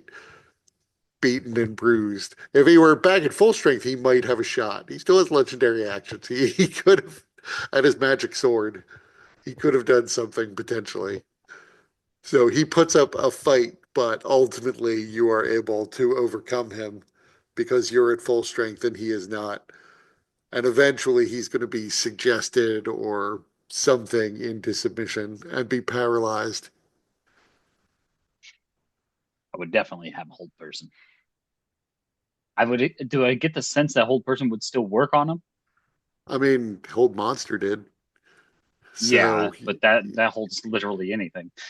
right. So he doesn't, you don't think his fundamental creature type has changed. Okay. Just curious. I mean, we could say in the course of your fighting him, you paralyze him with Hold Person because it would have worked. And Yeah. obviously, he's not that good at getting out of Hold Person. Yep. He'd be like, not this fucking again. Remove the I, ring from his finger or whatever. So And yeah, you can as was said remove the before, ring, let Brendan know that hell we're dead like a bitch. right? Well, I, now that he's held, now you can put the dome over him and you just keep him here forever, indefinitely, I will. Why? Well, he's Well, dead. because it was funny. Oh, yeah, that's true. I mean, it depends. Do you want to get your humor from trapping Hellweir here, or from telling Brendan how you murdered Hellweir while he was paralyzed but conscious?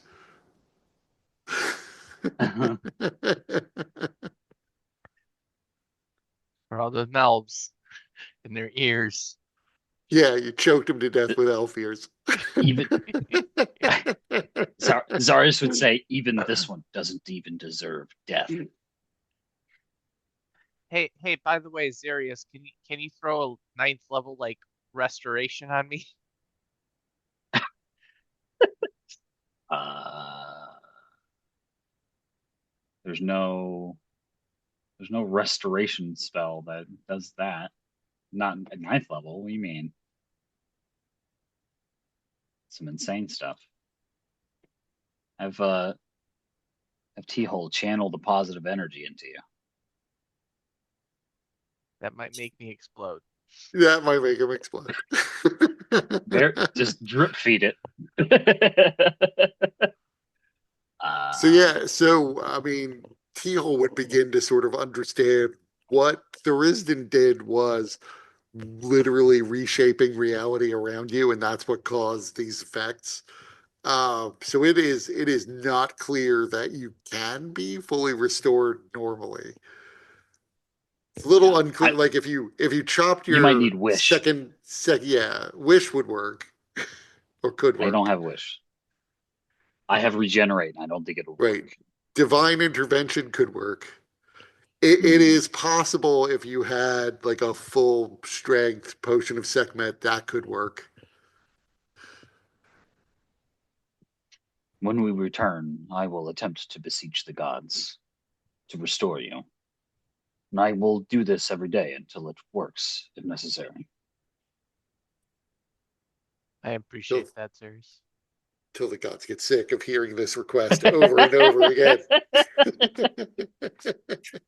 Your request just goes to their spam box. Yes, it's auto routed. I don't think they hear us anymore. I will have to stay here Can you? for a while, but I can send. I have the ability to send you wherever you desire. Well, who gets that ring though? Presumably, Presumably one. you and Zarius are sticking together. I don't know about Aurelia. I do not need the ring. So at least according to King Shialk, the souls of his two grandchildren are trapped in the ring. And that's why he needed the ring, so that he could free those souls and It's a return them to his it's a grandchildren's body. it's a toe ring for you. I mean, presumably, I could attune to the ring and free their souls for them.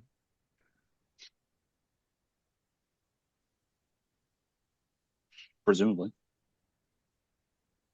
Well, you have the power to make the choice.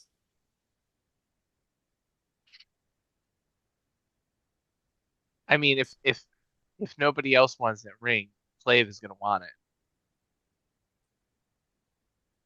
So sounds like Clave takes the ring. Yes.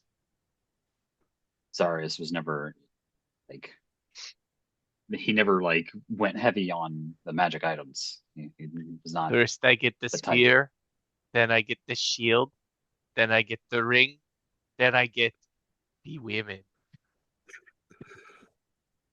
So interestingly, the shield and the spear probably won't resize just because you change size. Uh, the magic sword that Hellweir was using actually does change size. So at What least kind of it's sword is it? proportional. That's a long sword with a black blade.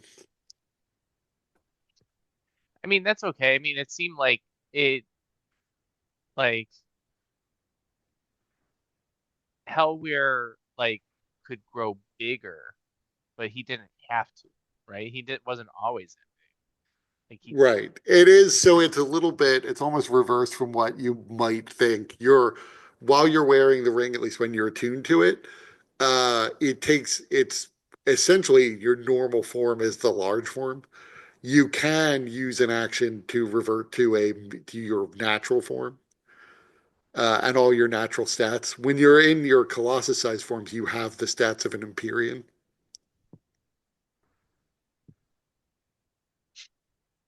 I mean, yes, the shield and Tatum might not resize, but I would still get their power at least. Right. That doesn't necessarily disappear just because you're large size. Though I don't know what you unattune from Uh, when you attune to the ring. I with my amulet of proof against detection and location, because I no longer care if people can find me. Come at me, bro.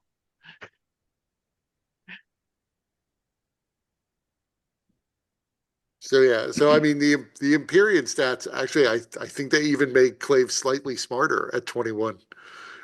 Yeah. Well, which head? Yeah, that's true. Oh, damn. I would ask, do you Empyrean. wish to keep the head?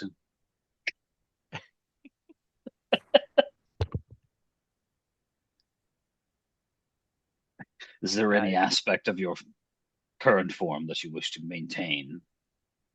not particularly. Good. I'm tired of hearing you in stereo.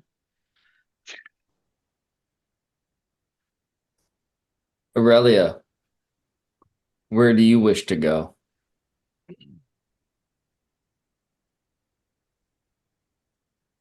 So I'll return to Malakar's Keep.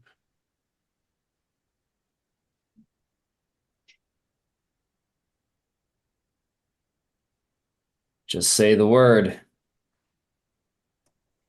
Do not be a Does the stranger. does the lantern need gems to operate?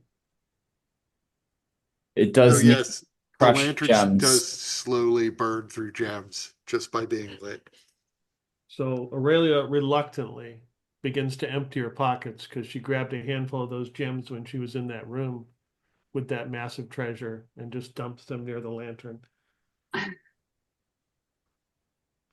He like Teal I looks at it, he's like, I'll have to crush these, but thank you. I mean, crushing them would be sort of trivial because you could grind them under the crystal of the sphere itself. I I would only let Aurelia take out some of her gems, not all of them. This could be good currency where you're going. I will produce a few of my own, a solid handful at least. How many approximately how many gold pieces worth of gems? I mean, I don't how know how much did many. you spend? There was only 9,000 in it when you found it. It can hold I up to 10,000. I have 2,000 left. So there is 8,000 gold pieces of gemstones that it can hold. How long does that actually sustain you? If you do nothing, I think it burns like 100 gold pieces a year. Um, yeah, 100 gold pieces a year. Um, So yeah, so 100 years. here's a solid collection of mine. I will give you 10 emeralds worth 500 each, and also 10 rubies worth 1,000 each. I mean, you can give him however many you want. He doesn't have to put them all into the lantern right now. Right. Yeah, but I'm not going to give him all of my gems. That would be silly. Well, technically, I would only need 8,000 gold pieces worth. So your emeralds plus three. Right, but You, that's only 100 years. If you want to go beyond oh, that's true. that. Do you know if you can bring people back to here? You're pretty sure you cannot just summon people back. I don't believe so. You would have to come on your own volition and find your way here. But if you make the trip, you have a place to stay. I will seek a way.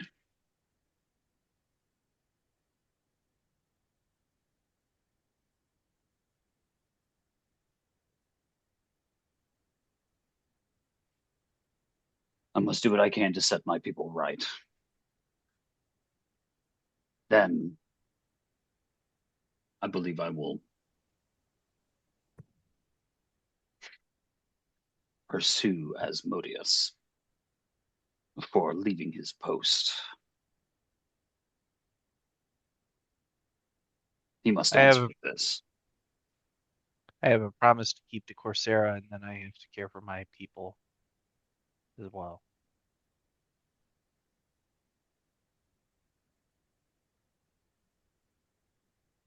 They need a So you leader send to reassert their ability to think independently, as well as to welcome the tribes that have split off, who have gone and become worldly. Don't envy your task of reprogramming your people. Not all of them are, as we've seen, as you've seen. I have experienced independent thinkers within my kind. Unfortunately, they have been minority, but I'm sure that there's more out there. And once they learn that there is a means to return to the great colony, then I'm sure that they will come. I hope so. So what is Aurelia's long-term goal living in the void? She is going to go to Malakar's Keep. She's going to look for, Nightvolt, the seer? yes, Eyebolt the Seer. And I envision her in the keep somewhere in a room that has a telescope.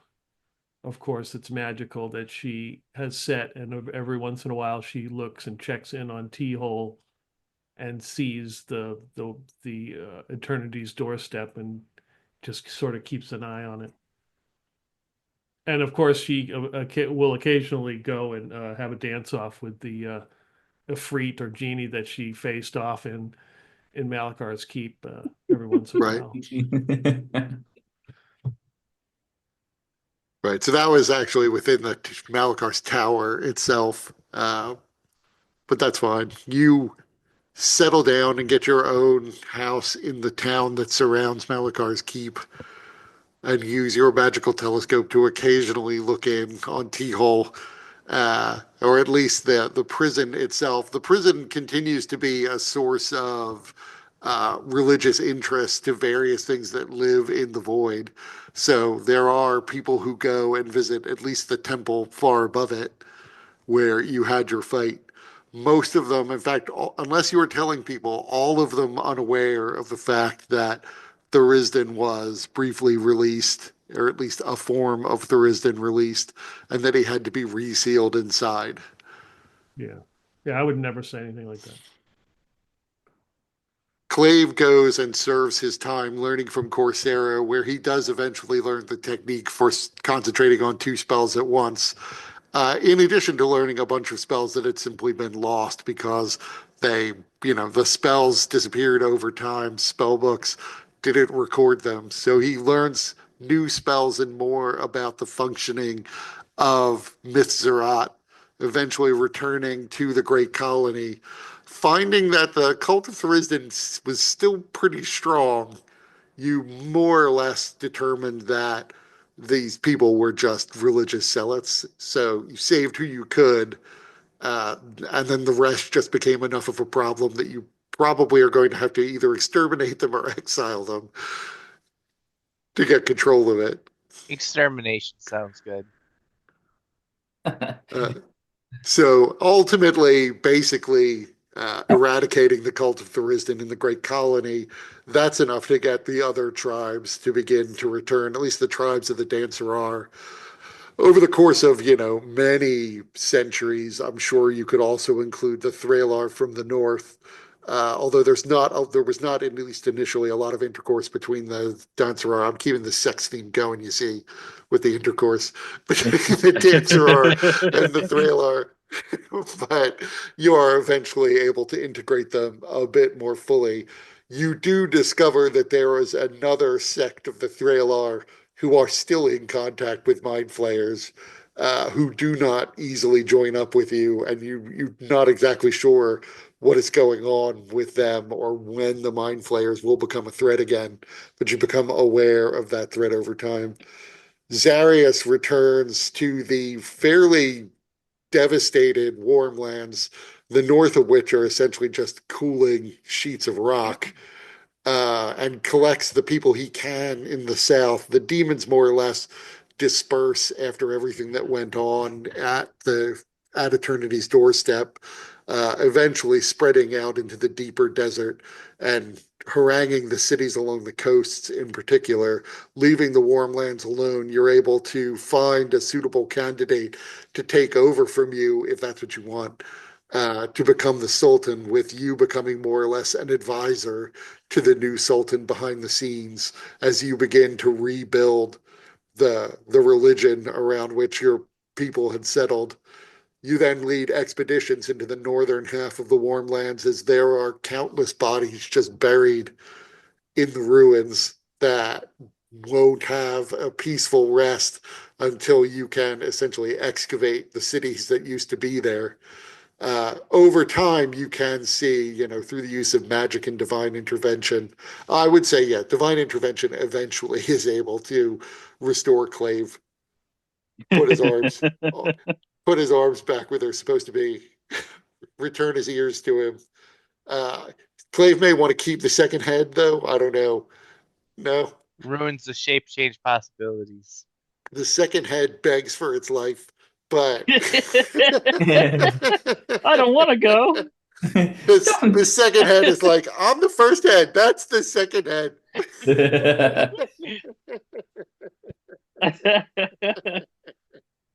I'm the original head. No, I'm the original head.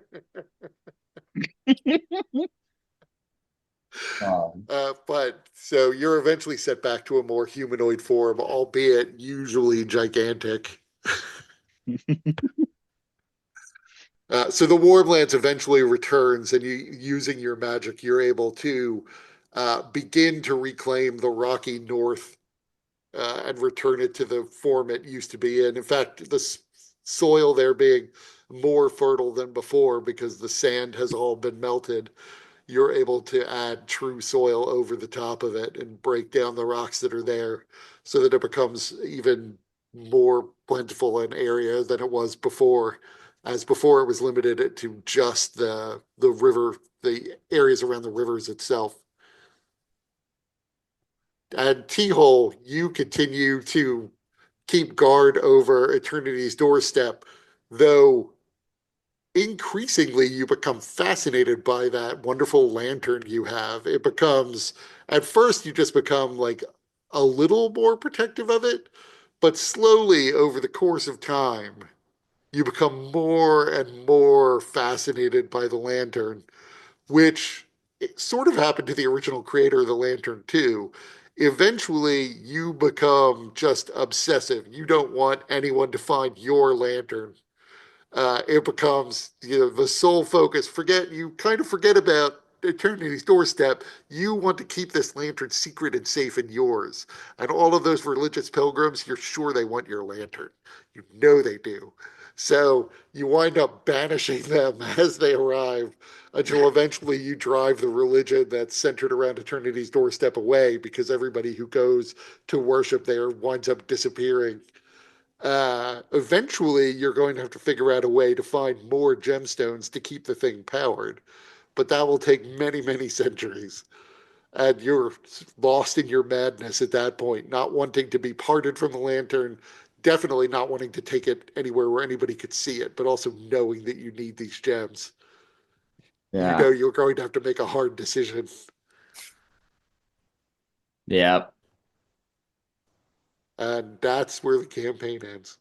What about what did we miss with Lucharosi and what happens to him? So Lucharosi and Nimrod went off on their little quest to find Lucherosi's, to figure out how to hatch the egg that Lucharosi had. Because Lucharosi was searching for something, and it turns out it was the perfect place to hatch the egg that he got out of his magic mystery box. That creature quickly grew into a celestial mount, kind of like a multicolored lizard-like creature. But that creature then was killed by a demon uh, that basically had Fafard's mace on him, at least in a twisted form. So Salasri. So Lucharosi then went on a quest to avenge the creature, his beloved mount. Nimrod got killed in the course of that, which Lucharosi felt a little bad about, but ultimately not that bad about. Nimrod, who thought it was like his ultimate destiny to find a treasure, was very disappointed to find out that the treasure was seeing Lucharosi get his mount and this creature who he loved. He did not consider that to be a treasure, but that he ultimately determined that the gods just lied to him and pretended like that was supposed to be valuable in some way. He basically said like this is bullshit. This isn't a treasure. This is like treasure is the laughter of a child kind of nonsense that he was never going to find particularly valuable. In the course of that, though, in the course of tracking down the demon, that's when Lucharosi came into the south. And there he was confronted by the fact that the giants had overrun everything and that the demons were overrunning the south, which is how he ultimately hooked up with Helwyr and eventually had to move north when the Pasha of Ifrik started covering everything with lava. And also, just backstory, originally, it was the case that Tharizdun really did have a plan to save the universe, because despite what Teal said, there was an imbalance of law and chaos in your universe, which you learned at Malakar's Keep. And so there's this little subtle balance in favor of chaos in your universe, which means there is this possibility that it will be destroyed one day. So what Tharizdun did was he decided to try to focus all of the chaos. And initially he did that by creating the Abyss. And so that's where the Abyss came from. He then, however, got infected with the chaos himself and became the focus of that additional amount of chaos in the universe. So before he went completely mad, he had himself imprisoned and had a whole plan to destroy himself, hoping that would disperse the chaos and save the universe. The problem is that after he became mad, he basically sat in that prison thinking of ways to thwart his original plan. And so they really wouldn't have worked. Hellweir's plan would have worked if Tharizdun had never figured a way around his own original plan, but he did. So if Hellweir had just tried to kill him, ultimately Tharizdun would have won anyway. So it's good that you thwarted him. There is still a chance that someday, if there's even a 1 in a trillion chance every year that Tharizdun is going to break out of that prison, eventually, if you give it enough time, Tharizdun's going to break out of that prison. So there is this sense of inevitability around his eventually coming back and destroying the world. But it's more of a mathematical possibility. What if my quest after roughly setting my people right to seek out Asmodeus and make him. So you could definitely seek out Asmodeus. I assume I wouldn't be doing this by myself, but right. I mean, that's a question. Who are you taking with you? Just I would forming just a new I would group. I'd figure out who would be able to go with me. So Asmodeus, I would say eventually at your level, you would be able to find Asmodeus. Killing Asmodeus might be difficult. Asmodeus is smart and wouldn't be in a Yeah, place where you'd kill him permanently. no way. You would eventually learn that Asmodeus was trapped on Eternity's doorstep for tens of thousands of years before he eventually worked out a way to abandon the wand and get away from it. At which point he built his own ruby wand, into which he imbued a lot of the power that he took out of Eternity's doorstep that weakened it a fair bit, and ultimately is what allowed Tharizdun to escape this time. But as long as he became powerful enough through doing that, that he was able to take over the hells. I would bring the righteousness of the gods to demand that he make right what he done. So yeah, I mean, at that point, so with your divine intervention, I would say you could probably banish him back to Eternity's doorstep, where definitely T-Hole would have wanted to banish him away because T-Hole would be defending his lantern. Yep. From him. And so at that point, it becomes a fight between T-Hole and Asmodeus, but T-Hole would have the wand and would have figured out everything about the wand by that point. So that would be a fight. And unfortunately, Zarius doesn't know how that fight ended. That is a cosmic level conflict that could come up in a future campaign. Perfect. Did Lushrosi survive, and does he get back with Lokexkus? I would have tried to get him back if possible, before just being shot off someplace, shot back home. So T-Hole wouldn't have been so far gone that Lucharosi was still alive. So was the Marilith. They just didn't come down. Marilith can't fly. So uh, I'm sure T-Hole would have sent Lucharosi back to the material plane. Yeah. So Lucharosi would have survived. You probably would have sent him back to Car was it Cartha where Yeah. Locaxus was? So he would have made it back to Lokexicus. And I don't know if I mentioned, but by the time Lucharosi got to where you guys are, he already had a child. Now, Lucharosi might not be the greatest father in the world because he hadn't seen that child a lot. Because he had been off fighting things and getting his mount and attacking demons. Uh, but ultimately, he would wind up having more children with Lokexicus, I'm sure. What do those look like? Is this a new being? So yeah, it would turn what do out the that offspring of Osimar and Tieflings look like? I mean, in this particular case, I would say that it's not like they would be a mix. It'd be interesting if they just were like humans, just like normal. Right. That's what I was like. Are these humans? The But cursed yeah, they bloodline and the blessed bloodline cancel each other out. You just get a couple of human beings. they're all gnomes. That's how gnomes that game. So like some of them were Asimar and some of them were Tiefling. Hmm, Cool. perfect.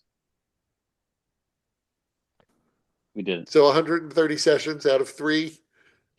Yeah. Thank you all for playing. it. Yeah, I wasn't even supposed to be in this.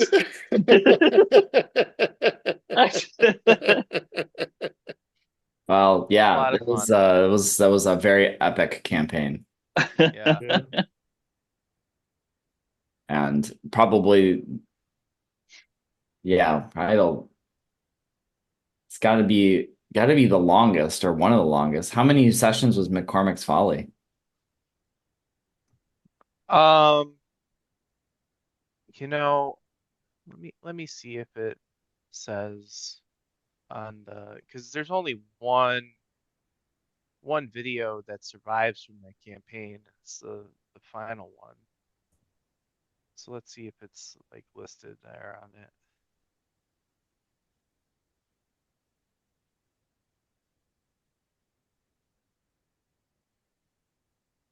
I I don't know. Hmm. But yeah, it was I don't think it went this long. Yeah, they're both long campaigns, but yeah, this one was.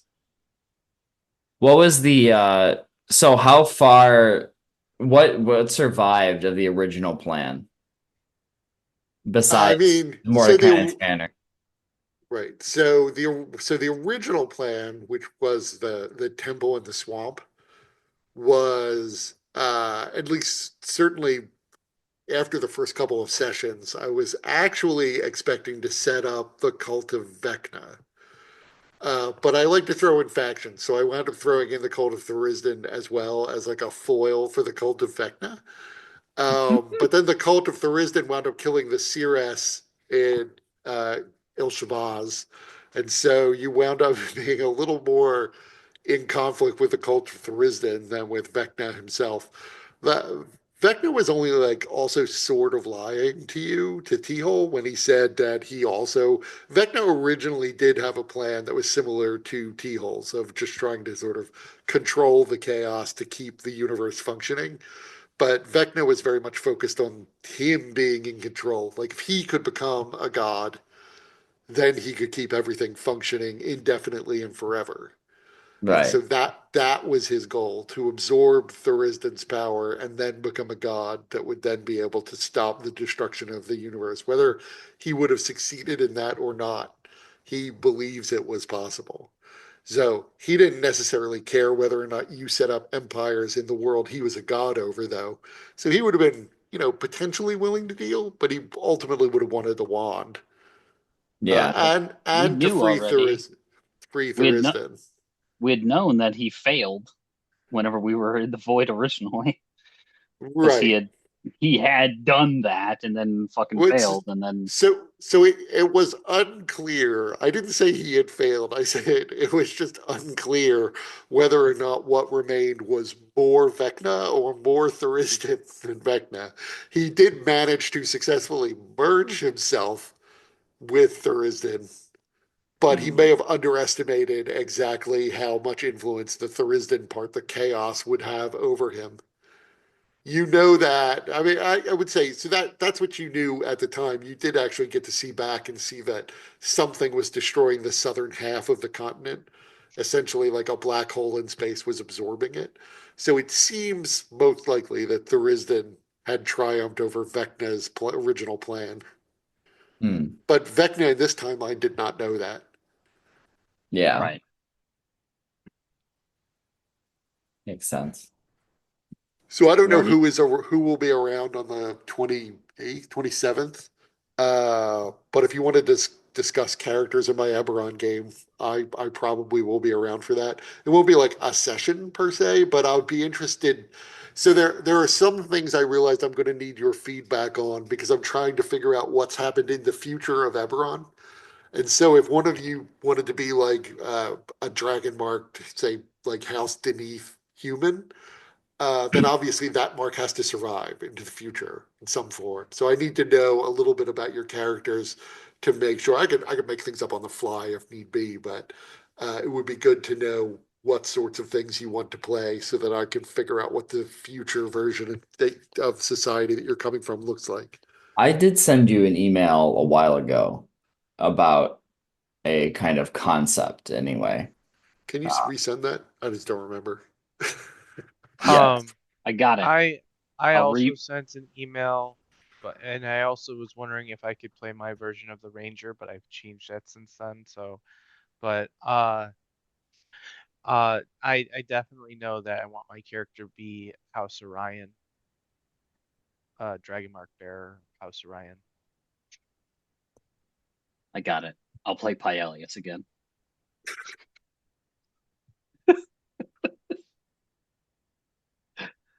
That's good. So everyone can expect a level up as soon as Pyelius dies. So, but if you're around, I should be around to get online and just discuss things in 2 weeks. I'll be around. Probably looking at like starting the campaign 4 weeks from now. Very cool. Yeah, sounds good. I mean, we'll see. Maybe I'll delay it after that, but 4 weeks sounds like plenty of time to start up. I mean, we're starting at first level. I still have to send around. I have to put together and send around the house rules I'm going to use. But for the most part, they're going to be short and relatively simple. So Unlike not mine. not not like Mike's where you have entire books worth of things to read. I'm not changing the classes by and large or anything. Sounds good. Are You you know, gonna if are you you want gonna to the extent anybody wants to use something Mike came up with, I'll take a look at it and see. sounds good. Cool. Yeah, I'm Yeah, looking forward to it. yeah, same. All right. All right. Thanks, All right. everybody. Thanks. Have a good Take night. care. Yeah, You thank too. you.